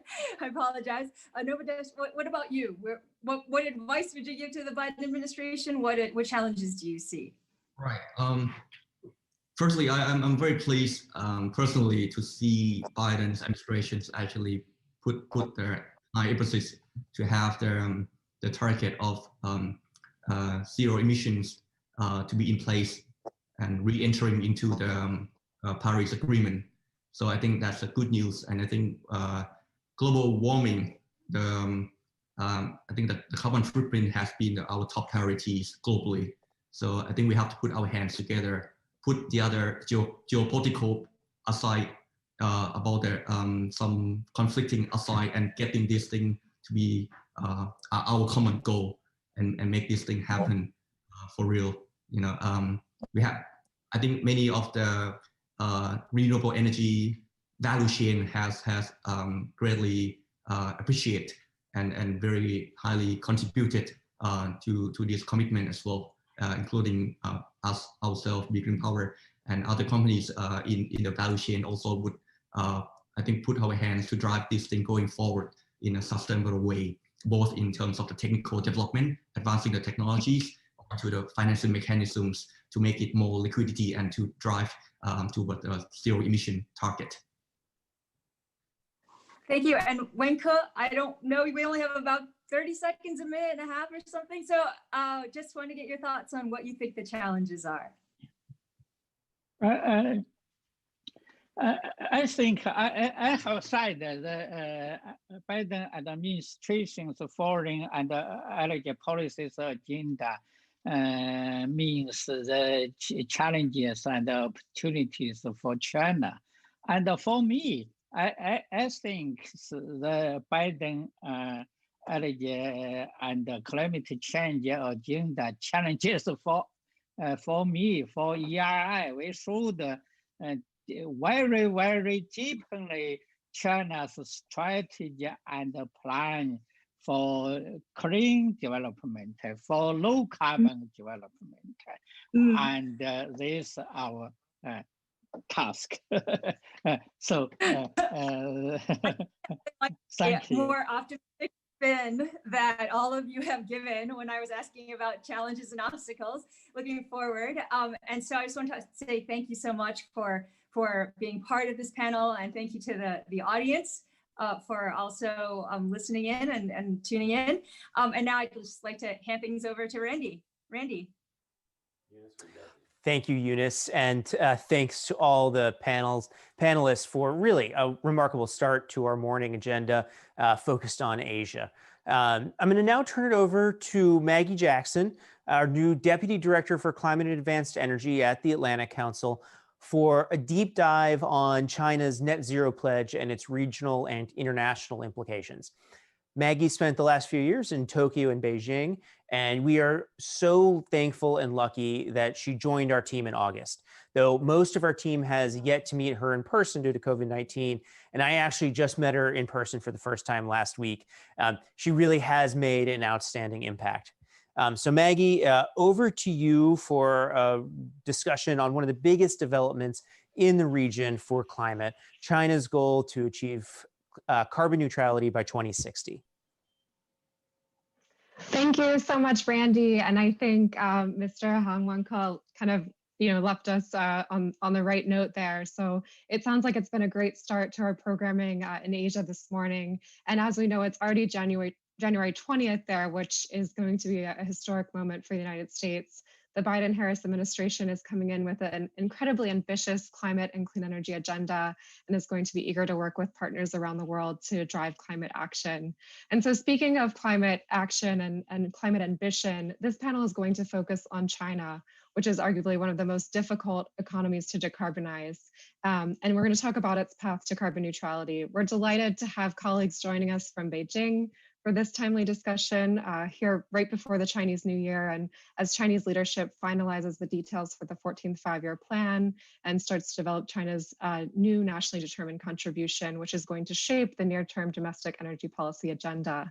Before we dive into the panel discussion, it's my pleasure to introduce Prime Minister Kevin Rudd, President and Chief Executive Officer of the Asia Society and former Prime Minister of the Commonwealth of Australia. We will have a brief discussion about China's target and its geopolitical implications based on his wealth of experience and recent work at the Asia Society. Prime Minister Rudd, welcome and thank you so much for joining us. Good to be with all you guys at the Atlantic Council. So happy to help. Thank you so much. So I'd like just to start with a pretty straightforward question about really about China's target, which is the main subject of this discussion. You've been following China for many, many years now. And I'm wondering, did this target take you by surprise when you first heard President Xi last fall? The honest answer to that is a little bit, but not a lot. And there are a few reasons for that. One is that China, sometime in the last decade, certainly between the Copenhagen conference in 2009 and the Paris conference in 2015, had their own Damascus Road experience on the impact of climate on China's future of its natural environment, the future of its economy. And China, one of its strengths is that it has so many scientists and engineers close to the center of China's political leadership. So they did the calculations and they worked out that it was in China's national interests to begin acting, not just nationally, but internationally. I think the second thing is carbon neutrality, and what we hope to be climate neutrality, which includes non-carbon greenhouse gases by 2060, to be frank, is not hugely ambitious for China. It's important that it's been stated, but if you look at the current mitigation efforts underway in China, notwithstanding the recent bump up in coal, 2060 is eminently doable, and China's past practice on these sorts of targets has been to underpromise and to over-deliver. And the third and final factor is China, towards the end of the Trump administration, and perhaps anticipating the possibility of a new Biden administration, wanted to steal a march on the United States. And in the eyes of international public opinion, geopolitical opinion, foreign policy opinion, and climate opinion, to occupy the vacuum which the Trump administration had left on global climate change leadership. And so China was positive and constructive, whereas the Trump administration had been behaving like the Goths and Visigoths in the sacking of Rome in 464 AD. Well, thank you for that. I'm going to follow up on the geopolitical question. And you mentioned the US. There's been some other factors around that statement and maybe around that time. But how do you look at this as a move by China to play a larger role in international governance, especially around climate? And we've also seen some examples of how China has stepped up during the pandemic and helping some of the lower and middle income countries with their recovery efforts and also health and public health efforts. Well, China back in 2009, for example, at Copenhagen, where I negotiated with them directly and unproductively at that stage, has always maintained the, as it were, the orthodoxy of the G77 developing country position of shall we say, different expectations of developed and developing countries in terms of their overall mitigation, climate change mitigation efforts. And that was not just China looking after its own national patch, it was also looking after the interests of developing countries, which had not yet reached the stage of development of either the United States and Europe. What is interesting in terms of Xi Jinping's statement at the UN General Assembly last September, October, was that there was no conditionality attached to China's future commitments that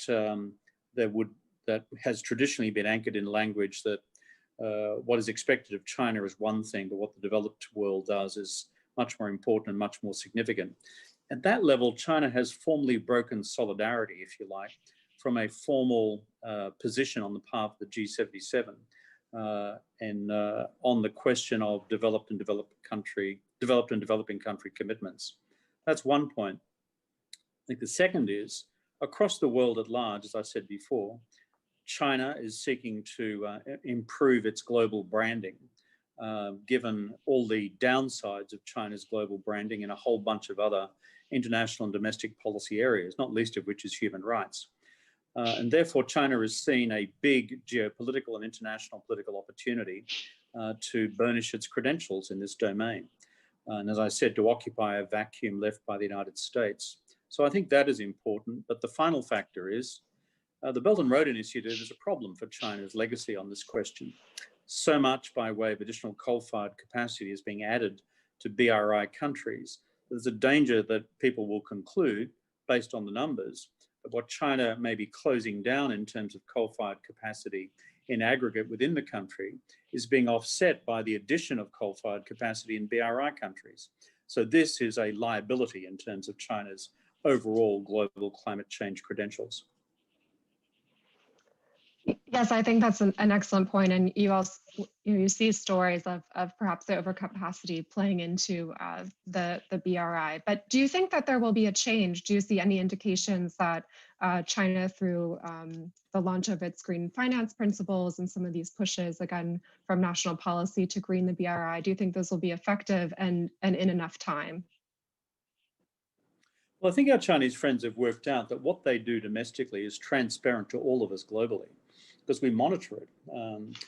We all have means of monitoring what China is doing in terms of its coal-fired capacity. So there are no secrets about all this.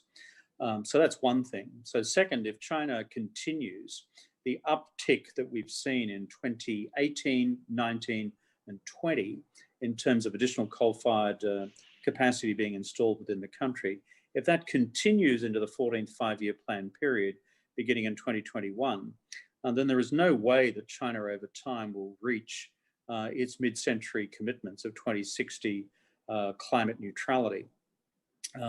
So therefore, what Chinese officials tell me privately is that what we've seen in terms of this breakout on coal-fired capacity in the last 2 or 3 years will not be reflected in the 14th five-year plan, that no further coal-fired stations are being approved domestically, and that there is new regulations about to find their way into place in Beijing, denying finance for further external construction of coal-fired power stations in BRI countries.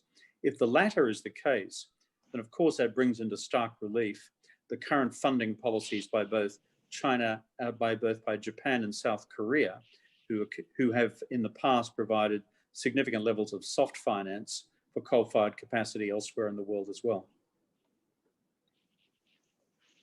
Yes, thank you for that. I do want to bring this back to the trade question, and there has been some issues with Australia regarding coal and China's ban on Australian imports. And as we look at this neutrality statement and what it means in terms of China's energy mix continuing to evolve, what does that mean for regional trade and trade partners such as Australia? Well, there are several factors involved in this. In aggregate, we've just had a discussion about China's mid-century targets, that's 2060, being climate neutral. And in our internal conversations with our Chinese friends talk about neutrality, net neutrality across all greenhouse gas categories, not just carbon dioxide. But where the rubber really hits the road is what China now does in terms of its own NDC, or nationally determined commitment, through to 2030. And within that, what will China's real ambition be to achieve carbon peaking in this decade? The mathematics suggests the following. If China is serious about mid-century climate neutrality, it has to peak in terms of its carbon emissions by latest 2025. You can't let this run to 2030. Otherwise, the adjustment curve in terms of bringing down remaining carbon installed capacity or coal-fired installed capacity, for example, is too steep. So finally, where does that lead us? If China does that, what does it mean in terms of aggregate demand for global coal supplies from suppliers like Australia, from Indonesia, from other countries around the world? I believe we're entering into the sunset phase of the global coal industry. And this will be driven in large part by China. But the intensity of the sunset will be determined by this nationally determined commitment by China on its own carbon peaking target in the 2020s. If they hit 2025, then you're going to start to see a radical adjustment in what comes from Australia, but also increasingly countries like Indonesia. As for Australia-China trade tensions, as the product of a bunch of geopolitics between the two countries, I would hope, both as an Australian, but as the head of an American think tank, but also as, frankly, a global citizen, we can use the election of the Biden administration to achieve a level of restabilization of US-China relations in general, but within that, China's relationship with American allies like Australia and Canada as well. Yes, we certainly hope so. And as I said, January 20th will be a significant day, and I hope that there's a lot of opportunity.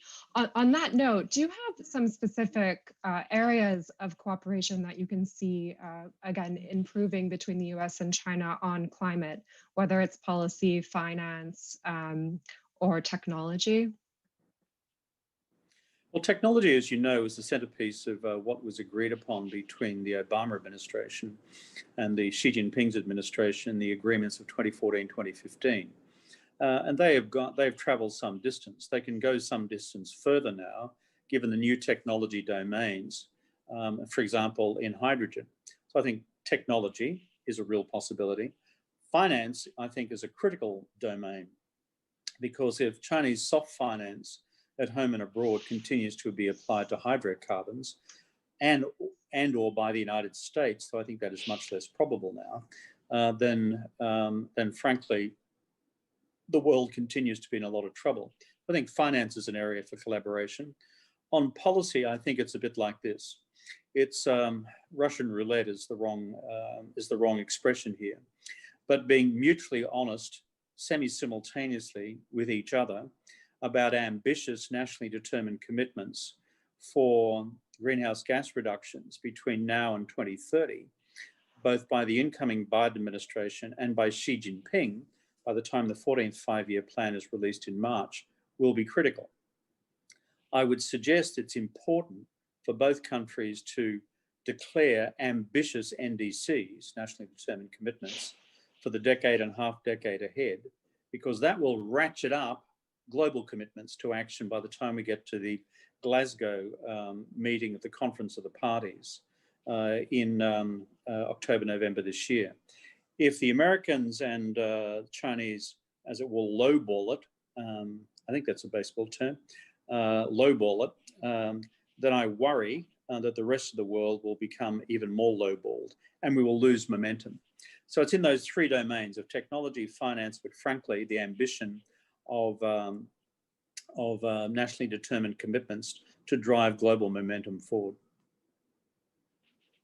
Yes, thank you. Well, we've already touched on a lot. We only have a few minutes left.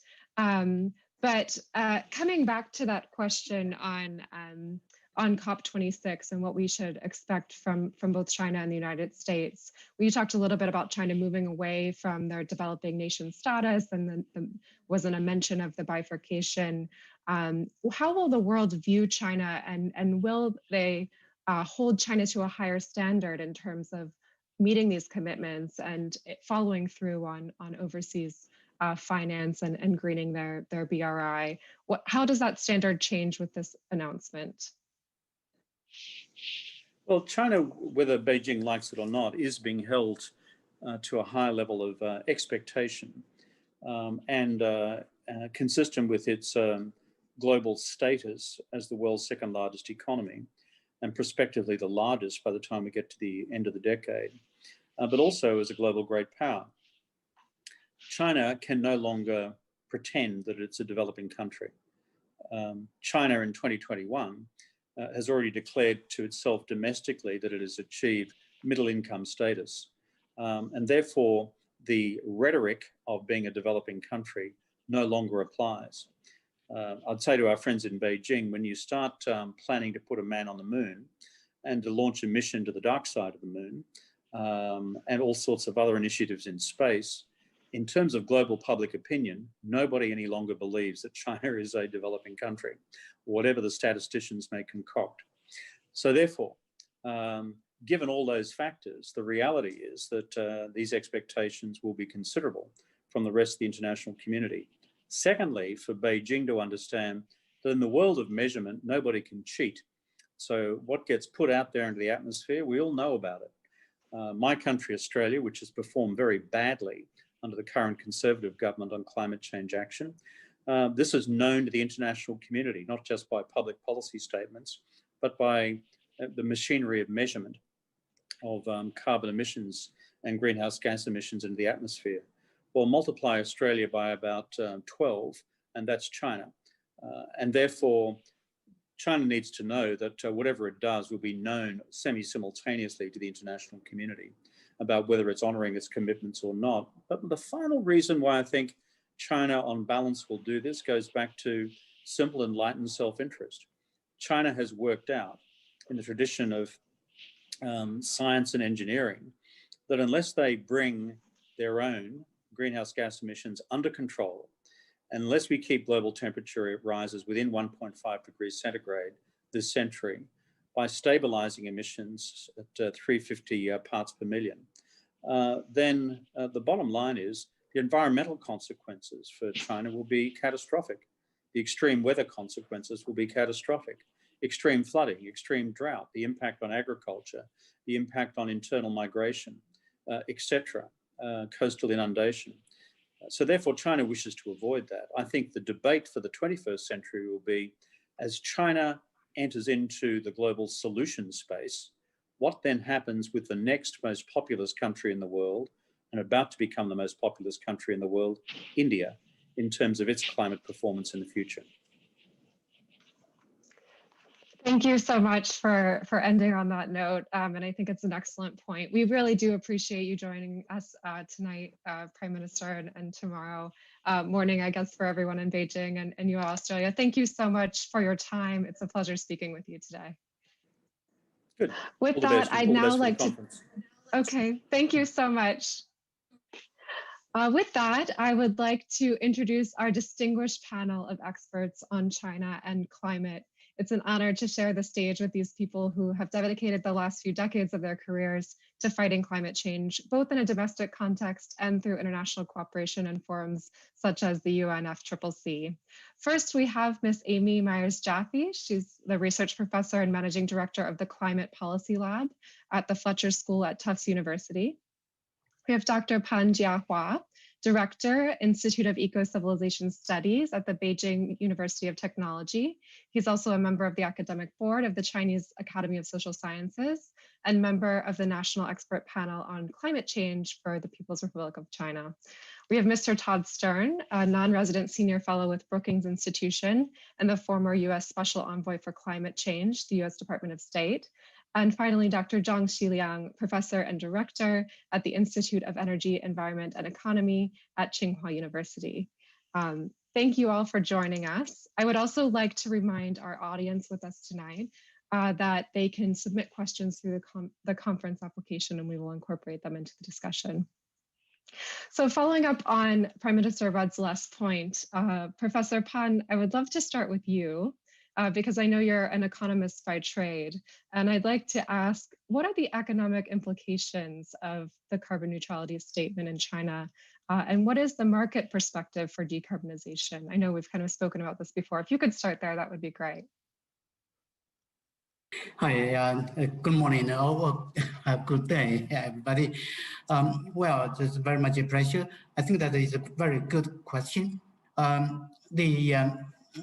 Carbon neutrality by the middle of the century for China, at the very well, some 10 years earlier, people would say that that was a burden. And now we have a consensus that it is an opportunity for employment, opportunity for growth, opportunity for transformation of the society. Because, China, we have the environment has been heavily damaged by coal burning, and the ecological degradation is the case. And then if we go to carbon neutrality, and then all the pollutants will be removed. Simply, we have no burning of coal, and the consumption of oil will be substantially reduced as well, and all will go to purely renewable energy resources. And also, we have a very ambitious target for reforestation and the forest ecosystem management. And then we have carbon sinks, and then that would help to improve the ecological situation. And all together, I think that we have, the potential for further growth of the economy and also for improvement of the environment. I think that is good for China and also good for the global climate. Yes, I absolutely agree. And I'd just like to ask a follow-up question about how are you seeing industries, especially heavy industries in China, reacting to this? And do you see kind of a shift there in how they're thinking about the future of their business model? And also, what are you seeing from a consumer perspective in terms of changing consumer behaviors? Right. Well, this is a very good question because you know in China, steel is a wood factory, and we have heavy industries, very energy and carbon intensive materials industries like you know steel, because you know this, well, not this year, you know 2020, you know the historical record of raw steel production reached over 1 billion tons of raw steel, over half of the world total. And also we have cement, we have you know construction materials. I think that you know this we have to. I think that the good news is that for one thing, the you know the capacity has been you know full, and there will be no need to further increase the capacity. And then you know we have technological progress and more efficiency will be arrived, and then you see you know for the same level of production and the emission and the energy consumption will be reduced. And then we have you know a shift of electricity, in particular, as you can see from the pledge by Chinese President Xi Jinping, you know, in 2020, in 10 years, you know, we're going to have some, you know, 800 gigawatts of solar and wind capacity installed. And then, you know, the energy will be, you know, zero carbon, will be carbon free. So this, I think that in this regard, I'm very much confident that even for these heavy industries, in go green and less carbon intensive, there'll be no problem at all. And then from the consumer side, I think that you know the Chinese are more and more aware of the challenges, and more and you know for the buildings, you know, energy efficiency buildings, I think that you know very effective, and for lighting, you know, everything is somewhat, you know, you have all, you know, the lighting, you know, that's LED, so very energy efficient, and also distributed you know, systems of energy production and supply. On top of the roof, you have, you know, all the solar PV panels, and then you can have carbon-free energy. And also, so I think that, you know, even, you know, for the selection of consumer goods, you can see in China, you know, China is the biggest producer of purely electrical vehicles. In 2020, over 1.5 million of purely electrical vehicles on the market, and by 2025, we're going to have over 5 million or 6 million of purely electrical vehicles, and that is now very popular in the Chinese market, and the people, you know, get rid of, you know, the gasoline vehicles and tend to purely electrical carbon-free vehicles. So I think that in the, you know, the society, you know, is on the road for zero carbon, you know, transition. I think that the process has been accelerating because of, you know, the it's been incorporated in the 14th five-year plan, you know, at the national level and the local level, and also at the, you know, sectoral level. So everything, you know, we have a very detailed targets for individual sectors and for, you know, for individual regions and the provincial and the municipality levels.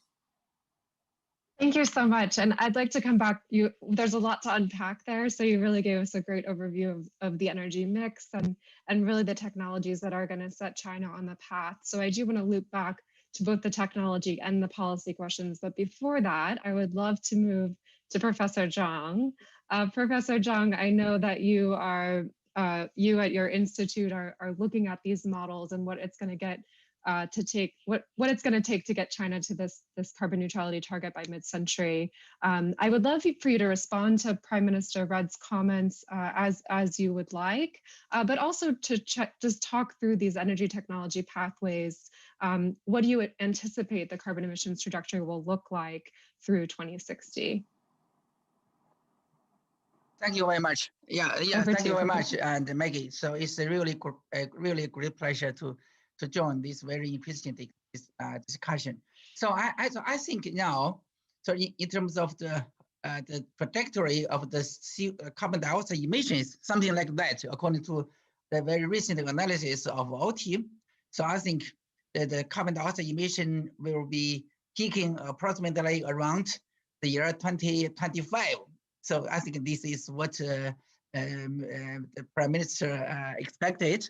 I think after year 2025, so there will be a how to say platform, a short-term plateau. So I think so after the year 2020, so there will be an obvious decline. So by the year 2035, so there will be a decline of the CO2 emission approximately 20% relative to the level of the peaking CO2 emission peaking.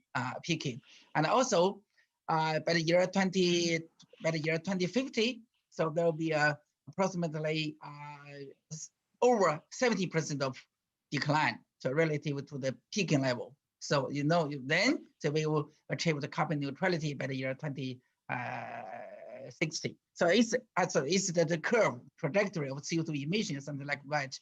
And also in terms of the how to say energy use. So we believe so there will be no coal.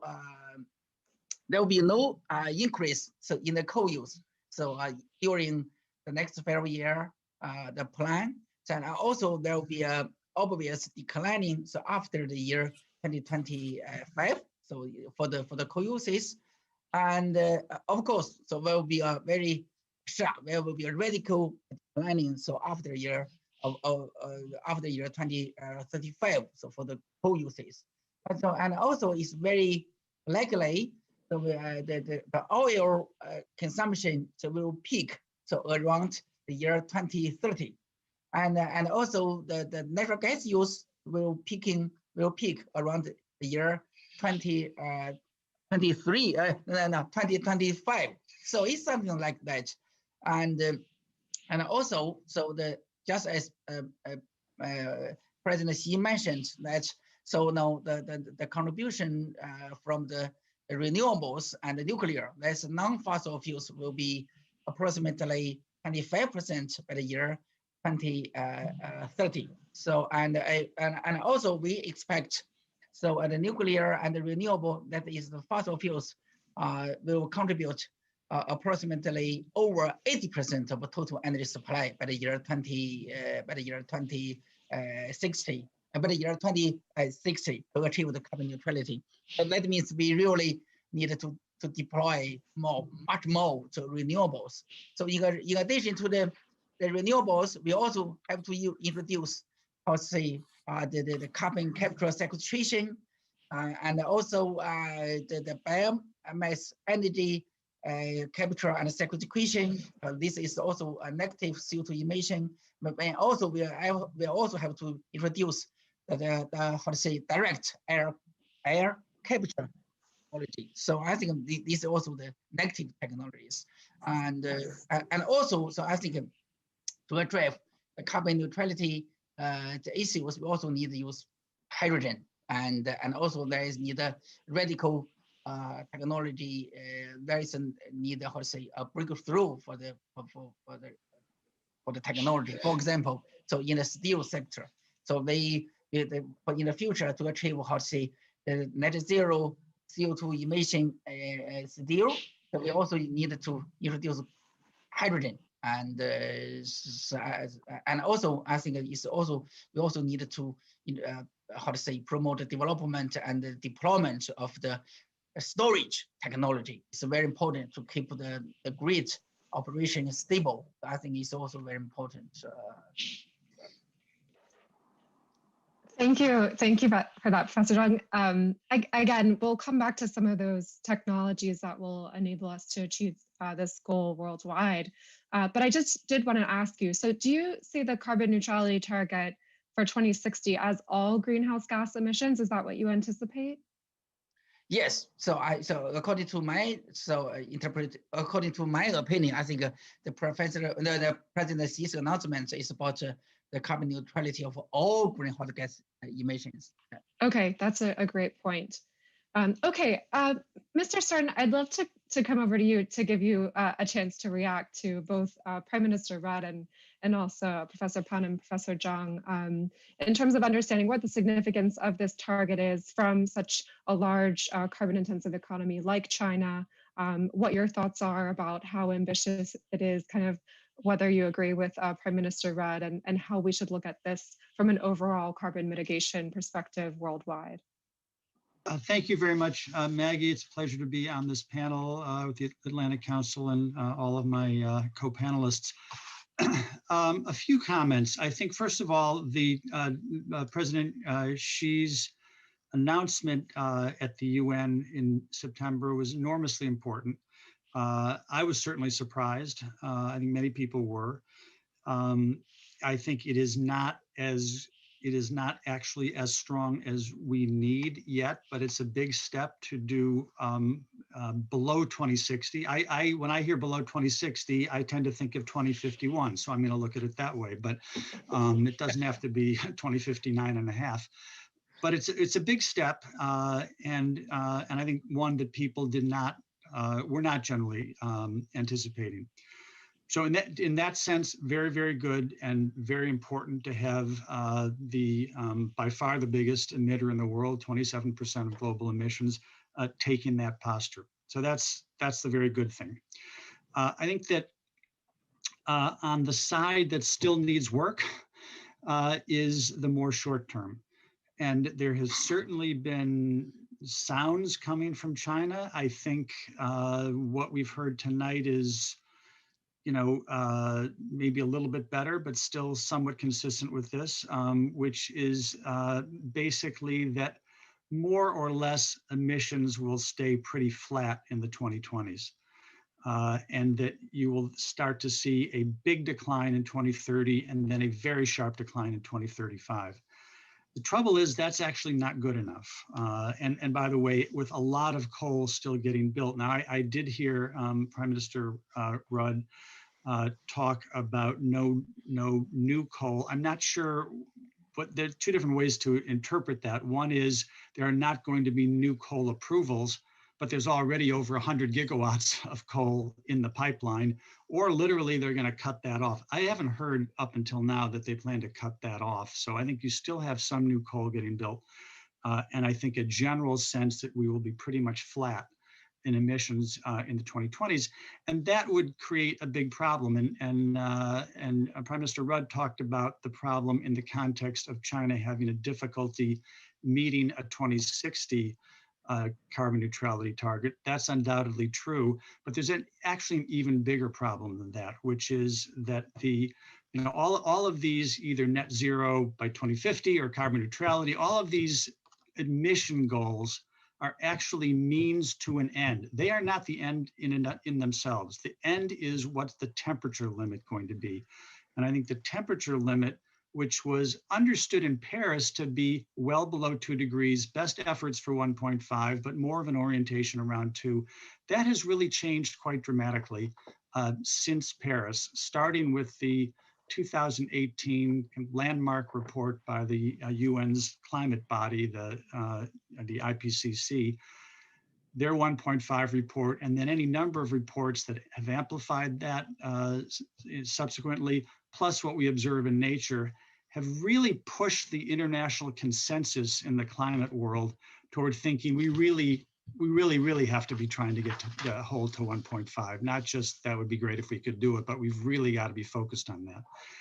And if that's your understanding, then flatlining emissions for China in the 2020s is completely inconsistent with that objective. You would basically bust the world's carbon budget if China were to do that for 1.5. And similarly, the goal of 2060, much better than a later goal, but it's actually, as I say, not good enough. So I think on the one hand, huge applause for China to have taken that step. But on the other hand, it's difficult, but it's going to be difficult for everybody to take the steps that are needed. And I don't think, may be planning to come back to these kinds of issues later in the conversation, but I don't think reliance on the kind of old principles that have been cited so often in the narrow context of the climate negotiations, the UNFCCC, that's not going to be availing if the world is starting to get in serious stress, needs China to do a lot more, and China is not doing more because they're relying on this or that interpretation of an agreement. So, big first step. We need more. By the way, of course, we need more from the United States.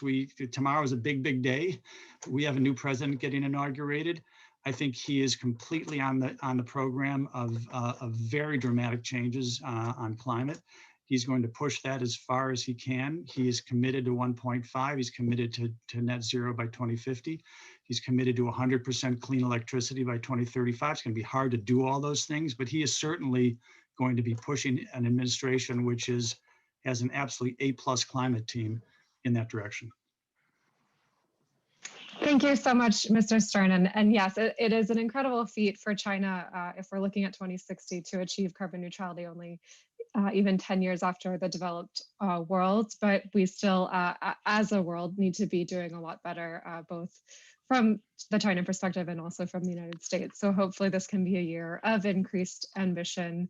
I will give Professor Zhang and Professor Pan a chance to respond to those remarks. But first, I would like to go to Ms. Jaffe. Thank you so much for joining us. And kind of along the lines of what Mr. Stern was talking about towards the end in terms of we've talked a lot about technology, about opportunities for cooperation. Your lab has done a lot of work on mission innovation, which is a multilateral platform, which could be a great place to kind of start as we try to rebuild this US-China climate cooperation. Could you talk about that opportunity that China has to work with other countries such as the US on climate technologies through platforms such as mission innovation? Well, as you know, mission innovation was renewed this September, not with a concrete renewal of the doubling again of spending, but at least with the tailwinds of a 40% increase since 2015 and an increase in the number of countries participating. And I think a pretty robust global competition now in research and development for the kind of clean energy we are going to need to meet these kind of pledges that China and the Biden administration are making for 2050 and 2060. So the question is, how do we move forward in mission innovation? And I think one of the key areas that we need to look at, of course, there are going to be some areas where countries are going to want to have a competitive footing in certain key technologies in the global market. But I think there are other places where multinational platforms, maybe even public-private partnerships, the new renewal of mission innovation, emphasize public-private partnerships.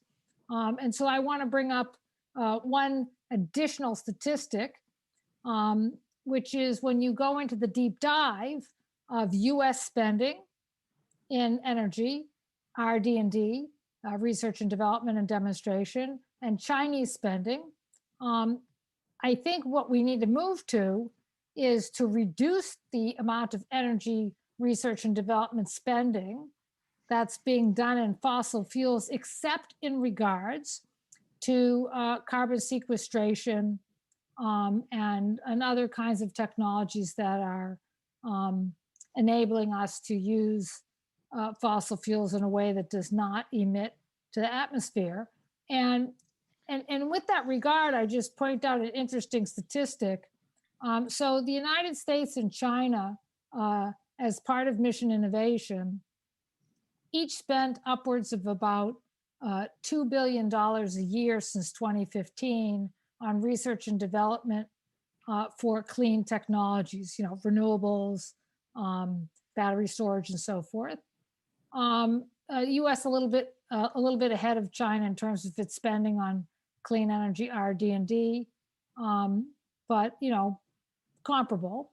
The big difference, I think, is that the U.S. Department of Energy does not spend that much money anymore on petroleum R&D, but in China, whereas I mentioned that the United States and China are each spending $2 billion in R&D each year, which is excellent.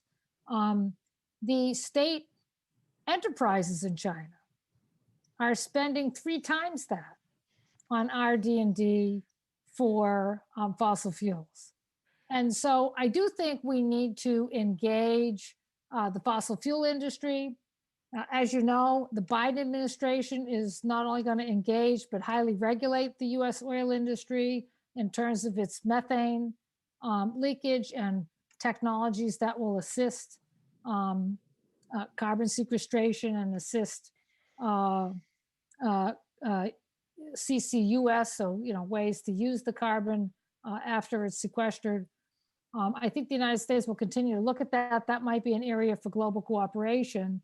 But bottom line is engaging state industry also to participate in investment in clean energy, which we've had a few announcements from one of the big Chinese state oil companies, increasing the ambition of those announcements in line with China's new targets and commitment to carbon neutrality, I think would be an interesting path forward.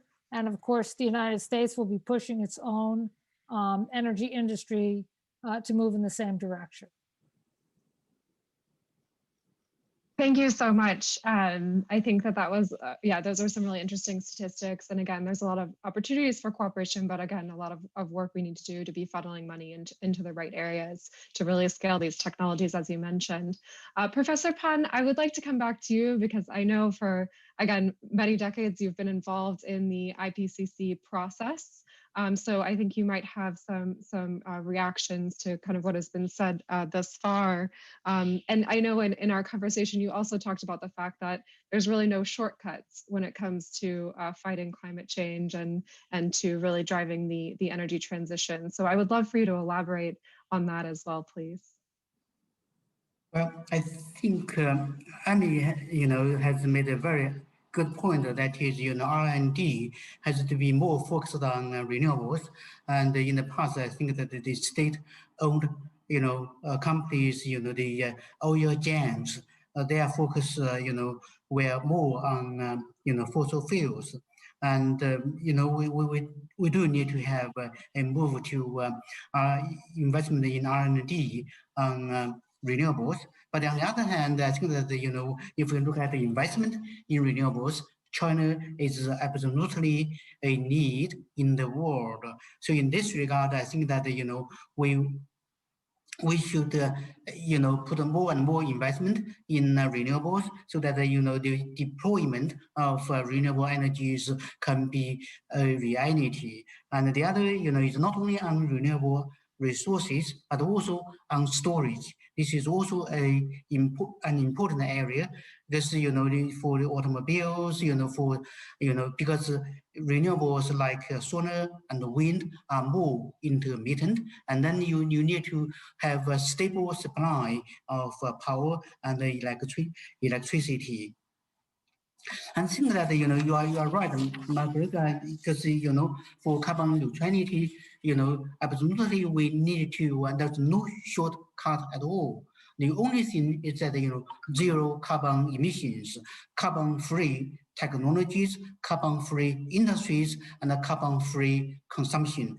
Everything has to be carbon-free. And I think that, the good news is that, the renewable resources are on a very rapid increase in China and also, of course, in the world. And but the problem is that, only renewables are not, enough. We need to have, the consumer goods, consumables and durable goods. They must be, carbon free as well. So in China, as I mentioned earlier, automobile sectors, we have to make a big shift because currently we have some, 30 million, automobile production capacity. And then, we have a plan, by 2035, the majority of the market, automobile market will be purely electric. But now we need to accelerate the pace. Otherwise, it will be too late. And the good thing is that in the United States, I think that they have made it clear, as Mr. Sultan suggested that they are going to keep 1.5 degree target, and they are going to carbon neutrality by 2050. I think this is good news. That this would be a good foundation for China and the United States to come together to push the process, because United States is more advanced and China is willing to work together on renewables and storage and everything. And of course, we can work together on other developing countries as well, so they do not have to go to higher carbon. So in this regard, I think that we must have confidence that the targets will be achievable. But on the other hand, I think that you are also suggested that the coal in China is a real, a big problem. It is, currently the share of coal in the energy mix is 57%, and the world average is something only 25%, in the energy mix. And then if we reduce 2% a year, we need to do some 30 years to get rid of coal. So this is a huge challenge. The problem is that in China, the newly invested thermal power is super critical, power plants, highly efficient, very capital intensive. And then, their lifetime will be go over 2050. So this, is also very costly transition, to get rid of coal. But anyway, if we are determined, as President Xi made it clear, we are determined, and then I think that we must and we will have solutions to reach the goal. Thank you so much, Professor Pan. And I want to turn it over to you, Professor Zhang, also to respond. And also maybe you can share with us how the emissions trading scheme might help, again, using market mechanisms to drive this transition. And again, we're running short on time, so if each panelist could just keep their remarks fairly brief. Thank you. Yes, thank you very much. So I think that first I would like to share some new development as a response to Todd's question about what's the short-term actions will be take place and to achieve the carbon neutrality goals. So I think this year, 2021 is a very important year. So for China, there will be new initiatives that will be launched. So I think first is so we will setting more ambitious legally binding targets and for the next 5-year plan to address the climate change. And also, so we will launch early peaking initiative. So that according to this initiative, so all the provincial government also needed to formulate a roadmap. So our targets to peaking their CO2 emissions earlier, so in the year 2030, and of course I think the national emission trading program. So after approximately 1 decade of preparation, starts real running. So the next the month. So now the national emission trading program. So will regulate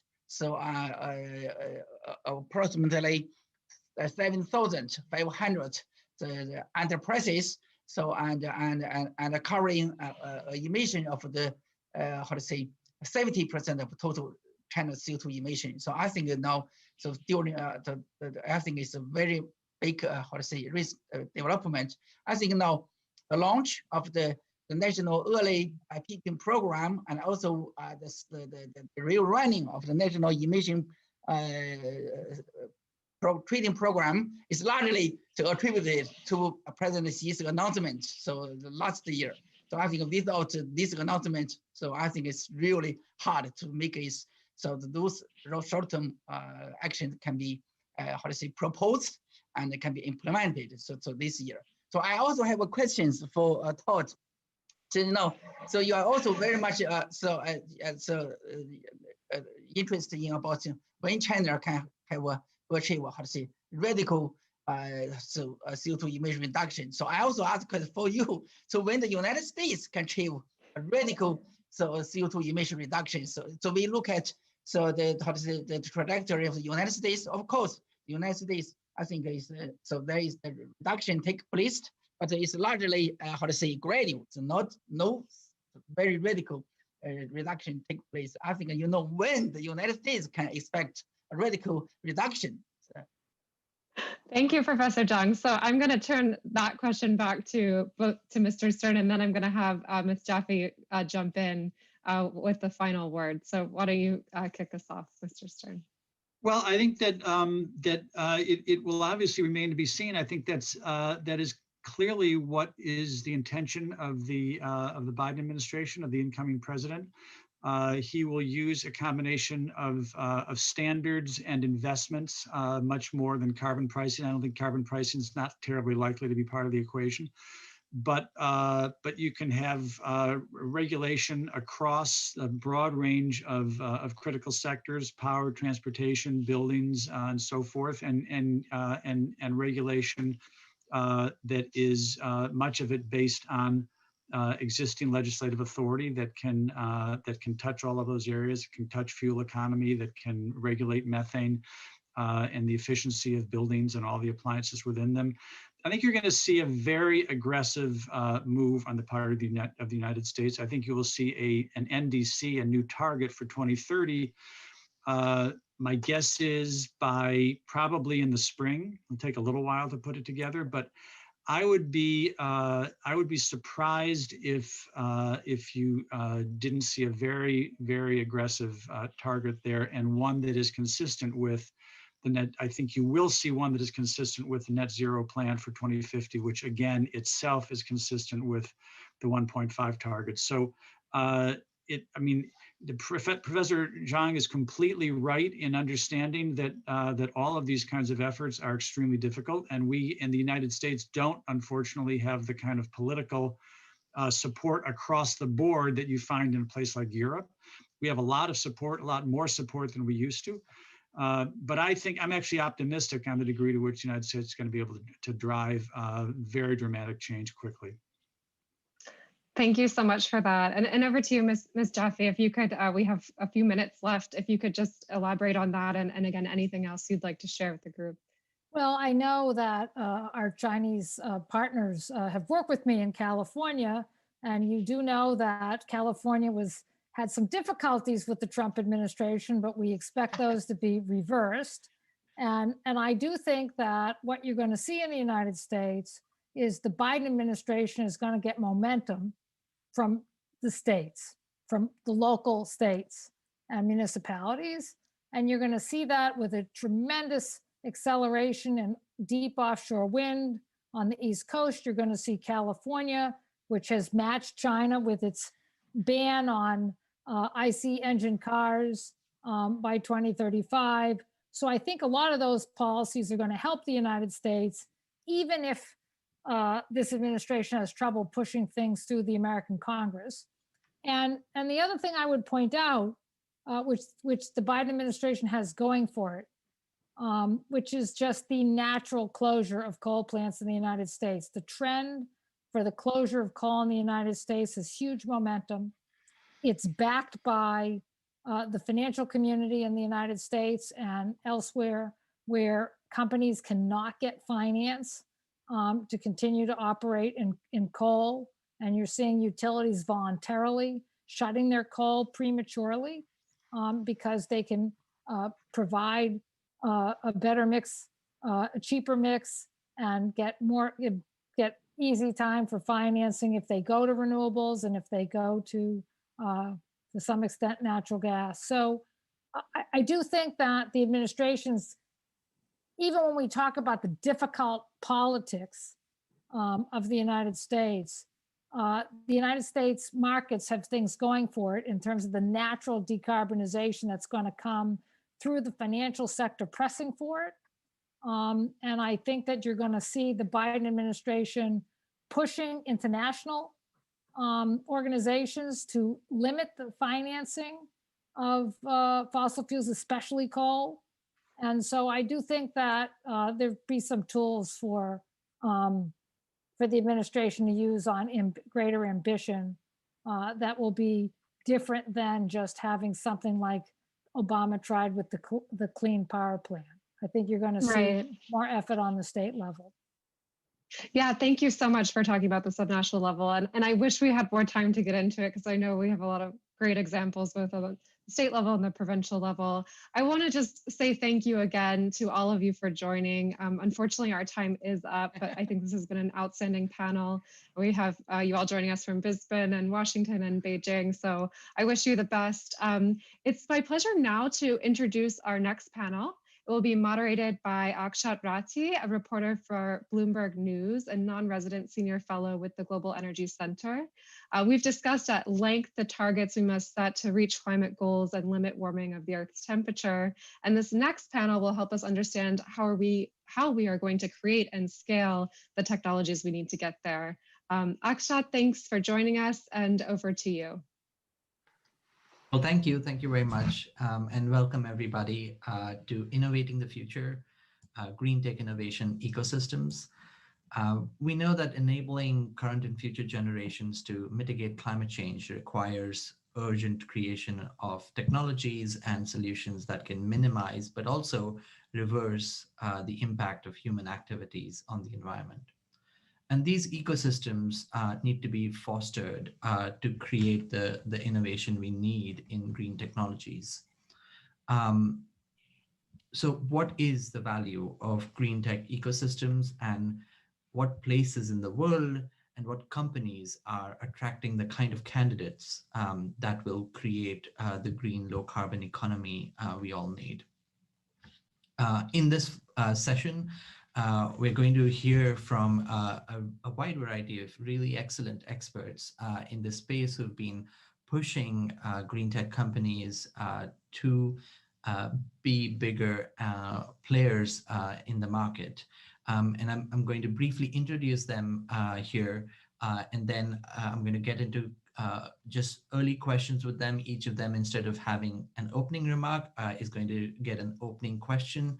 And then we'll just get into conversations. And if you're on the app, then please send us questions through the chat option. So on the panel, we have Barbara Berger, who's the Vice President of Innovation and President of Technology Ventures at Chevron.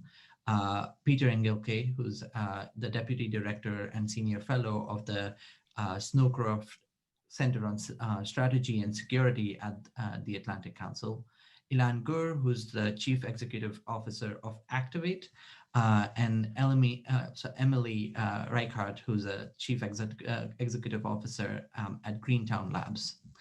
And I'll start with Peter, who has very recently published a paper which you all can find online now to read. It's called Mapping Green Innovation Ecosystems. And the idea that innovation needs an ecosystem, that it needs people and places to come together in a specific set way is not new. But Peter, what do you think clean energy innovation has been missing, or at least you found to be the key to make it work?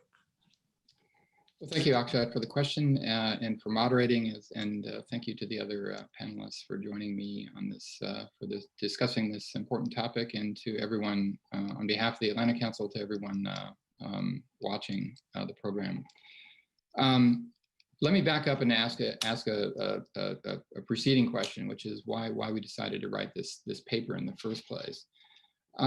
It's based on the premise that I think we all share, which is that the world lacks a sufficient number and correct types of technologies that will allow us to successfully slow, halt, and hopefully someday maybe even reverse climate change, as well as other environmental threats, for example, biodiversity and extinction. And if we're going to have a habitable planet, then what we need to do is accelerate the rapid development and scaling. And I think we all accept that as a premise of the conversation. And in order to do that, what we need to do is we need to look at the places that produce those technologies. You are correct, Akshat, and when you ask the question, when you state that tech innovation ecosystems in general are reasonably well understood. In fact, I would encourage the audience to take a look at some reports that I've written for the Atlantic Council where we've examined such ecosystems in depth. But the intersection between what we're talking about here, which is innovating around green technologies or clean technologies or climate technologies, as they're variously called, and how these ecosystems work, that is, I don't think, as well understood. And that's why we wanted to explore this topic in this paper. And I think this is unfortunate because it's not axiomatic that the world's tech innovation ecosystems are producing the right amount, the right number, and the right types of green technologies and doing it at a fast enough rate. In fact, I say it's axiomatic because the fact that we still have a rapidly changing climate is proof positive that we haven't produced enough of such technologies. So that was kind of the starting assumption for why we decided to write this paper. And what we wanted to do with the paper was to ask a couple of big questions, which is, how is it that some ecosystems around the world help startups and established firms overcome obstacles that they face to producing green technologies? And that's based on an argument that we put forward in the paper that there are some major challenges to firms, startups, for example, that produce green technologies. For example, the technologies that they're working in often involve very difficult science and engineering problems that, for example, software and digital startups don't face. They often involve challenging massive legacy systems, for example, in the energy system, trying to overcome the advantages that legacy systems have. There's often an unfavorable price environment that these firms face. For example, it's just very difficult to get a foothold in a commercial marketplace because the pricing doesn't work necessarily. And often there's cultural resistance to scaling of new disruptive technologies. For example, the electric car, now we kind of take for granted, and Tesla is the most valuable automaker in the world by market cap. But that wasn't the case 20 years ago, certainly. So how do some ecosystems overcome these obstacles? That was one of the questions we wanted to ask. What are some of the common features that the most successful of these ecosystems around the world possess?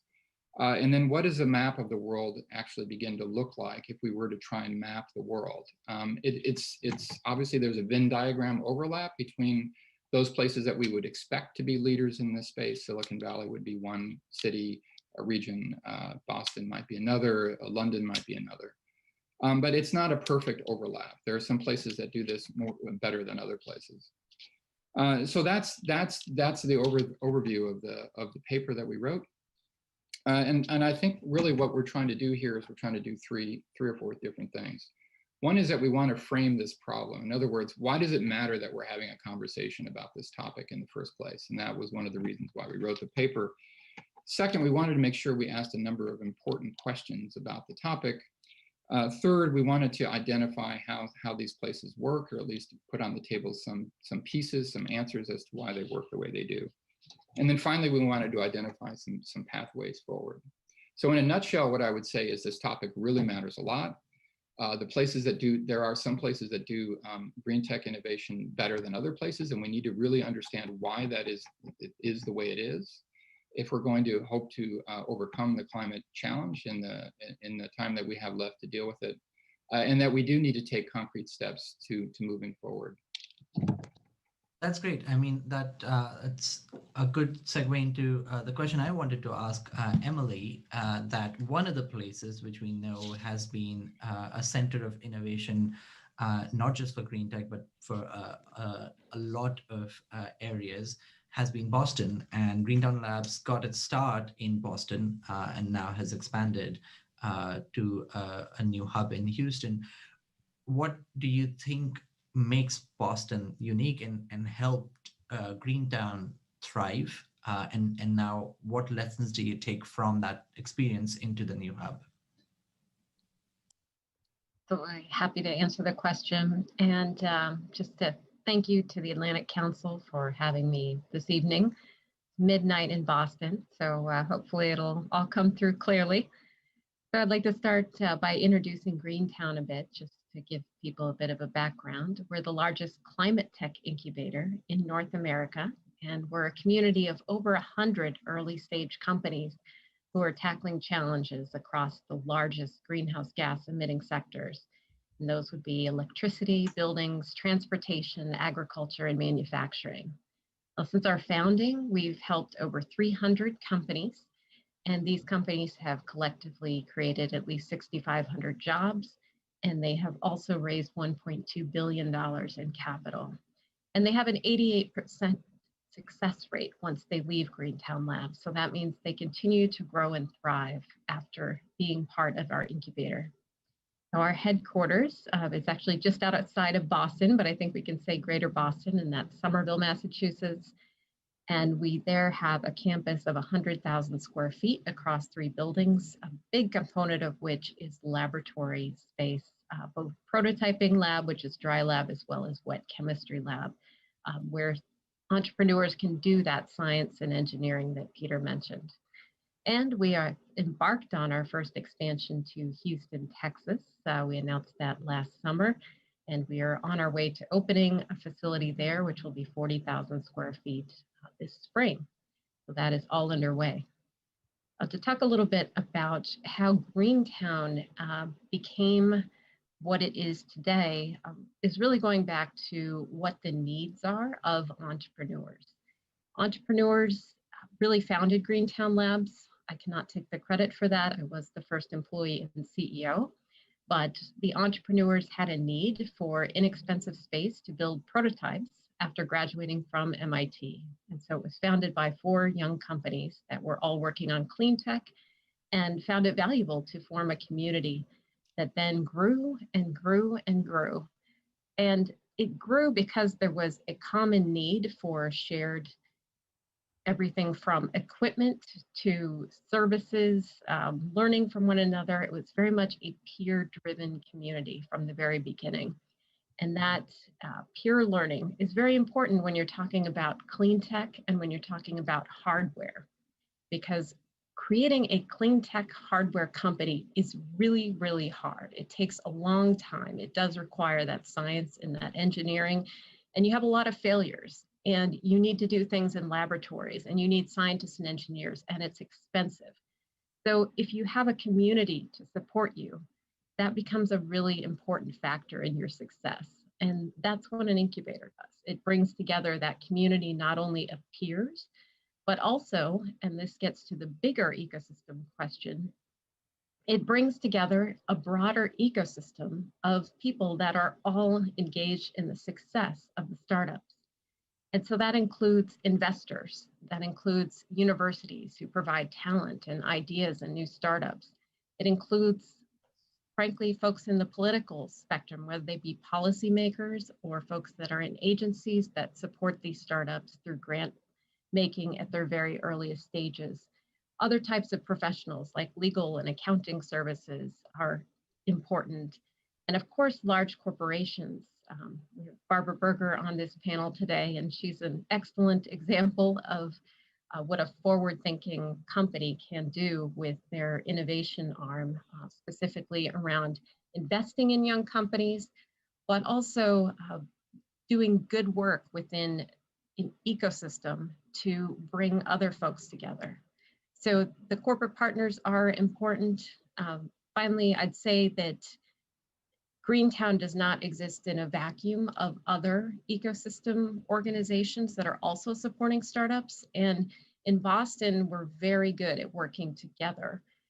All of the leaders of these organizations know each other. We talk to one another. We help each other find new talent and support each other during times like COVID. And so the ecosystem, the startup support organizations also work together. So when you look at the Boston ecosystem, what you see is that people work well together, and you have a lot of different players who are all engaged in producing, supporting, and growing startup companies, whether they be investors, corporates, universities, startup support organizations, politicians, you name it, that group comes together to do that. When I look to the Houston ecosystem and what we're doing there, I see some commonalities that are very important. One is that there are a group of startups with a need, and there isn't really another organization right now that is convening a community around climate tech specifically, and is providing resources to entrepreneurs and a way to bring together all of the different resources they need that make up an ecosystem. And so that's something that we are going to be bringing to Houston. Second thing is there is a very important thing that is happening in Houston that I'm personally excited about, and that is that we think of Boston, we think of Silicon Valley or San Francisco, the Bay Area, when we think of what's going on in terms of climate and moving the ball forward on the energy transition. But there is a lot of excitement, passion, and commitment to making this transition happen in Houston as well. And that's among the business community, it's among the civic leaders, it's among the professional service providers, it's among the students at the universities who are wanting to start new companies and get involved as talent that will serve this industry. So I feel like the early makings of a strong ecosystem are definitely there in Houston. And we look forward as Greentown to come in and help by convening that community the way that we have in Boston for many years. That's great, and thank you for making my job easier in bringing in Barbara, who I wanted to ask about that exact thing, which is how does a company of your size support the creation of these kinds of ecosystems that we need, both within the company and outside? Thanks, Sasha. And I do thank the Atlantic Council for showing me what 11 p.m. in Houston looks like. I'm normally not sitting in front of my computer. Thank you. So a couple of things, first talk about Chevron and then specifically about how we engage. I think our company, and I want to focus really on how our approach to the energy transition. And we've got a number of different action areas around our core assets and our current business. And just like any company where you want to make your current business as solid as possible, you also want to plan for the future. And in part of planning for that future is a tie to what Peter said. There is a need for a number of different areas of low carbon technologies that are not ready to be used yet. So that's really front and center for the work that I do. And, I run Chevron Technology Ventures, and I'm the head of innovation for Chevron. And we have over 2 decades of experience on figuring out how to engage with the innovation ecosystems, support, nurture, help, champion, and then importantly, how do you integrate it into the energy system? Because I think that's one of the keys in the energy transition is we're not going to throw the energy system away and get a brand new one. This is like the ultimate integration play because it's a system, it's very complex. And so we need to be able to integrate and to be able to scale. And so a lot of what we think about is how do we as a corporate player foster the innovation and ensure that we're thinking about the same problems and really the granularity of the problem we're trying to solve. And then we're there to help. give feedback on whether the solution is addressing the problem, and then how can we help scale it? And our operations and our needs are a great opportunity for the startups to, in fact, partner from a scale perspective. And scale is so important in energy, and without scale, the technologies don't really have the impact. So a lot of, and I will refer to Chevron as the mothership, because, you know, we always talk about our mothers in very positive ways. But it's, for me, one of the key sort of home runs that we do is actually integrating it in and changing the mothership. And so we kind of have this dual role or bridge to the outside and then to the inside. Say one thing about the ecosystems, and we've you know, had the absolute pleasure to work with both Cyclotron Road and now Activate and Greentown, and several others throughout the world, because innovation is quite a decentralized activity by its nature. But the organizations that Elon and Emily represent are godsends in this. They're a catalyst that brings people together. They provide very specific support and services to their members, and the kinds of things that can help build those businesses. But they also bring a community together, and I think Emily touched on that. And you know, that's a really important part for us as Chevron, is how do we build the bridges between, not the other corps, we kind of understand how each other works, you know, but it's between corps and small companies, you know, the big buildings and the small buildings, between the new and the old, the incumbent and the disruptor. I think the energy transition has to bring all those things together. And you know, we pride ourselves, I think, in being a pretty good partner in all of that for quite a long time. Great. Well, Elon, in this case, you know, when you look at Peter's paper, he points to 8 different players in the ecosystem. And 2 of those players are incubators and accelerators. Activate started off with Cyclotron Road, which is an accelerator. Could you try and help the audience understand the difference and how Activate and Greentown Lab, you know, work with each other in this ecosystem? Sure, and thanks to the panelists here for the engaging discussion in the audience, and the council for putting on this conversation. I think it's worth. I don't know whether Emily would agree, but I sometimes laugh on the semantics between accelerator and incubator. For me, it's helpful to zoom out and understand, well, what is it that we actually need to do to get the ecosystem to thrive? And in my experience, I've thought about it, through the lens of kind of 3 legs of a stool, right? Our goal is to get innovation from the earliest stage of a concept, an idea. It might be something from an academic lab, and we need to get that over multiple chasms, you know, from that concept to something that can be seen as a product, can be valuable in the marketplace, can then be manufactured or distributed, and ultimately can be adopted at scale, and sold through the market. When you think of that whole path, I think of 3 things. One is we need to think about the talent that's needed every step of the way and how that scales and is supported. We need to think about the infrastructure that's needed, both for the innovation and ultimately the deployment of the technologies. And then we need to think about the capital. And so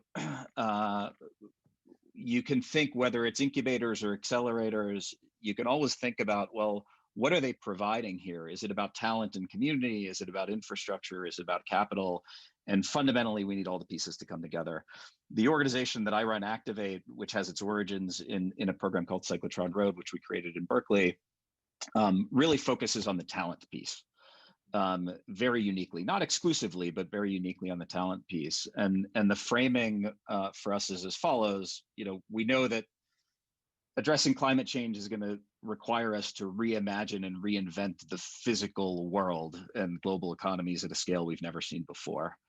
And so we're going to need new science, as you said in the tee up to the panel, we're going to need new science and technology at enormous scales, and with enormous diversity, But we also need the translation of those new science and ideas into the marketplace.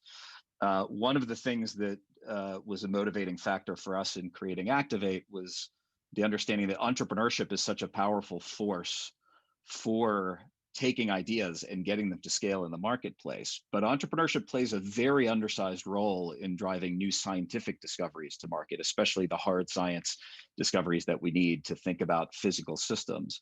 And it's largely because the barriers for taking an entrepreneurial path in the hard sciences are exceptionally high. And Peter mentioned a little bit of this. You know, translating this sort of research requires more time. It requires more funding and capital. It requires a different set of infrastructure than, for instance, creating a digital technology on a computer or an app.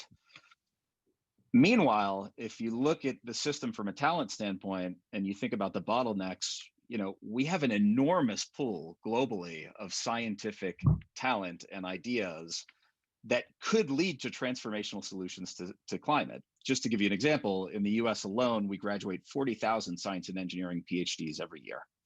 So these are individuals that we've trained to be cutting edge experts in physics, chemistry, material science. They have the capacity to build these new technologies, but only a minuscule fraction of those are going to see the next step beyond the research lab towards an application or product or a business. So Activate, which we created as a nonprofit that works between government and academically funded science and the private sector in this gap. And our goal is to empower scientists and engineers to be fiercely entrepreneurial in driving their discoveries out of the lab and into the market. What we recognized was that by creating a secure and dedicated path for that talent at the earliest stages, you have to think about this. You know, there's a point at which the scientist is no longer academic. They don't want to write papers, but they don't yet have something that is a product or a business that could sit at an incubator or scale. And we realized that by supporting those people at the right time, we can actually reduce that barrier to the entrepreneurial path, shift the equilibrium point, and get much more of those talent and ideas into the game, so to speak, making an impact. And so the model that we now run, again, started in Berkeley. We actually now have a community in Boston, in part because of the thriving ecosystem there. The model we run is to run a competition once a year, find talent globally, top scientists and engineers who have both the ideas, but also the motivation to invest their life into turning something into a product or business and doing so entrepreneurially. And we give them a 2-year fellowship to essentially make that transition. We start with those people. We provide the right resources to enable this type of innovation, which is, it's not a 6-week accelerator that you might see for a digital startup. It's actually 2 years with access to world-class research labs. So through partnerships with Lawrence Berkeley National Lab in Berkeley, University of California, MIT Lincoln Lab, and actually now in partnership with Greentown Labs as well, we're able to give these fellows access to infrastructure and scientific facilities to work on their technology, but also, as Emily said, surround them with a community of folks, like-minded folks, who are thinking about how to translate these types of technologies into the market. And so as an example, we have corporate partners, we have venture partners, we have other entrepreneurs that are constantly interacting with our fellows. Barbara is a great example on the corporate side. You know, here you have Barbara, a PhD in chemistry, who now is an executive at one of the companies that could easily be adopting the technologies that can help guide the innovations that these fellows, these innovators are happening at the early stage. And so just to give you a sense, you know, we've been around for almost 5 years. We've supported 83 of these fellows to date. That's allowed us to catalyze nearly 60 mission-driven companies in climate that we believe otherwise wouldn't exist. And that for us is the important part. The intervention point is early enough that we're going from 0 to 1. And these are now category leaders in areas like carbon utilization, geothermal energy, energy storage, transportation. And the way we now play with other parts of the system is by creating and feeding now that talent as these nascent companies to be able to benefit from programs like Emily's in Boston, you know, hopefully in other parts of the country and the world, and then be interacting in the marketplace, garnering investment and starting to do projects with the broader corporations. That's great. I mean, that leaves us with a lot of different areas we can get into. I just want to remind the audience that if you have questions, you can submit them through the Q&A function on the app. And so I'm just going to do, this might be trying to connect the strands between the different answers here. But I think one that we didn't touch upon, and I'd love for Peter to expand on, is, we have this push from private companies. Barbara spoke about her experience. We have a push from private investors who are supporting the kinds of companies that Emily and Ilan are helping create. What role does government play, and what specifically can governments do to support these ecosystems, Peter? Yeah, I mean, look, I think government has a very important role to play in this space in particular. I mean, governments set often enabling conditions that encourage the development of these ecosystems in the first place. And that help on both the sort of the input side, on the talent side, on the research and development side, on the infrastructure side, but also on the other side of the equation too, which is on the scaling and deployment side, right? So one way to think about it is what different levels of government are responsible for doing what in this kind of an equation. So local governments are critical actors in that they have important roles to play in supporting through a variety of mechanisms the gestation of the kinds of communities that the other panelists are talking about, right? Through creating policies that signal to local stakeholders, to talent who might be interested in locating from abroad, including entrepreneurs and investors, that the local ecosystem is serious about a long-term presence in the sort of green space, if you will. So if you take a look at around the world at those ecosystems that are considered to be at the cutting edges of innovation in green technologies, clean technologies, climate technologies, the local governments consistently have policies, and this has been I think a trend that you can point to over the last decade at least, not longer, that are oriented towards a mixture of things that focus on enhancing the place as a desirable place to live, so livability issues. That is also a place that is focused on increasing the sustainability of the place, in other words, reducing the environmental footprint of life in that place. And at the same time is interested in encouraging the development of a tech-driven and tech innovation ecosystem. And those three things together are considered to be symbiotic. In other words, they go together in a complementary fashion as opposed to an oppositional fashion. So if you take a look at London again, or Boston, or Los Angeles, they all have similar kinds of thrusts in all three of those directions. And I think that that's absolutely critical, because there's an assumption that that one should have both a greener footprint in terms of how one lives. One can at the same time have a higher quality of life in a city that functions in a greener way. And at the same time, you're going to create the conditions in which the kinds of people that we're talking about on this call will want to locate and do the kinds of things that result in innovative new technologies. So the most cutting edge governments, if you will, recognize this equation, mayors and city councils around the world, and they see that this equation is there for the taking. So the idea that you can have a green and sustainable city is also exactly the same kind of thing that will get you a more thriving and vibrant ecosystem. Right. So that's one layer of what governments do. At higher levels of government activism, certainly if you're looking at what national governments can do, they're absolutely critical as well in a variety of ways. Again, on the infrastructure side, they do they make important public investments, not just in hard infrastructure. Airports are critical for instance, so for connectivity for actors in these ecosystems to have a good connectivity to other nodes around the world. But certainly in terms of research laboratories and universities where a lot of the hard science is done, critical, that was a foundational element of the American experience after the Second World War is dramatically scaling the R&D presence of American universities to facilitate the development of new technologies. But there are a whole host of other things that we often don't necessarily consider to be part of this equation, but very much are. So education clearly is one, but immigration policy is another big one. So the leading tech innovation ecosystems around the world are consistently open to migration of highly talented people. In fact, one could argue that this is a hyper-competitive environment. So attracting the most talented people in the world is a major part of the equation.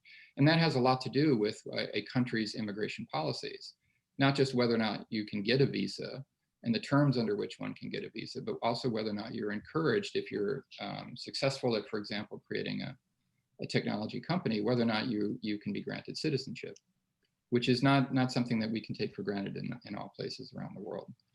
So there are a host of other things that I don't need to go into, a laundry list of other kinds of policies that also speak to questions about, for example, the scaling of green technologies on the carbon pricing and these kinds of elements, but I'll stop there. Yeah. One follow-up that I wanted to ask Emily is that you know, the way Greentown was created was organically, right? Companies came together, saw the needs that they wanted to meet, and it became this ecosystem on its own. Now, once you have an ecosystem, especially of the size that Greentown is, it also starts to shape how ideas come to play. So, you know, if it's a startup if it's a startup idea in a university, you know, maybe being placed in Greentown gives them a higher opportunity to interface with investors and get their idea off the ground. How do you help other ecosystems like Greentown then come up as well? You know, how do you create the competition between ecosystems, or does that not matter at all? On competition between ecosystems, I am not a big believer. I think that the climate problem is big enough that there's room for everyone to be engaging. And that's my full point to how we work together as leaders really across the nation through different groups that have been set up over the years, originally through the Department of Energy, US Department of Energy, but who have then sustained themselves on their own. One example would be the Incubate Energy Network, which was really started with a few incubators that won a Department of Energy grant, but the DOE found value in inviting other incubators that had not won the grant to convene together and share best practices. That was 2014, so nearly 7 years ago, and that group still convenes. We've gone after proposals together. We continue to share best practices. We meet up at major meetings like ARPA-E, which is a big one for our industry. And it's kind of what we do is a bit of a labor of love. So you need others in your industry that are equally committed to supporting climate tech entrepreneurs and figuring out the best way to do it. And often it's these peers that are your best supports in pushing your own organization forward. And you learn from them. And we also will be constantly sharing opportunities. We run competitions. We run, confusingly, we're an incubator that runs accelerator programs. And so we have, basically searches that we do for startups that will be part of those accelerator programs, and we share them within this Incubate Energy network of other incubators and accelerator programs who are all focused on climate tech and clean tech. So I think there's more value in thinking about how the ecosystems can work together and support one another. And government actually has a real role to play in that. And I'm hopeful in a Biden administration that some of this programming that got its start under the Obama administration, which of course was more climate forward than the most previous administration, will find their way again to supporting the best practice sharing and really lifting up these organizations, which are really all over the country. When the Incubate Energy Network was founded, there were certainly representatives from Boston and New York and California, but there were also incubators in Chicago and Michigan and Wisconsin and Texas and North Carolina. So there are many organizations that are working on this challenge of supporting entrepreneurs doing climate tech. And any way that we can bring them together across ecosystems, I'd say is worth doing. And a follow-up question to Ilan. One of the requests that I've often got as a journalist, having put out stories about climate solutions and climate startups, is people who are interested, who are currently working in either large corporations or have comfortable jobs, who see that they want to do more on climate and want to transition from that industry into climate. You know, does Activate help those people? And if not, where can they go to find the resources needed to make that transition, which isn't easy if you're a working professional with 5, 10, 15 years of experience? Yeah, I would say, and I'm curious whether Barbara, Emily, Peter might agree, but I think that phenomenon is happening now more than I've ever seen it. And, you know, I was trying to start a company back in the, you know, clean tech 1.0 boom, but it's really incredible the amount of talented folks from a number of different industries that are just making a personal commitment. Not I think not just from a standpoint of moral imperative, but from a standpoint of opportunity to say, I want to be part of this transition. And again, you know, if you go back to that idea of talent and infrastructure and capital, you know, there's an increasing amount of capital flowing into this space. And actually, I think the idea of talent, there is right now, I think, a mismatch in terms of supply and demand of talent, because you have people from other fields and industries that want to get in, and you have growing companies that want to hire, and yet that transition is tough. You know, Activate, we focus very, very narrowly on this subset of the kind of scientist, you know, the very hard science, early stage proto company that then turns into a company. We've had fellows that have come into our program that we've supported that actually come from industry that may have been in another startup, generally scientists and engineers. We've also done a lot to try and connect other folks in to be part of these early companies that come out of our program. But frankly, it's the talent ecosystems that I think provide a lot of benefits. So if you're in Boston when, well, you know, if we could put COVID aside, obviously, for a moment, I think of amazing memories of being in Boston and being able to show up at an event at Greentown Labs where there might be, you know, a few hundred people there mixing around, and someone from Chevron might be there from the local companies. And that's now an opportunity where if you're looking into the space, you can come and just engage with the community and try and benefit from the serendipity of the ecosystem. You know, we at Activate are trying to simulate that virtually. Obviously, Greentown is as well, as are other incubators, accelerators. You know, there's a great community, My Climate Journey, that a friend of, I think, several of us, Jason Jacobs, has started, which is really creating a very open community around climate as a thematic, and seeing a lot of cross-disciplinary and cross-geography talent.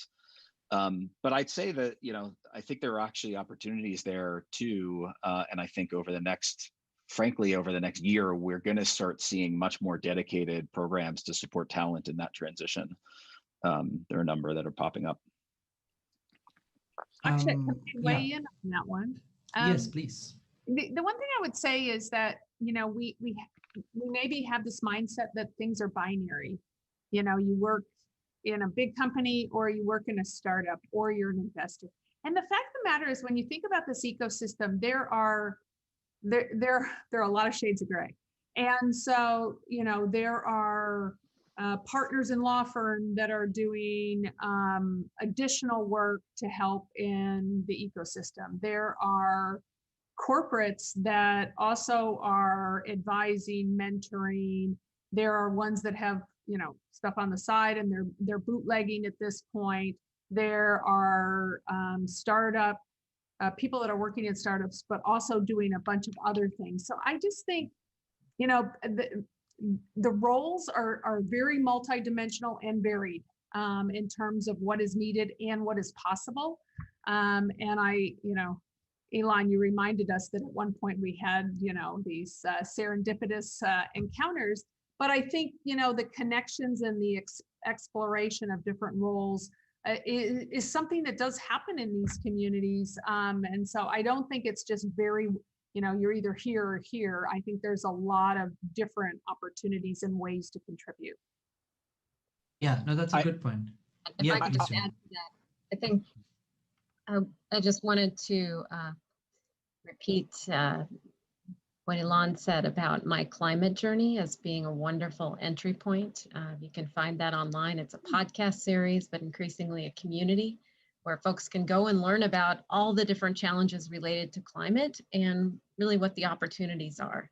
So that's a great thing. While we can only do virtual events and there's only so many Zoom calls you want to be on in a given evening, but at some point we will be back to bringing people together in person, and then there will hopefully be more opportunities for people to just drop on in and network, because that is also very much magic of what incubators and space-based programs can do. Yeah, I'll try to, if I could weigh in real quickly on this. I mean, I think that the last few minutes of this conversation speaks to, I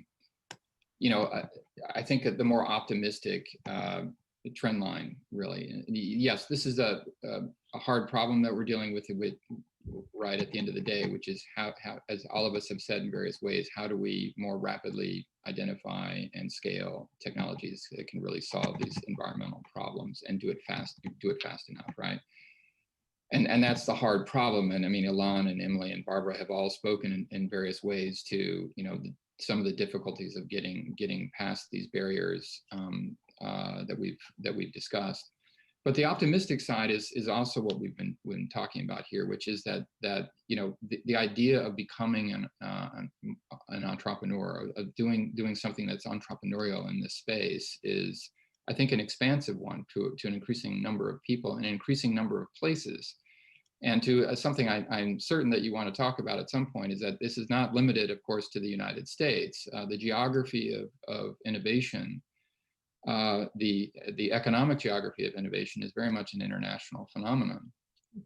And so there's just simply more places and more people around the world doing this. And so it's becoming a more common part of the global economic landscape, frankly. And it's one that not just for climate purposes, not just for tackling climate change, but also in terms of economic competition and even geopolitical questions are also very much involved in which places in which countries are at the cutting edge of all of this.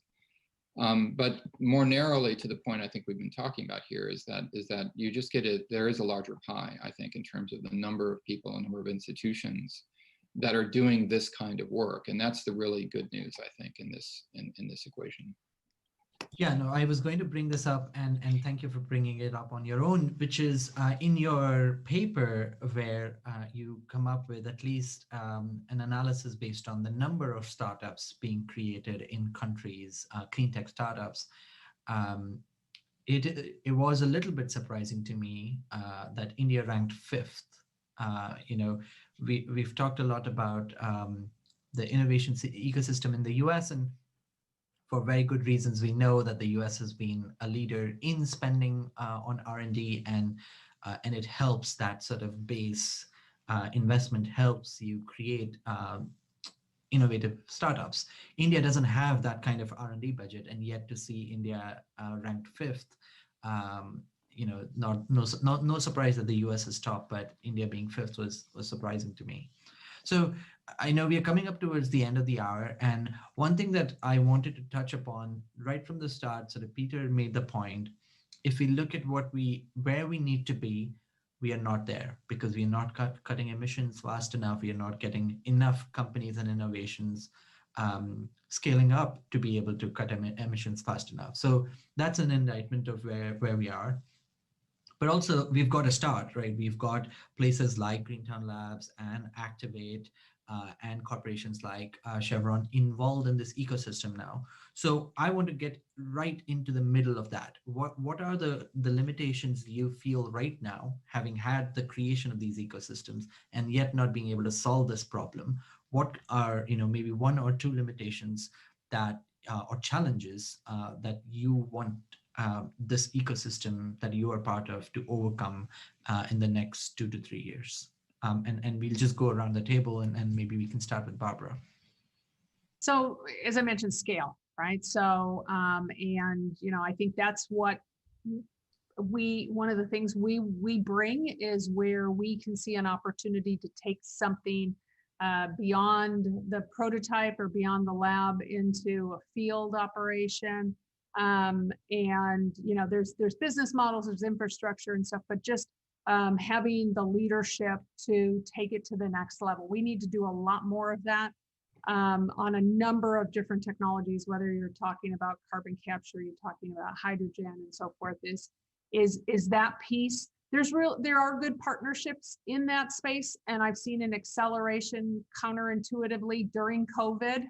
For scale, you'd think it might slow down, but I think it's actually increasing. But to me, that's where we'll start to get the impact. Right. And scale of hardware is different than scale of software. I'll just leave it at that. Yeah. And I think that's a very good point to acknowledge. As a climate journalist, March, when we were all starting to go into lockdown, it was supposed to be the year of climate 2020, with a big meeting coming up here in the UK where I live.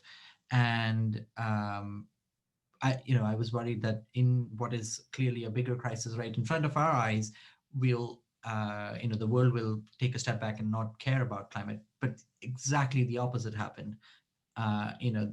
While we are looking out and trying to grapple with the pandemic, the interest in climate change has just gone up.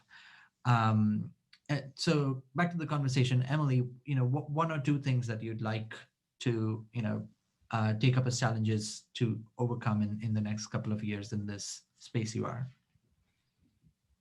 The top two that would help are 1, capital, and 2, policy. Capital both for the startups, but when we think about what could we do if we had both Ilan and I with our programs, more capital to be able to expand further and share our knowledge more broadly. It's hard to come by because our sector, thus far has been relatively starved for it. So I think that is both for the ecosystem organizations, those that are convening and helping startups grow, as well as for the startups themselves, there's more capital needed. And then I think we're all looking forward to increased US leadership, or really any US leadership on climate. And that does send a market signal. I mean, I think that you're absolutely right. In a time when corporations could have retrenched during 2020, during COVID, I think we saw exactly the opposite. And I can certainly say we work with probably 50 corporate partners, and of those, I'd say something like at least 20%, 30% probably made a new announcement last year about their commitment to climate. Could be a net zero by 2050 goal or some such thing. In those market signals, but the government providing that bigger signal that this is the way the world is going. And frankly, every other major country in the world has already done the signal, except the US. So I think that will make a big change in the next 2 to 3 years, because it signals that it makes sense to invest in this area. And if you're a student, it makes sense to take a job in this area because you're going to have a career. So there's lots of signaling that needs to happen in order for us to continue to move forward as rapidly as we need to. Right. And I wanted to throw in 2 numbers which point to that answer, which is between 2013 and 2019, the amount of money going into clean tech, according to a very recent PricewaterhouseCoopers report, was up from $400 million to $16 billion. So that's a 40 times growth in just 6 years. And yet, if we look at the kind of investment we need in clean tech, we need in the order of $2 trillion a year. And that's all investment, not just startup ecosystems. And currently we are at $500 billion. So there's still a multiplier of 4 that we need to overcome. And so it just sort of speaks to the place we are in. We've started, but we really need to accelerate from here. Same question to you, Ilan. You know, 1 or 2 challenges that you were hoping to address in the next few years. Yeah, well, I'll try and connect the dots between some of the comments from Barbara and Emily. I mean, I think Barbara's right. You know, to solve the CO2 problem, we need scale, and we need scale of a lot of things that we already know. What I often think about is, you know, it's insufficient to solve the CO2 problem in the sense that we need to address climate change, but we need to address climate change in a way that also allows us to continue to lift up livelihoods around the world.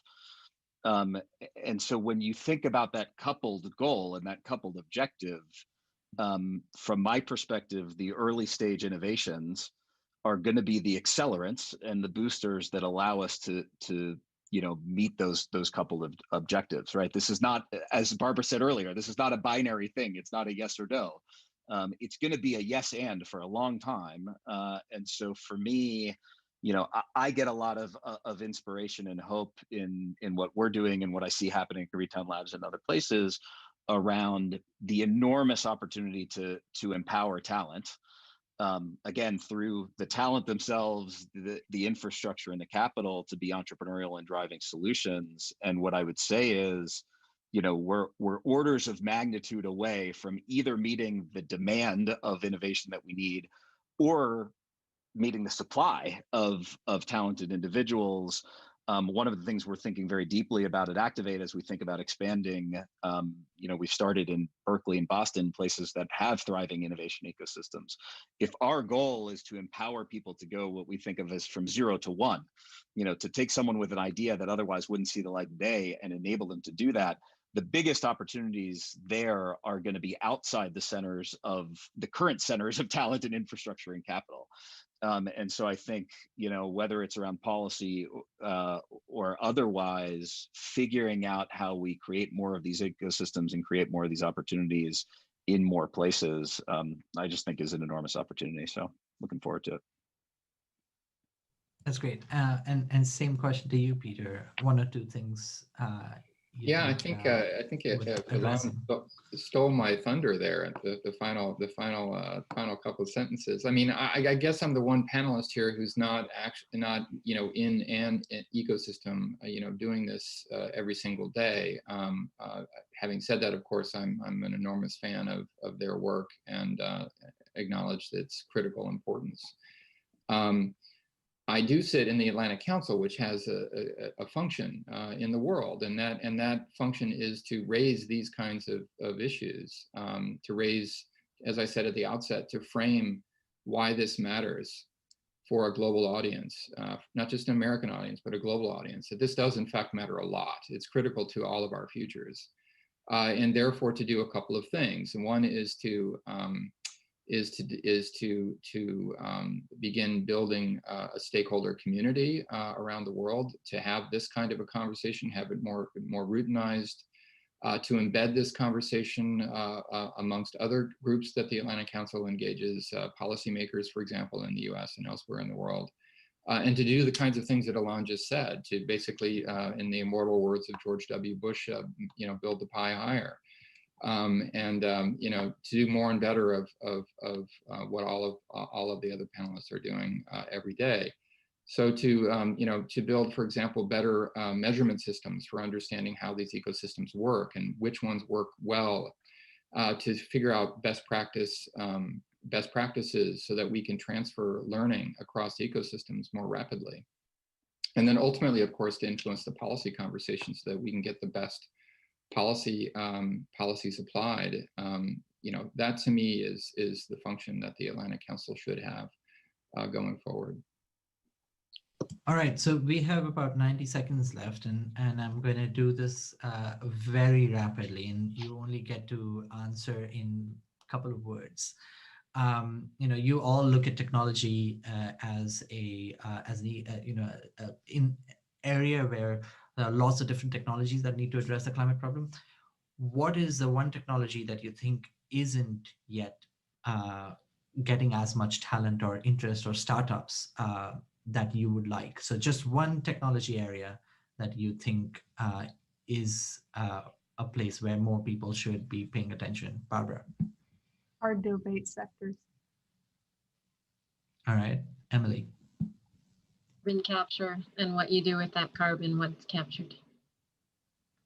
Elon. I'm gonna just, we've all these fellows. I can pick any of them, but I've recently been geeking out about the enormous opportunities to innovate in electric motors. We're still in kind of the stone age of electric motors, as far as I could tell, and there's a lot of really incredible stuff coming.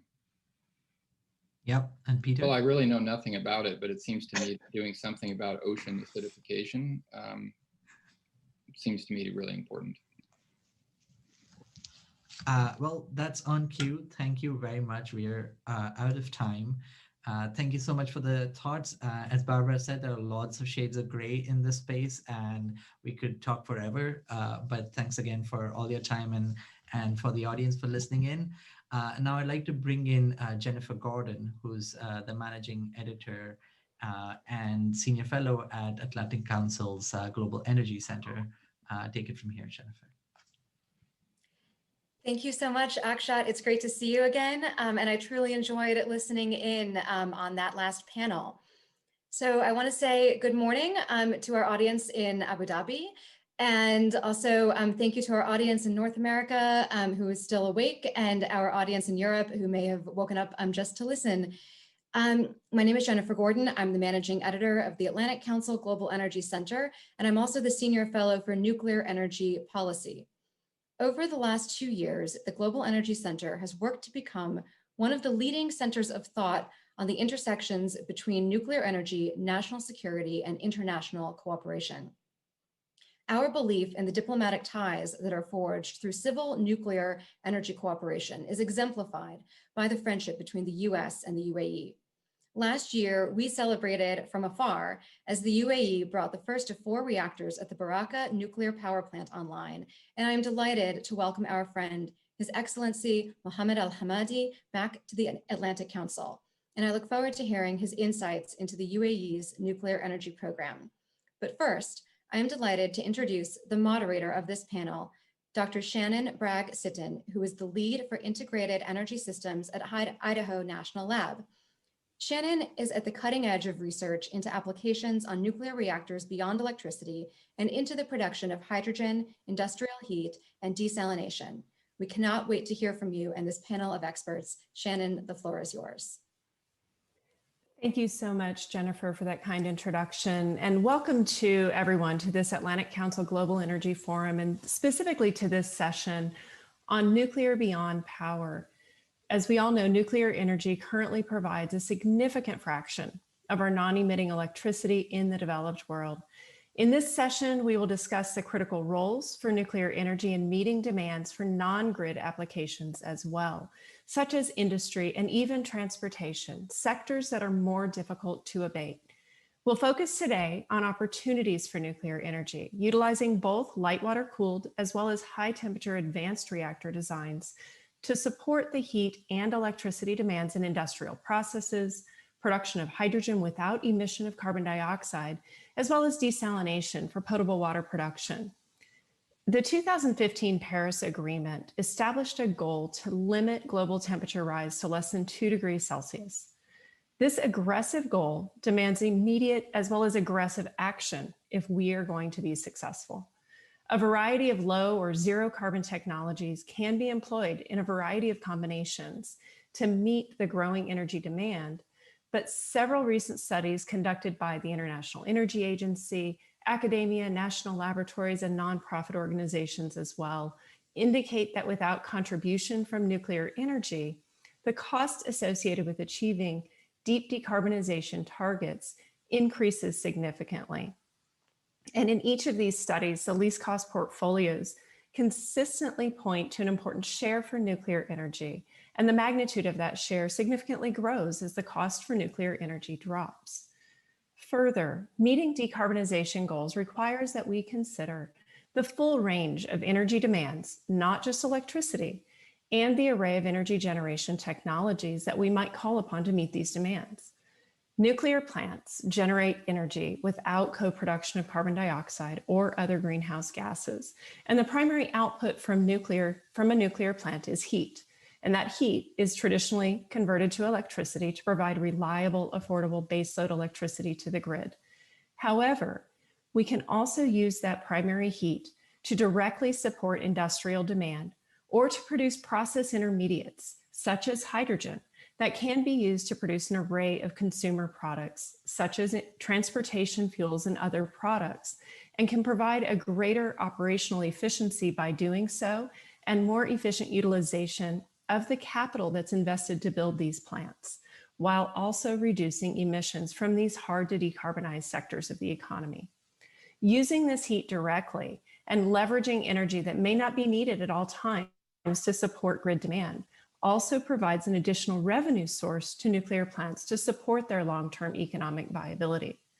So today's distinguished panel will begin to address the challenges and the opportunities for such broad utilization of nuclear energy.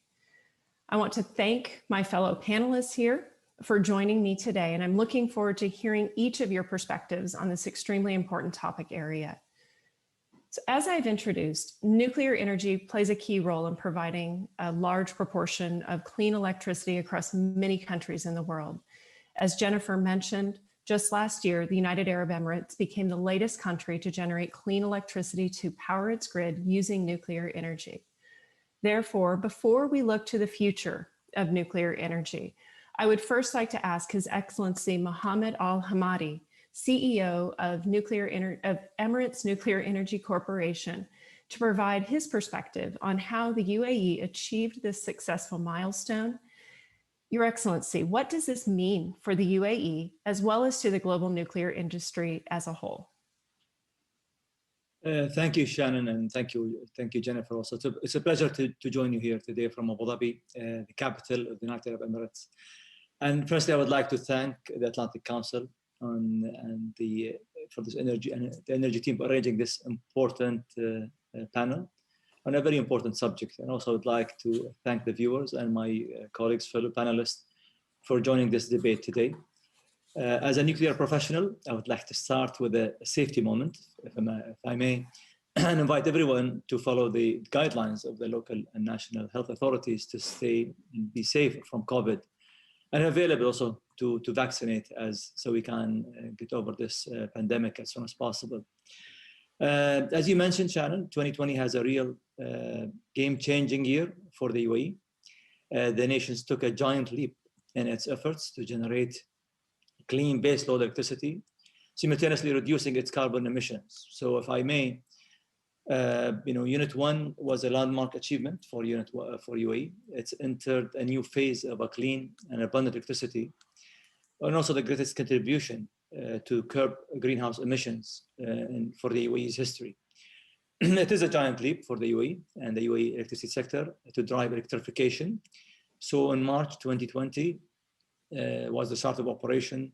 July actually was also the startup of our reactor, and in August we've connected to the grid. So as of today, in December, our Unit 1 was 100% power to the grid. This means it is the single generator of a clean electricity for the UAE and also for the Middle East. By the way, it's 1,400 megawatts of clean electricity.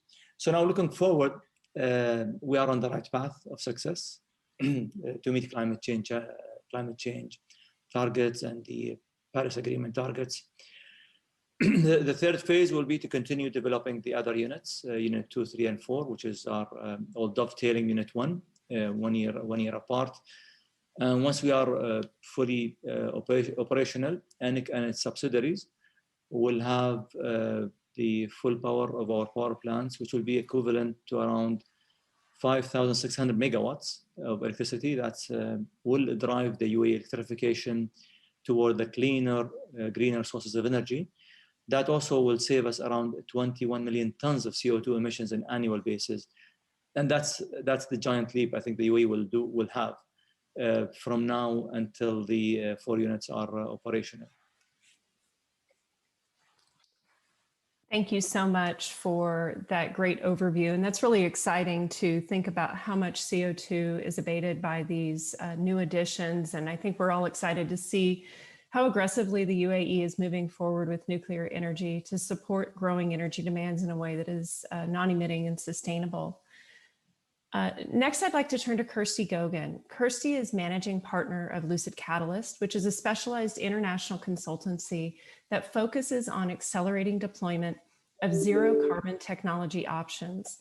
Kirsty is also co-founder of TerraPraxis, which is a nonprofit that works to develop strategies that fulfill the mission of both decarbonization while also achieving prosperity. Kirsty, TerraPraxis and Lucid Catalyst recently released a report on hydrogen, identifying it as a missing link to achieving the goals that are set out in the Paris Climate Agreement. Can you summarize for us some of the key findings in that report and what you found with regard to the role of nuclear energy in that hydrogen production? Yeah, thank you so much, Shannon. And thank you also to the Atlantic Council for inviting me to join this really distinguished panel. It's a great honor to be here. So, the first thing to say is that the world is really far off track when it comes to meeting the Paris Agreement goals that Shannon described in her opening remarks of limiting the global temperature increase to 1.5 degrees by 2050. In fact, current projections, even those that include like a really vast expansion of renewables generation, still show that more than half of the world's energy will still be supplied by fossil fuels by 2050. All the mainstream projections are consistent from that point of view. And that corresponds to a really high risk of a 4-degree trajectory in which substantial areas of the planet will become uninhabitable. And all this while 3 billion people are still projected to lack access to electricity by 2050. So that's the kind of current status that we're in. So if we're going to address that, if we're going to sort of turn the tanker, bend the curve, we're going to need to increase access to zero carbon neutral and carbon negative fuel substitutes that can achieve price and performance parity with fossil fuels. And that's where hydrogen comes in. So large scale, low cost, clean hydrogen is of course the key ingredient that can enable the production of clean substitute fuels that can enable decarbonization of those really tough to abate sectors like aviation, like shipping, like cement production, like industry. However, in order for hydrogen to be a useful ingredient, in order to make those substitute fuels, it has to be both really, really cheap. It needs to, in fact, be competitive with cheap oil today. And we estimate that the target price for hydrogen is around 90 cents a kilogram. Now, current projections for renewables generated hydrogen don't expect to achieve those costs until around 2050. And we hope that they will and that they do. But we have 29 years. I used to say we have 30 years. Now I realize I have to update that to say we have 29 years to our target date of 2050. And we think there's opportunities to make some to gain some traction in the meantime. Now, with renewables, price reductions are constrained by the low capacity factors, even though we do expect to see the capital cost for renewables to continue to fall. Interestingly, by contrast, even existing light water nuclear plants today, and indeed successful new builds, such as we've seen, of course, most recently in the UAE, could already deliver clean hydrogen for below $2 a kilogram if dedicated to hydrogen production.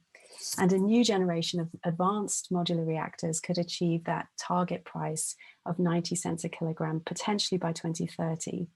Now, as Shannon was outlining, nuclear technology has really particular attributes that make it very well suited to the production of hydrogen.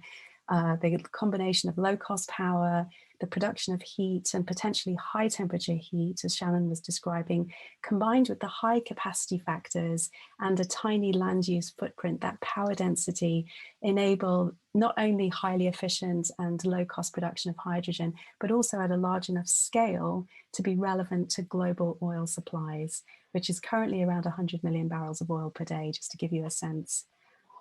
So to drive that massive increase in the production of clean hydrogen, it's going to be necessary to transform project delivery and deployment models. And this will require the same intensity of focus that we've seen in cost reduction, performance improvements, deployment rates that have enabled renewables to begin transforming the global electricity system. And our report outlines how steep, really near-term cost reduction could be achievable by shifting from a traditional construction-based approach to a high productivity product-based approach, moving into high productivity manufacturing environments such as world-class shipyards, or indeed bringing the factory to the project through the development of hydrogen gigafactories or next generation refineries that can be located on existing large coastal oil and gas refineries. So when we move from this sort of traditional approach to construction to high productivity manufacturing, this dramatically lowers the cost of the clean hydrogen and the synthetic fuel production. And we know that leading shipyards already have that really extensive manufacturing capacity and can already produce designed for purpose offshore production platforms. In this case, they'd be tailored for hydrogen production. And then, of course, the production of fuels, which is a transportable commodity with a global market, can really enable, frankly, a new 21st century business model for the oil and gas sectors. So rather than the sort of current choice that the oil and gas sectors are facing, which is business as usual or extinction, frankly, this really does open an entirely new business opportunity for the 21st century. And then the beauty of this, of course, is that the oil sector can leverage its existing industrial capability to continue to supply global fuels deliveries, except that the production and operations are actually transformed through a great deal more flexibility on location and scale of siting, as well as, importantly, control and certainty over production. Offshore deployment then even further increases siting opportunities, reduces costs, enables large-scale global production, by the 2030s and beyond. So the rapid achievement of low hydrogen costs through these innovative delivery models that we outline in our report, we conclude that we could really accelerate deep decarbonization across parts of our economy, which frankly, right now, we do not have good answers for. By 2050, we could see low-cost clean hydrogen help to avoid really substantial global cumulative future carbon emissions from a very large fraction of otherwise locked in fossil fuels. And a program of this kind, could put the world back onto that 1.5 or 2 degree pathway of the Paris Agreement goals. And that, Shannon, is why hydrogen is the missing link to a livable climate. Thanks. Thank you, Kirsty. And for those of you who maybe have not read through the report that Kirsty just described, I strongly encourage you to go to the TerraPraxis website, download a copy.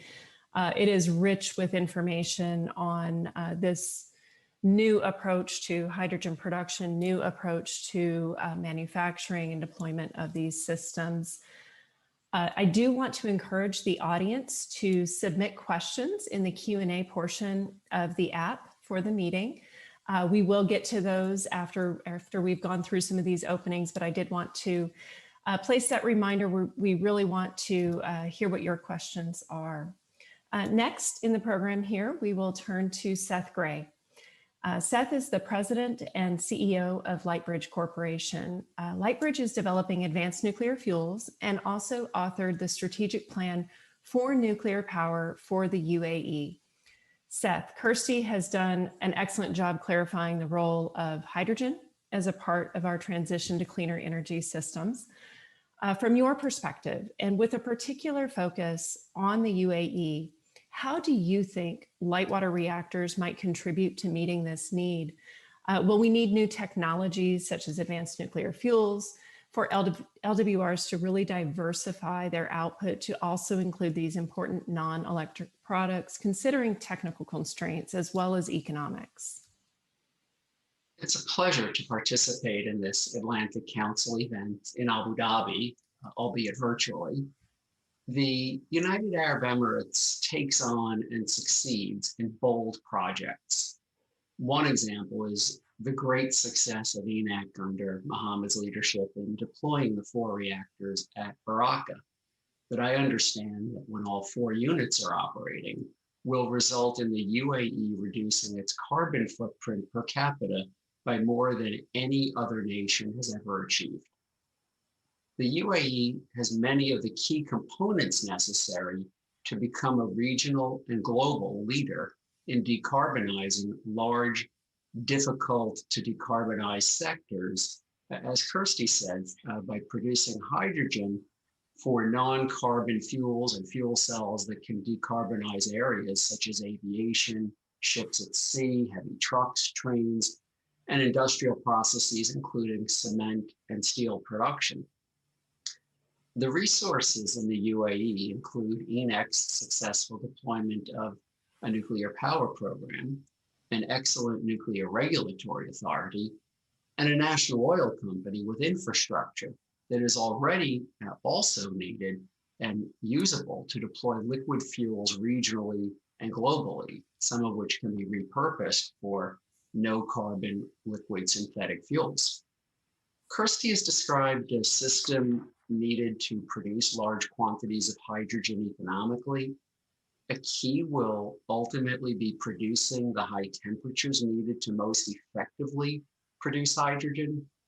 Nothing will be as feasible as nuclear reactors for doing that for some time, until well after we've made it or failed on preventing catastrophic climate change. During these few decades that we have left, nuclear is the only feasible way to meet this goal. High temperature commercial reactors can eventually be commercialized, but we need to start with current reactor technology. And we can boost those reactors' efficiency with advanced nuclear fuels. We can generate hydrogen right now with electricity instead of high temperatures, using existing reactor technology and electrolysis. And these reactors can have a significant boost in efficiency using advanced fuel, and that's what Lightbridge is developing. Thank you, Shannon.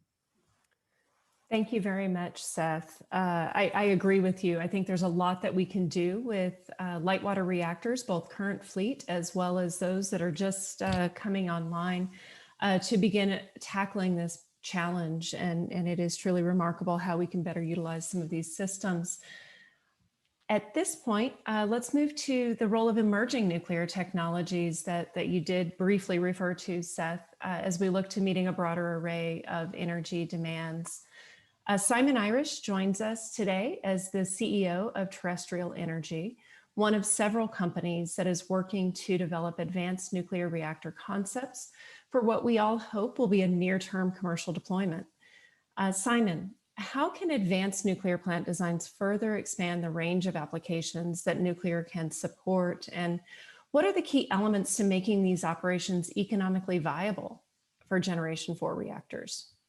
Well, Shannon, thank you very much. And it's a pleasure to join my fellow panelists today and participate in this, what I think is a very important discussion, and to do so hosted in Abu Dhabi, given everything that ENIC has accomplished over the last 12 months. So congratulations to Mr. Al Hamadi on the accomplishments of ENIC over the last several years, but particularly this year. So Shannon, with respect to your question, in terms of the applications of advanced nuclear power plants, what they can deliver to the market looking forward.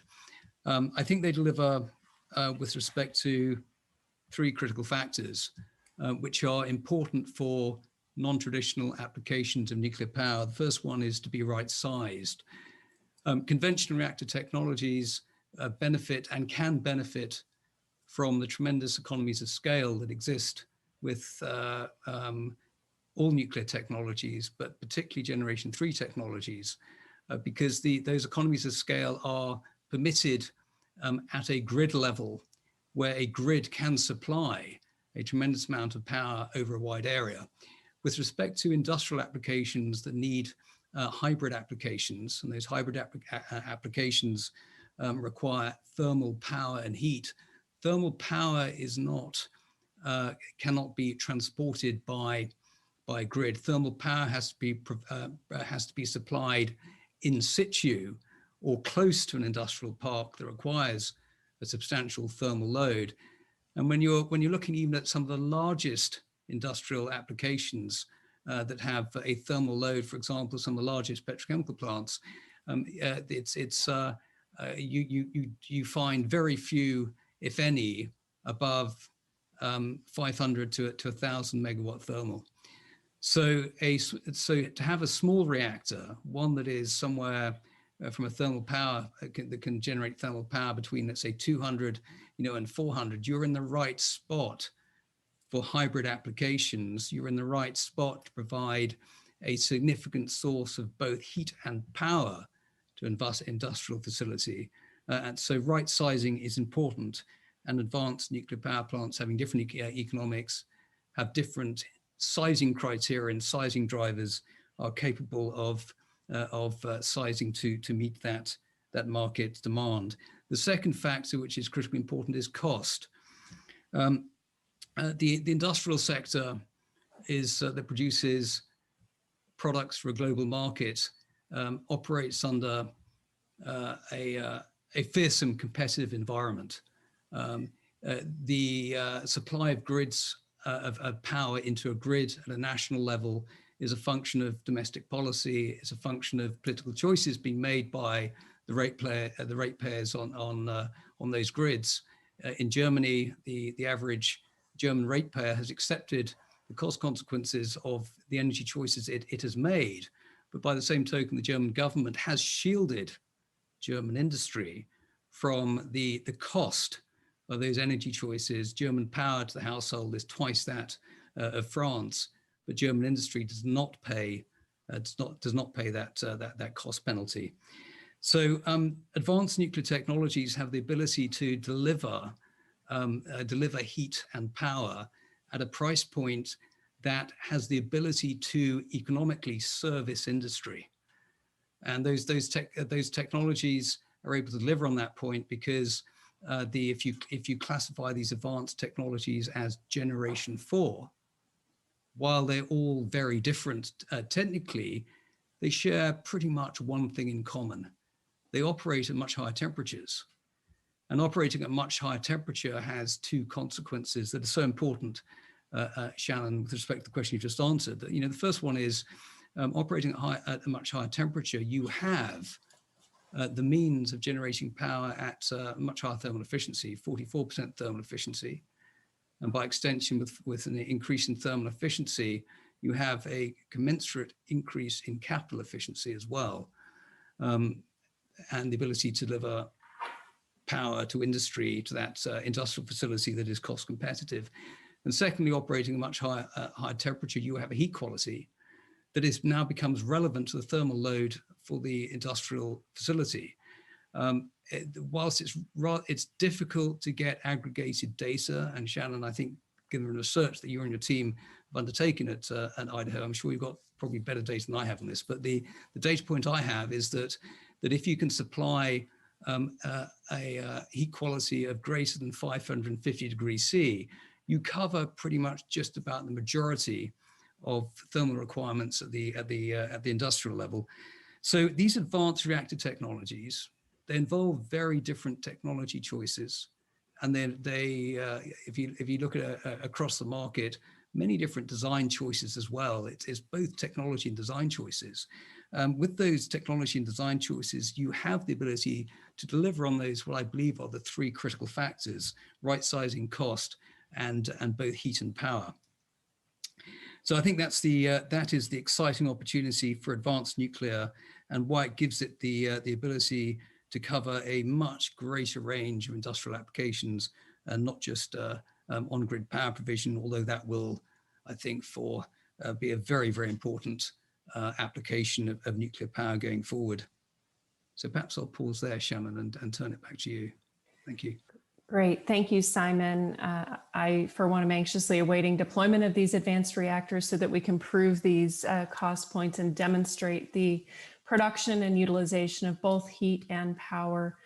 And I want to see this happen alongside the other generation technologies that can also provide this clean energy that we all need so much. And I do want to thank you all for those opening remarks and for giving us such a great basis for starting our discussion today. Again, I'd like to encourage our audience to submit questions to the Q&A, and we will get to as many of them as we possibly can in our limited time. First, I'll go to a few questions that I have as some of those questions begin coming in. So Mohammed, I want to go back to what is happening in the UAE with these new plants coming online. We've covered that potential role of nuclear plants in producing hydrogen. And as the newest country to add nuclear energy to your grid, do you think that now is the right time to consider production of hydrogen at these plants? And as we think about that, why do you think nuclear energy is often omitted when we talk about clean or green hydrogen in the greater discourse? So, if I may, Shan, just to give a quick brief on the potential of hydrogen and what would make it successful, specifically in the world, and also looking at the UAE. So, as my colleagues mentioned, today the light water reactor is designed to provide electricity for all parameters, and the future advanced reactors definitely will have a great potential in providing cheaper hydrogen. But if I may just talk about hydrogen for a few minutes here, hydrogen's been there, and over decades, and there was no success for it. So what would be the success factors for hydrogen, or green hydrogen specifically? I would put it in three buckets. First one is technically, hydrogen is very dense energy. It's around 140 megajoule per kilogram, and that's almost 3 times the natural gas. It's about 200 times to the Tesla batteries, which is will make the hydrogen, makes it, technically speaking, also transportable. So it makes it a very dense energy that will solve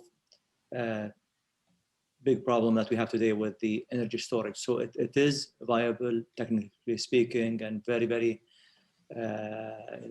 will be a great product to have. Secondly, what we've seen right now and globally, there's a lot of strong government supports politically. China, Europe, Japan, UAE just announced last week the hydrogen alliances, which is between Mubadala, ADNOC, and ADQ. And that's a very bold move from the government to explore and be in the front end of that new opportunity. So technology plus pricing, that makes it more viable. Today, the evolution of the electrolysis is made more efficient, cheaper prices, 50%, by the way. There was decrease of the capital cost of those electrolysis in the last 5 years only. And in comparison, this reminds me of 2006. We were sitting in Abu Dhabi evaluating, do we do nuclear? Do we go with renewable? And looking at photovoltaic in the last 10 years, it dropped from 40 cents per kilowatt hour to 1.6 cents per kilowatt hour. Dramatic cost reduction. And that's what made it viable. That's what even opened the door for private sector to immediately jump in and create business opportunities. Now we will see also in the aviation sector and the transportation, as I mentioned, electricity storage, cogeneration from gas plants, it is viable. And looking now specifically at the nuclear or the equation within the UAE, 4 years from today, we will have 25% of electricity generated by a clean and reliable source of nuclear power plants. We have renewable also in the UAE, and is being installed. We have also the gas plants. So if you look at the UAE's mix of energies, it is the right ecosystem from economics point of view, the infrastructure we have here in the UAE, as Seth mentioned, and also the abundance of electricity that we will have. So we have a very, I would say, ripe environment for the exhaust to be successful, so the hydrogen to be successful. And I commend actually Christy and her team for the Lucid report. I've gone through it over the weekend. It's impressive reports, a lot of data, and looking at that and putting them through those buckets of 3 filters, it gives me confidence that looking back in the back mirror of 2006 and how we evaluated solar power plants and where are we today and how that became a great success. Looking at the hydrogen, exactly the same similar environment I see around me today.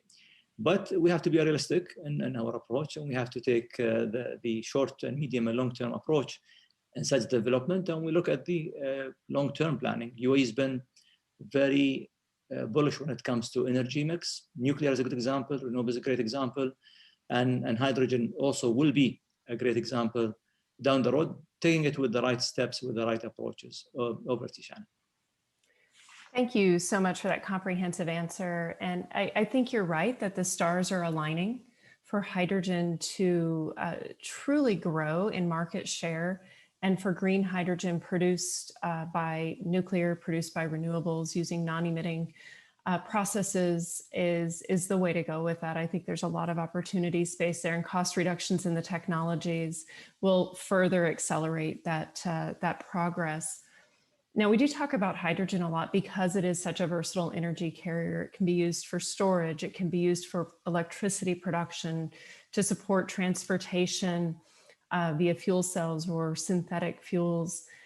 Kirsty, I want to go back to you, and you talked a little bit about some of those hard to abate sectors like production of fuels for aviation and utilization of existing infrastructure to support moving those fuels around, production of those fuels, utilization. Can you tell us a little bit more on how we might utilize existing infrastructure, perhaps in the UAE or elsewhere, to support the production of synthetic fuels using this clean hydrogen? And do you think there are any advantages to being a first mover in this arena? Great, thank you.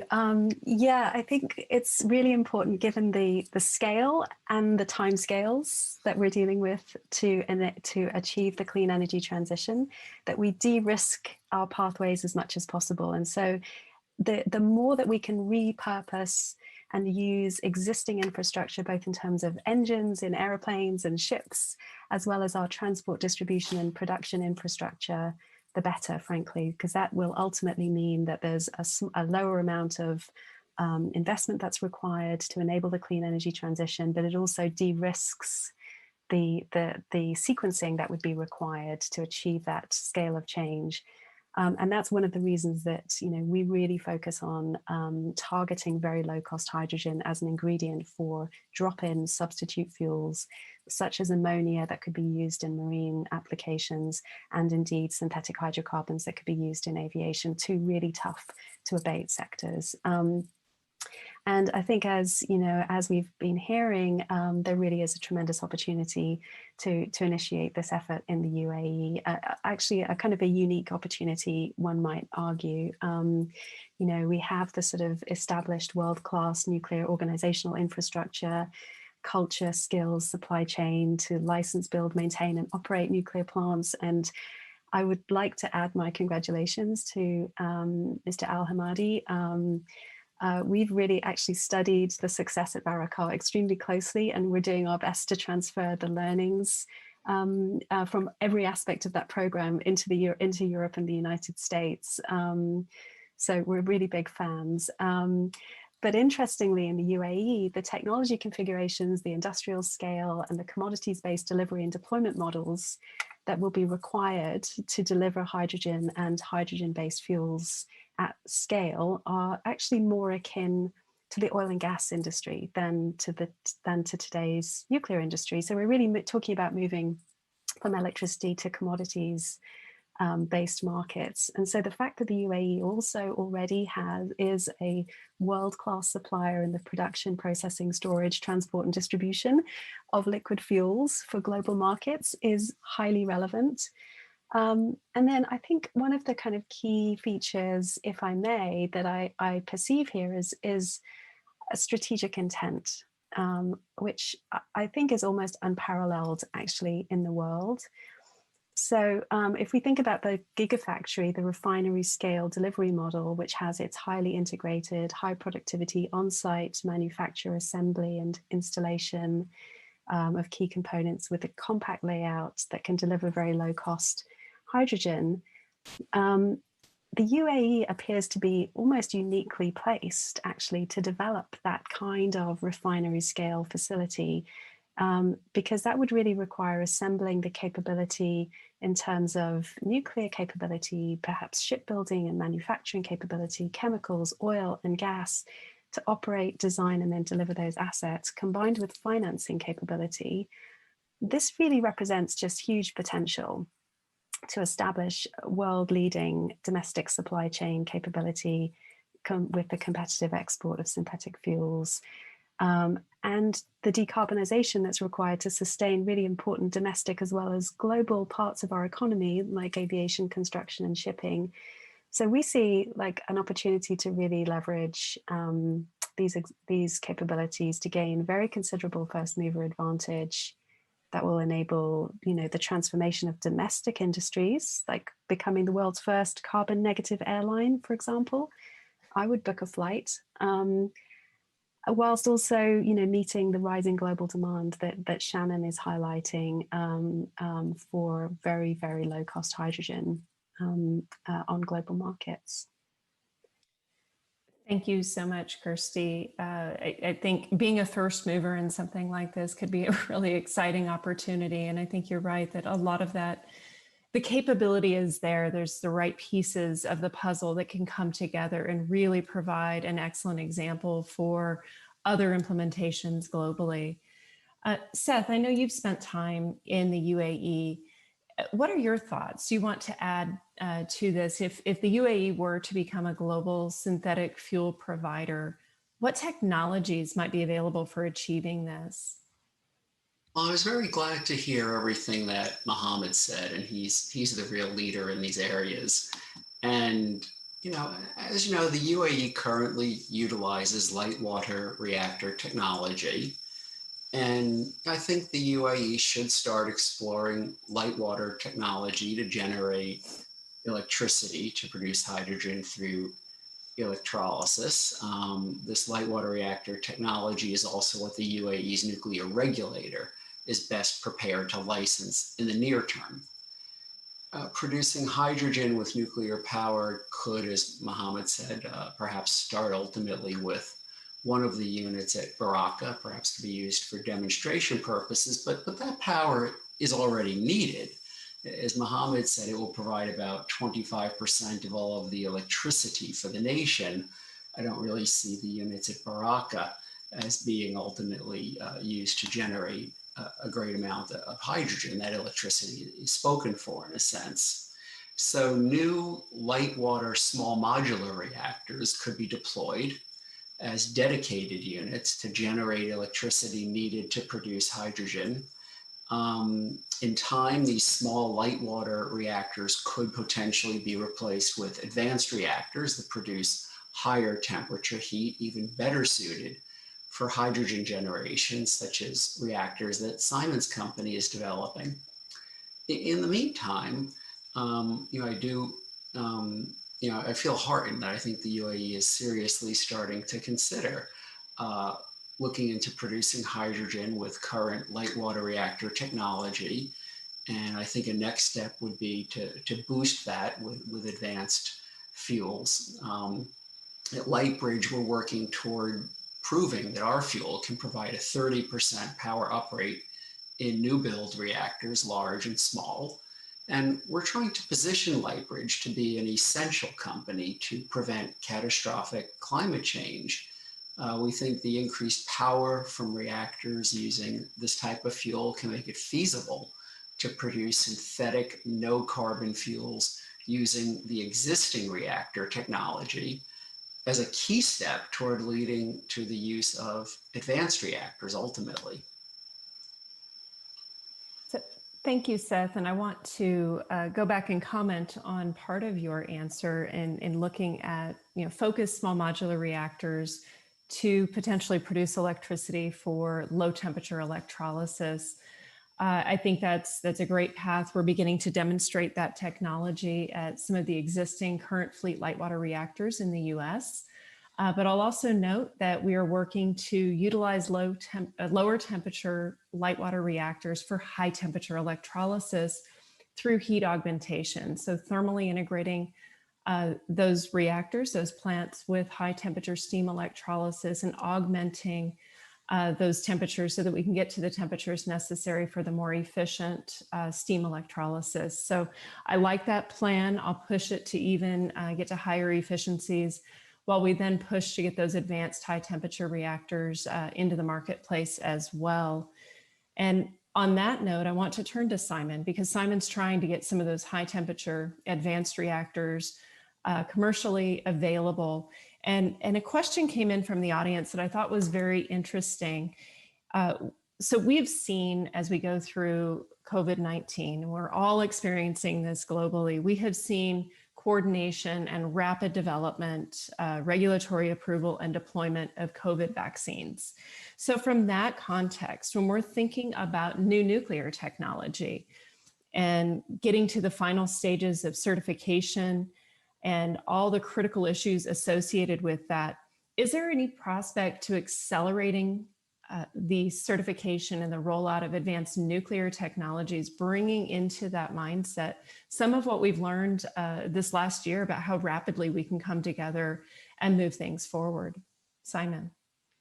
Well, Shannon, I think from a regulatory perspective, there's a lot of work has been done over the last 5 years by regulators, both working with domestic focus groups, but working internationally as well to take lessons learnt and strategies to improve the efficiency of licensing advanced reactors and sharing them in the international community of regulators.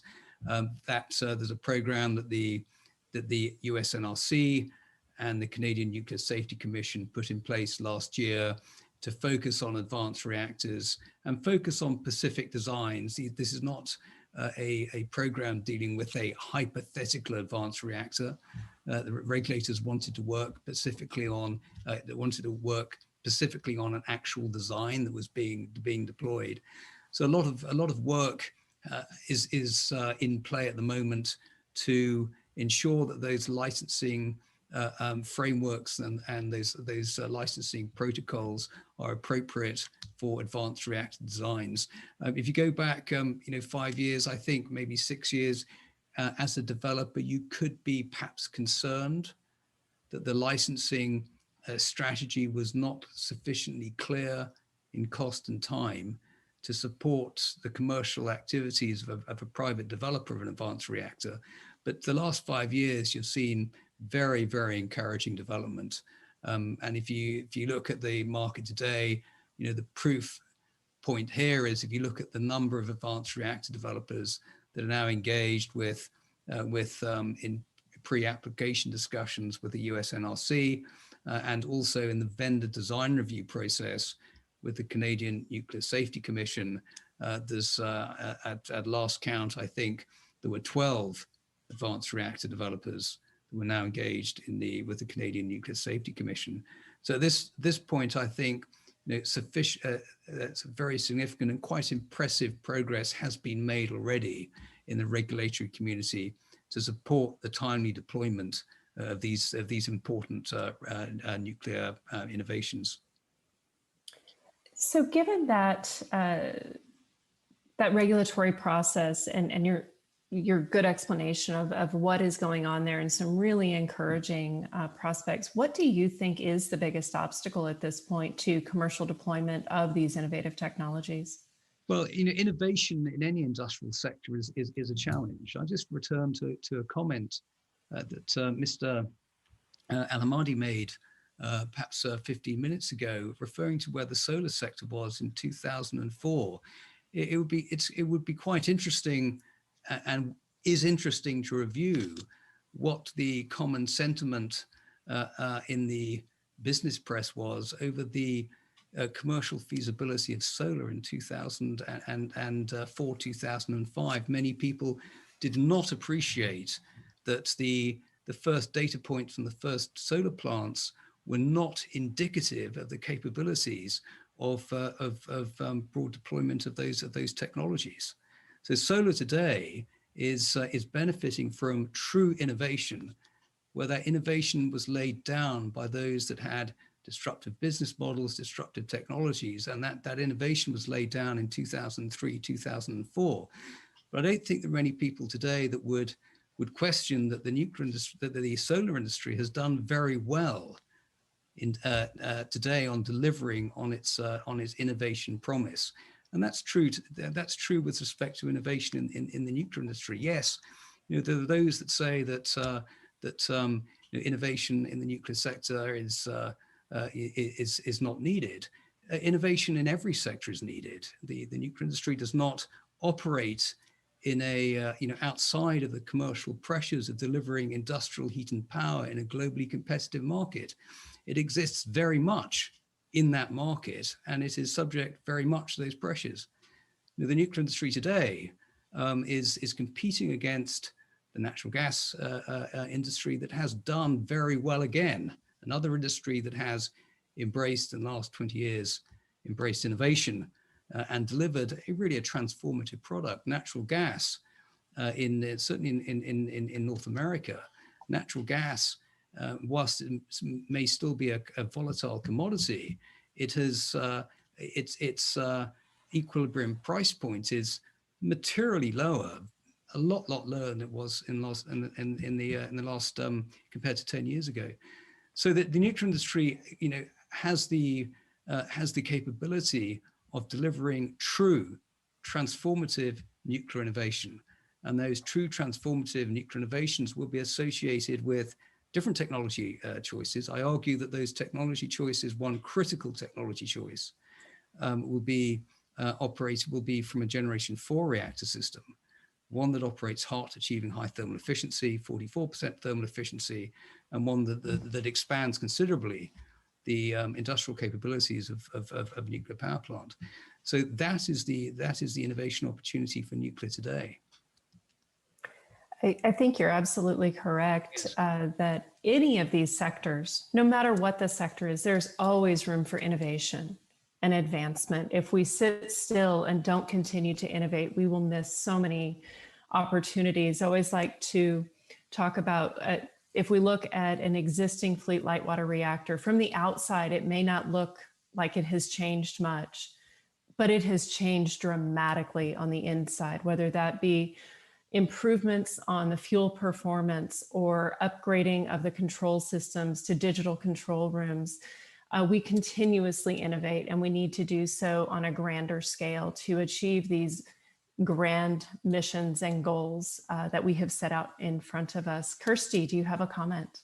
Just a brief comment, just to say, I really agree. And Shannon, you know, the work that you're doing in your lab is sort of leading on so many fronts, demonstrating the value proposition in many different applications for nuclear technology, which have been really underappreciated, I think, and are now really starting to come to light as we confront some of these harder to decarbonize sectors and the real contribution that these technologies could potentially make.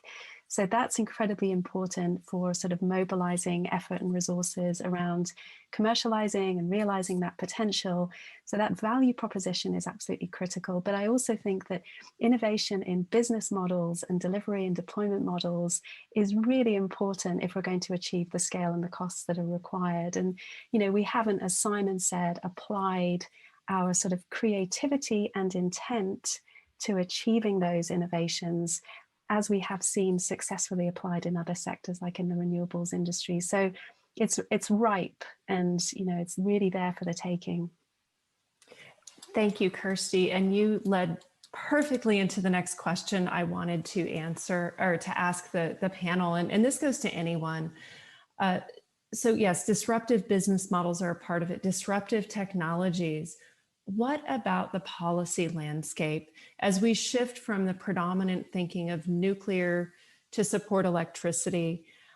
As we change that discourse to nuclear beyond power and moving toward the industrial application side, Do you think the policy landscape will change? Does it need to change? And how, what might we help those changes be put in place?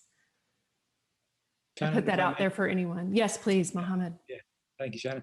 So if I may, the saying goes, necessity is the mother of innovation. And today, with having renewable as intermittent source of energy, having nuclear as a base load that runs 24/7 for 18 months and 24-month cycle, that abundance of electricity, and also with the intermittency of renewable, it creates that need for such kind of a storage or a fuel that emits only water, by the way. And that will be a major contributor to climate change solution. And today, if you have something technically viable, commercially viable, politically or policies normally will align. And because it's necessary, it's required, and there's not much of alternatives are available there. So that's my take on your question. And today UAE is pursuing renewable, nuclear. We have abundance of gas, and we have all the right success recipes for that. And the government support forming the I would call it the strategic hydrogen alliances between 3 major companies, the Mubadala, ADNOC, and ADQ. We have the right synergies. And today, UAE is, people are looking at the moon, we're gazing at the stars today. So we are ambitiously pursuing this opportunity, this golden opportunity, I would say. Over to you, Shannon. I'm glad you're pursuing that golden opportunity, and we hope that others will do so as well. The other panelists, do any of you have thoughts on these policy landscapes? We're sitting in many different regions and perhaps have some different thoughts on that matter. Well, Simon. Yes, Shannon, I'll just comment on policy support. The opportunity certainly for advanced reactors is to find a like-minded industrial partner that practices in the chemical or petrochemical sector that would be motivated to develop the linking technologies to adapt their chemical engineering processes, and in fact even adopt new chemical processes that may be at a TRL level of 4, 5, 6. I'm thinking of certain other methods of creating hydrogen from natural gas, one of which is pyrolysis. The beauty of that is that you create hydrogen. The carbon byproduct is not in gaseous form, which is a bit more challenging for CCS to sequester. It's in the form of black carbon, solid carbon. There are many technologies, I think maybe 6 or 8 of them that have been demonstrated at various scales, lab scale, maybe slightly larger prototype scale over the last 10 years. From a government policy perspective, encouraging the policy to encourage that industrial partner to embrace that innovation, which is the other half of nuclear innovation. Someone that wants to develop their industrial processes to marry, to link to the heat and power of an advanced reactor. I think that's an important part of the equation to make some of these technologies work. I couldn't agree more. I think that designing these processes to better link between the energy provider and the energy user is so critical to achieving an optimal configuration. And we have a lot of that work going on in the national laboratories, trying to bring the TRL up for those different technologies. Seth, I think you had something you wanted to add on this discussion point as well. Well, from an American perspective, we've seen very encouraging bipartisan support for nuclear power. In all 4 years of the Trump administration, there was very strong support for nuclear, but the R&D budgets were actually increased in both the Democratically and Republican-controlled House and Senate all 4 of those years, above what the administration requested. And I think we're going to see that now continuing into the future, including the great programs going on at Idaho National Lab. Kirsty, I can... One yes. quick comment, which is, I think that to really move the dial on this, we need courageousness and we need decisiveness. And those are 2 important assets that I see in the UAE that could really provide the leadership that's needed on this issue to demonstrate this potential. So that's my final call to action. Well, it's an excellent note to close on. I think it does require someone who's courageous enough to get outside the box, to change the paradigm and show that it can be changed and it can be effective and successful. So I thank you in the UAE for doing that, for being a forward thinker in these energy applications. And I thank all of you for your contributions in that forward thinking on how we can better implement clean energy technologies, how we can better utilize the vast amounts of energy that is available to us in our nuclear plants and move forward alongside those other generation technologies. So I see that our time has counted down. I want to just give a very brief opportunity to each of you, if you would like to make just a 10-second closing remark before we go back to Jennifer. Mohammed, I'll go to you first. Thank you, Shannon. That was a very interesting panel discussion, and I learned a few things here and there. I'm really thankful to the Atlantic Council, and this is a call for saving the environment. And UAE is doing its utmost efforts, from the nuclear program, renewable, and the opportunities that UAE is capitalizing on. So I look forward 10 years today, and what will be the story that we'll be talking about from energy innovation and how we've managed to create a dent, in our environment saving equation. Thank you. Thank you. Kirsty, any closing remarks? Oh, I thought I'd squeezed in mine with my courageousness and decisiveness, but I will add that the untapped potential here that we've been talking about with regards to hydrogen, actually the potential for nuclear technology to be applied to many of our really big challenges like direct air capture, desalination, and other applications that could really support not only our climate mitigation goals and so on, but actually increase quality of life for many people around the world as well. So I'm looking forward to seeing more leadership in these areas. Thank you, Kirsty. And Seth? Well, I think we've had a bit of a sugar high of some of the easier to decarbonize areas moving fast, such as going from coal to natural gas. And now we're starting to hit the hard areas to decarbonize, and massive hydrogen production in a clean way economically may prove to be the only way to decarbonize some of these areas. I agree. And Simon, I guess you get the last words here. I think the hydrogen discussion is particularly interesting. That is the golden key to a totally decarbonized energy future, and the ability for nuclear to be one of those clean energy sources with tremendous clean energy muscle to turn that key is tremendous. But it does require further innovation. There are many different ways to create hydrogen.